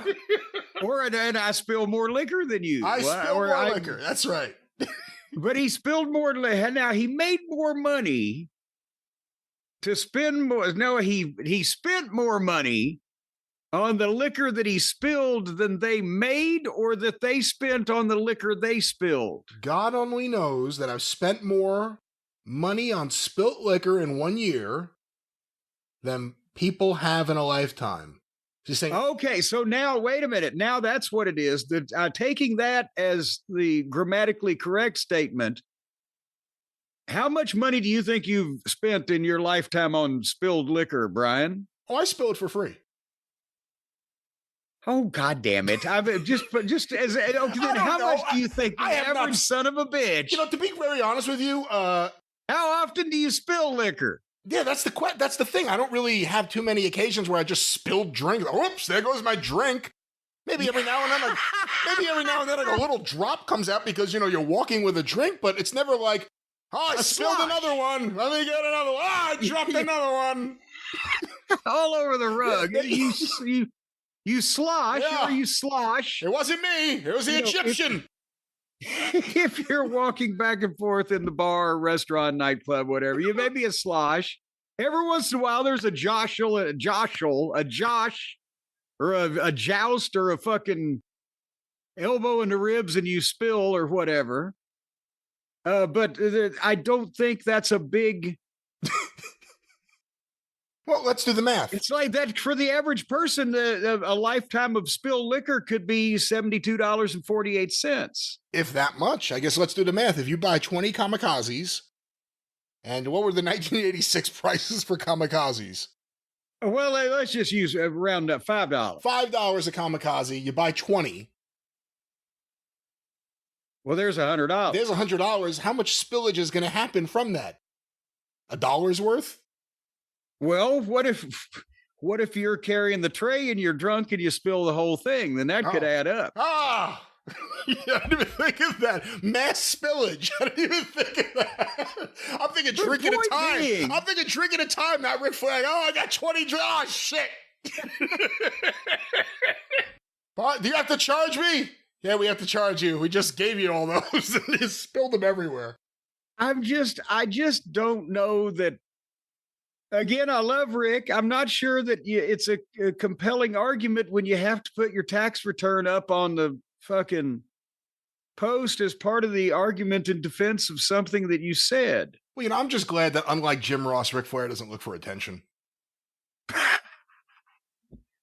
Unlike that dastardly Jim Ross always looking for attention with his cancer. I hate JR the way he goes out dressed like Christmas packages all wrapped up, and that horrible fashion sense he's got, and all of the JR branded products like wings and weed and whiskey and antidepressants. I don't know what's going on. I saw Jim Ross with an IV.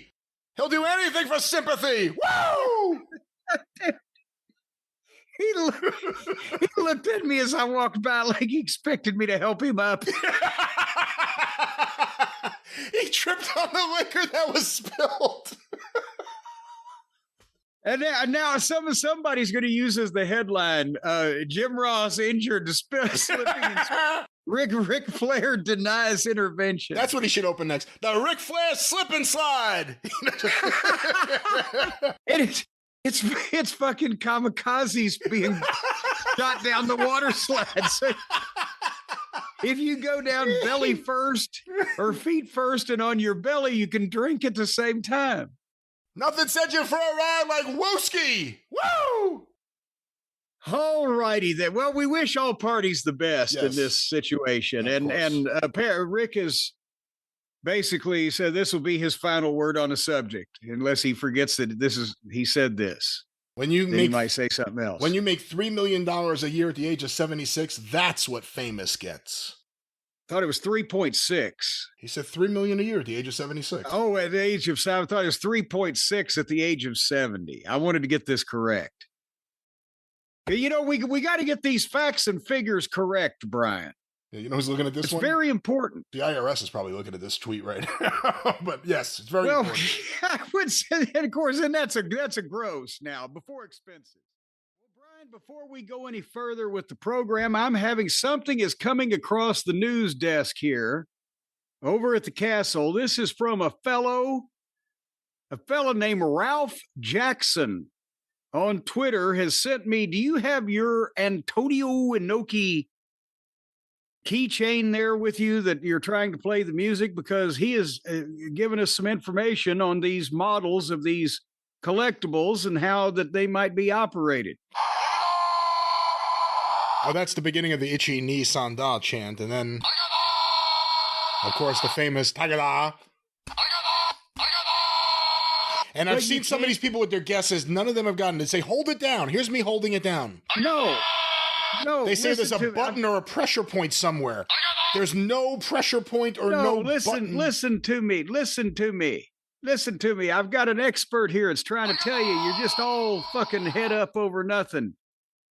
It's got a impact activation. Since it's themed around a wrestler, it might have a motion or impact sensor. You try slapping or tapping the face head area moderately hard, like in Noki's famous fighting spirit slaps. Okay, I'm gonna but not too aggressively to avoid damage. I'm slapping the shit out of this thing. He's. Whoa. Aha! No, that was a scream. Like, it almost sounded like Slap him again. He'll scream again. He'll squeal like a bitch. Slap him. Slap him in the face. It was just a scream there. Did you hear that?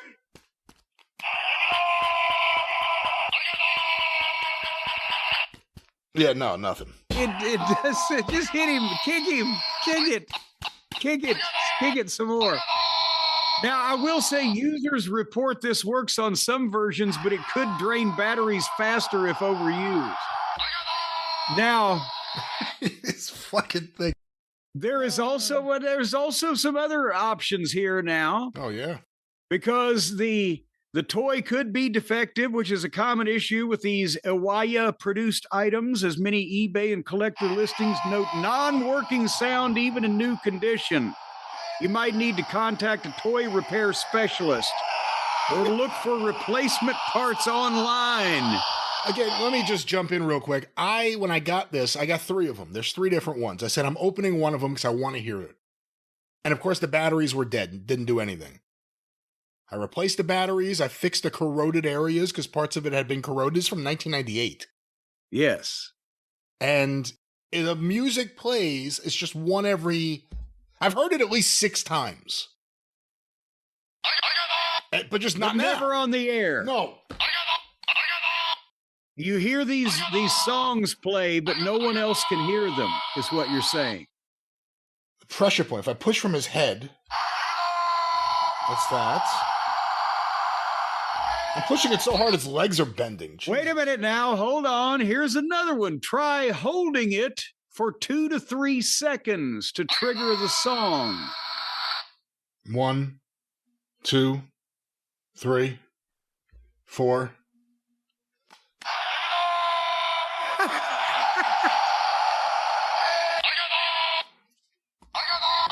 See, fuck it. Goddamn. Now I'm debating, should I open one of the other ones? I was going to keep the other 2 closed. Do I need to open one of the other ones, fix the battery Oh, yeah, ports? because they're Fabergé eggs, and if you open it, it'll ruin your children's retirement. I mean, I didn't think these Inoki things were going to be worth a lot of money. I just figured, why open it if I already have one open in a white robe? Because the one you got open doesn't work. Now I didn't know you had 3 of them. Now you're just wasting all our times. Me and Ralph Jackson over here. Do I give up on this one and open another one? Is that what you're suggesting? I think you ought to throw that one out the fucking window. Well, that's not going to happen. Let the lawnmowers run over it. That'll teach him. You've already slapped the shit out of it. Now listen, the bottom thing that you push, it's the base of the bottom of this, and it feels like you could kind of like shift it up or down or left or right, or press in the middle, but everything does the same thing. I'm not telling you what to do with Antonio Inoki's bottom. You can shove it or twist it or knead it or slap it or do whatever you need to do. All right, well, this is a great segment. The mystery continues. I was just trying to give you... I didn't mean for you to just go completely insane there. I just was trying to give you some information here. You might have been able to use in some reasonable fashion. Whoa. Can we... Sounded like it just jumped off a bridge there. Every few times it just screams now. That's a new one. It's because it's...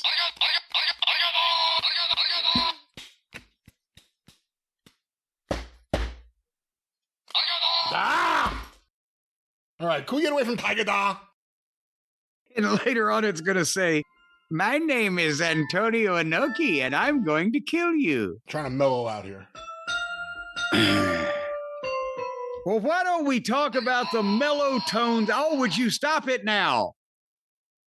For heaven's sake, would you stop? Speaking of chucking things, did you chuck the broken, the discombobulated Antonio Inoki keychain that we have been plagued with for the past? The other day, it stopped working when you began slapping it about the head and face, trying to make it play that song. Which you told me to do, so you should buy me a new one. Well, I was reading the copy from, what was his name, Ralph? Ralph said to do it.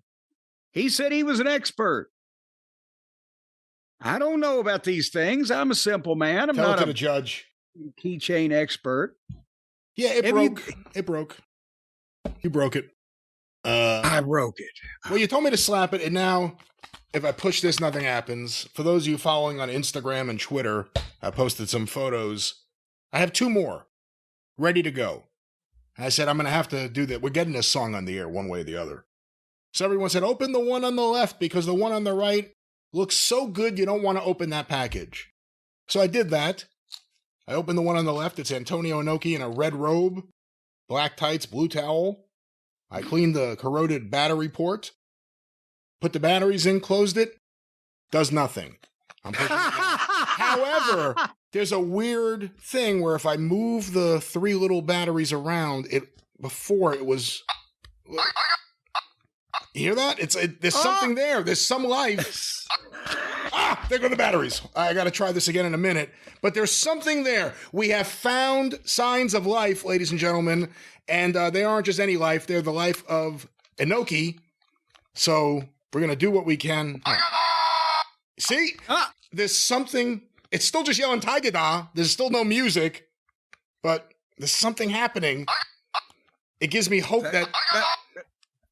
It's doing the same thing the first one did. I'm going to have to open the third one, as nice as that package looks. I guess that's the point.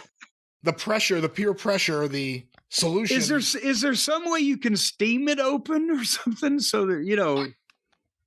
If anyone out there is a Japanese engineer who wants to work on the back end of one of these and take them apart and reconfigure it, this fucking thing, But look here, you blamed me. Now, here's what I was doing. And for the people who didn't hear this particular exchange. One worked and you told me to beat it up. That was great advice.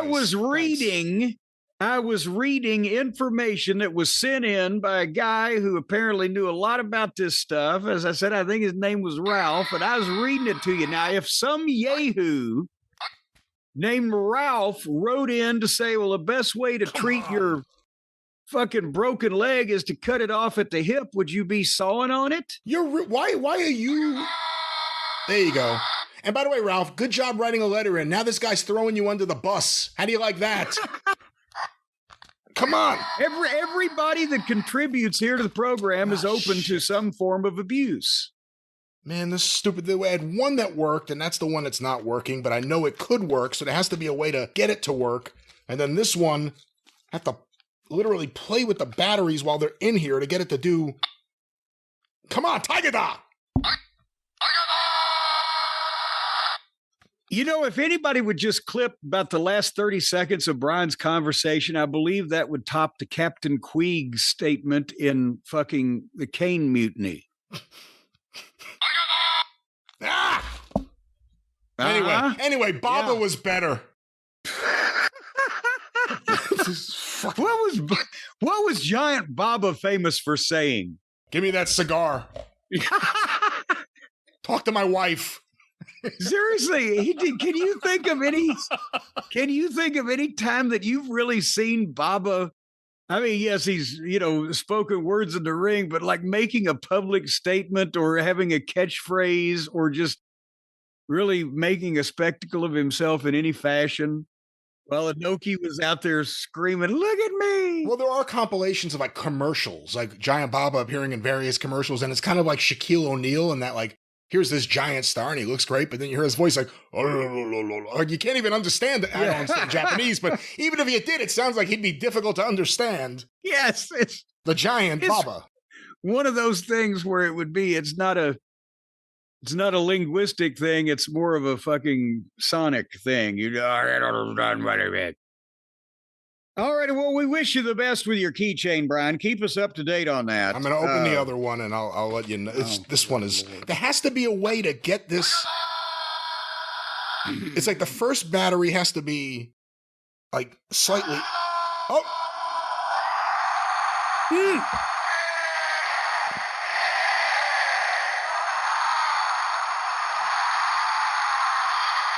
That's number 2. Let's see if we get the third one. Come on. All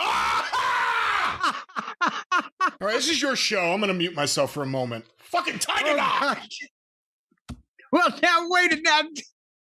Ladies and gentlemen, I can tell you right now that he's taken himself off the air because now he is so obsessed with trying to stick those batteries in just the right place that he's just complete. He might have walked out of the room. He might be going to where there's more sunlight. I put it down. Luckily, I have one that already died because I slapped it, so I feel free slapping that one now.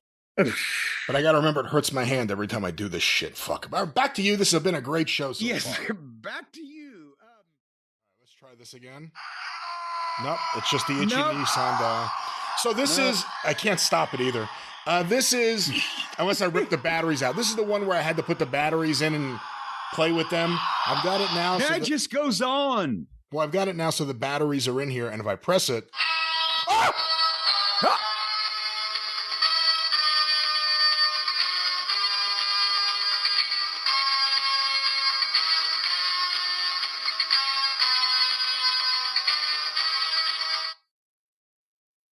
I'll never forget where I was. Ladies and gentlemen, mark it down. You have been witnesses to history. It has happened. I didn't even have to open the third one. What a moment. Let's see if it happens again.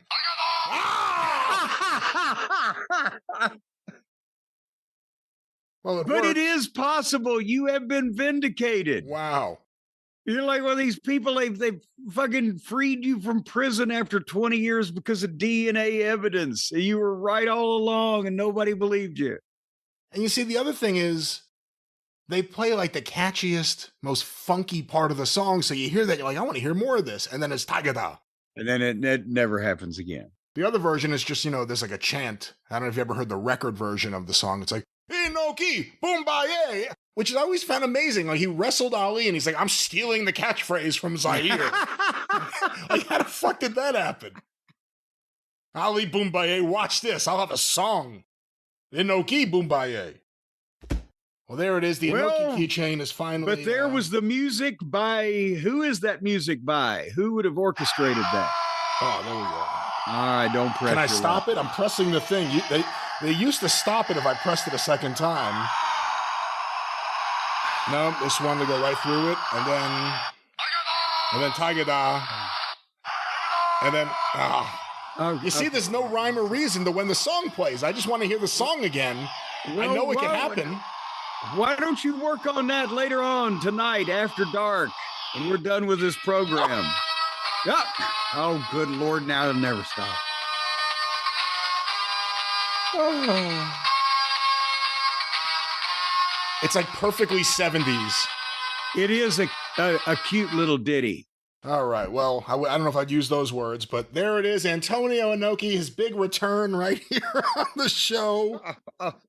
Jim, real quick before we move on. And that was long-term storytelling, too. It took weeks and months it seems like years to get to that point. I'm just happy I didn't have to open that third one because I have it here. Hey. No, don't pick it up.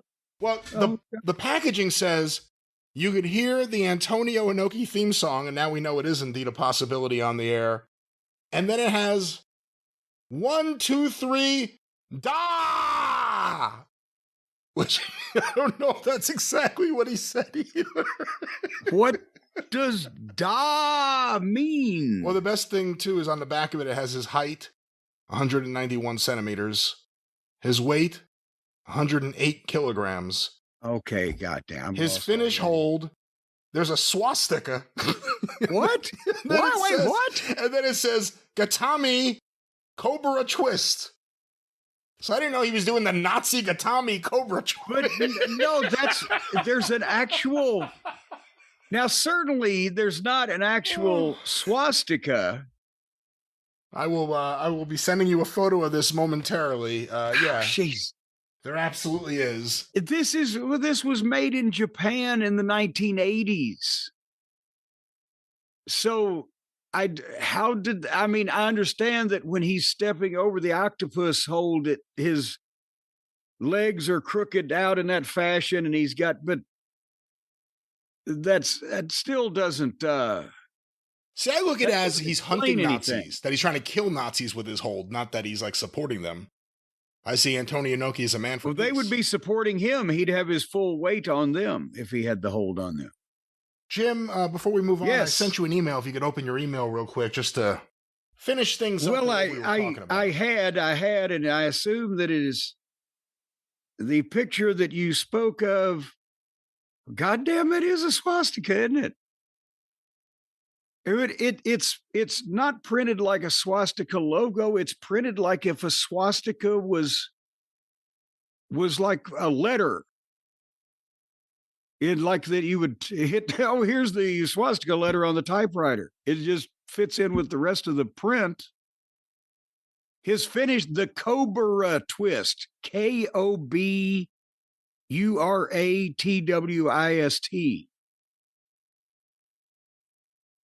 Could that? How would they not know what that is? But could that be something in translation from something else? I hope I've made that perfectly clear. Yeah, I mean, again, maybe another thing to elevate Antonio Inoki. Antonio Inoki, Nazi hunter, I think has a hell of a ring to it. Oh, Jesus. All right, I'll put him down, Jim. It's not ever going to quit now. How much is 108 kilograms? I don't know. Ask that. Who was it? Jack Reynolds, who was the fucking ring announcer for the Clash of Champions, and he had the Russian assassins, and he goes, had a combined weight of 190 pounds from Kilos, Russia. All right, well, Jim. Yeah, well, that's even better than South Central Louisiana. Who did that? I remember you telling that story. Who did South Central Louisiana? We ended up with a ring announcer one night on a Smoky Mountain Wrestling show that was part of the local sponsoring fire department group, because for whatever reason, there was no other ring announcer there that night. And so I would write down in a case of an inexperienced announcer, I'd write down the actual weights and the hometowns. All you have to do is say from so-and-so to weight of so-and-so person's name. The Gangstas were from South Central LA. And so when he read it out loud, from South Central Louisiana, the Gangstas. Well, again, we want to thank Antonio Inoki for participating the last several weeks here on the show. We really do appreciate it. There it is. Oh, that didn't sound so good, but Jim Cornette's Funniest Moments Volume 4 Omnibus Volume 5 is in the works right now. Jim, you know, you promised everyone at the start of the show that you were going to tell the greatest story ever told. So now it's you're trying to George Burns my Jack Benny. But my uncle, who's a psychiatrist, last week a nurse ran into his office and said, "Doctor, there's a man in the waiting room that thinks he's invisible." The doctor said, "Tell him I can't see him." Well, there you go. A man in the waiting room thinks he's invisible. And we're going to be invisible because the show is over, ladies and gentlemen. You can't see us. I'm going to stay out of sight for a while after this. Well, ladies and gentlemen, the hijinks continue in 2026 and beyond. Thanks for listening. We'll be back on the Drive-Thru and the Experience. For Jim Cornette, I'm the great Brian Last. Tally-ho!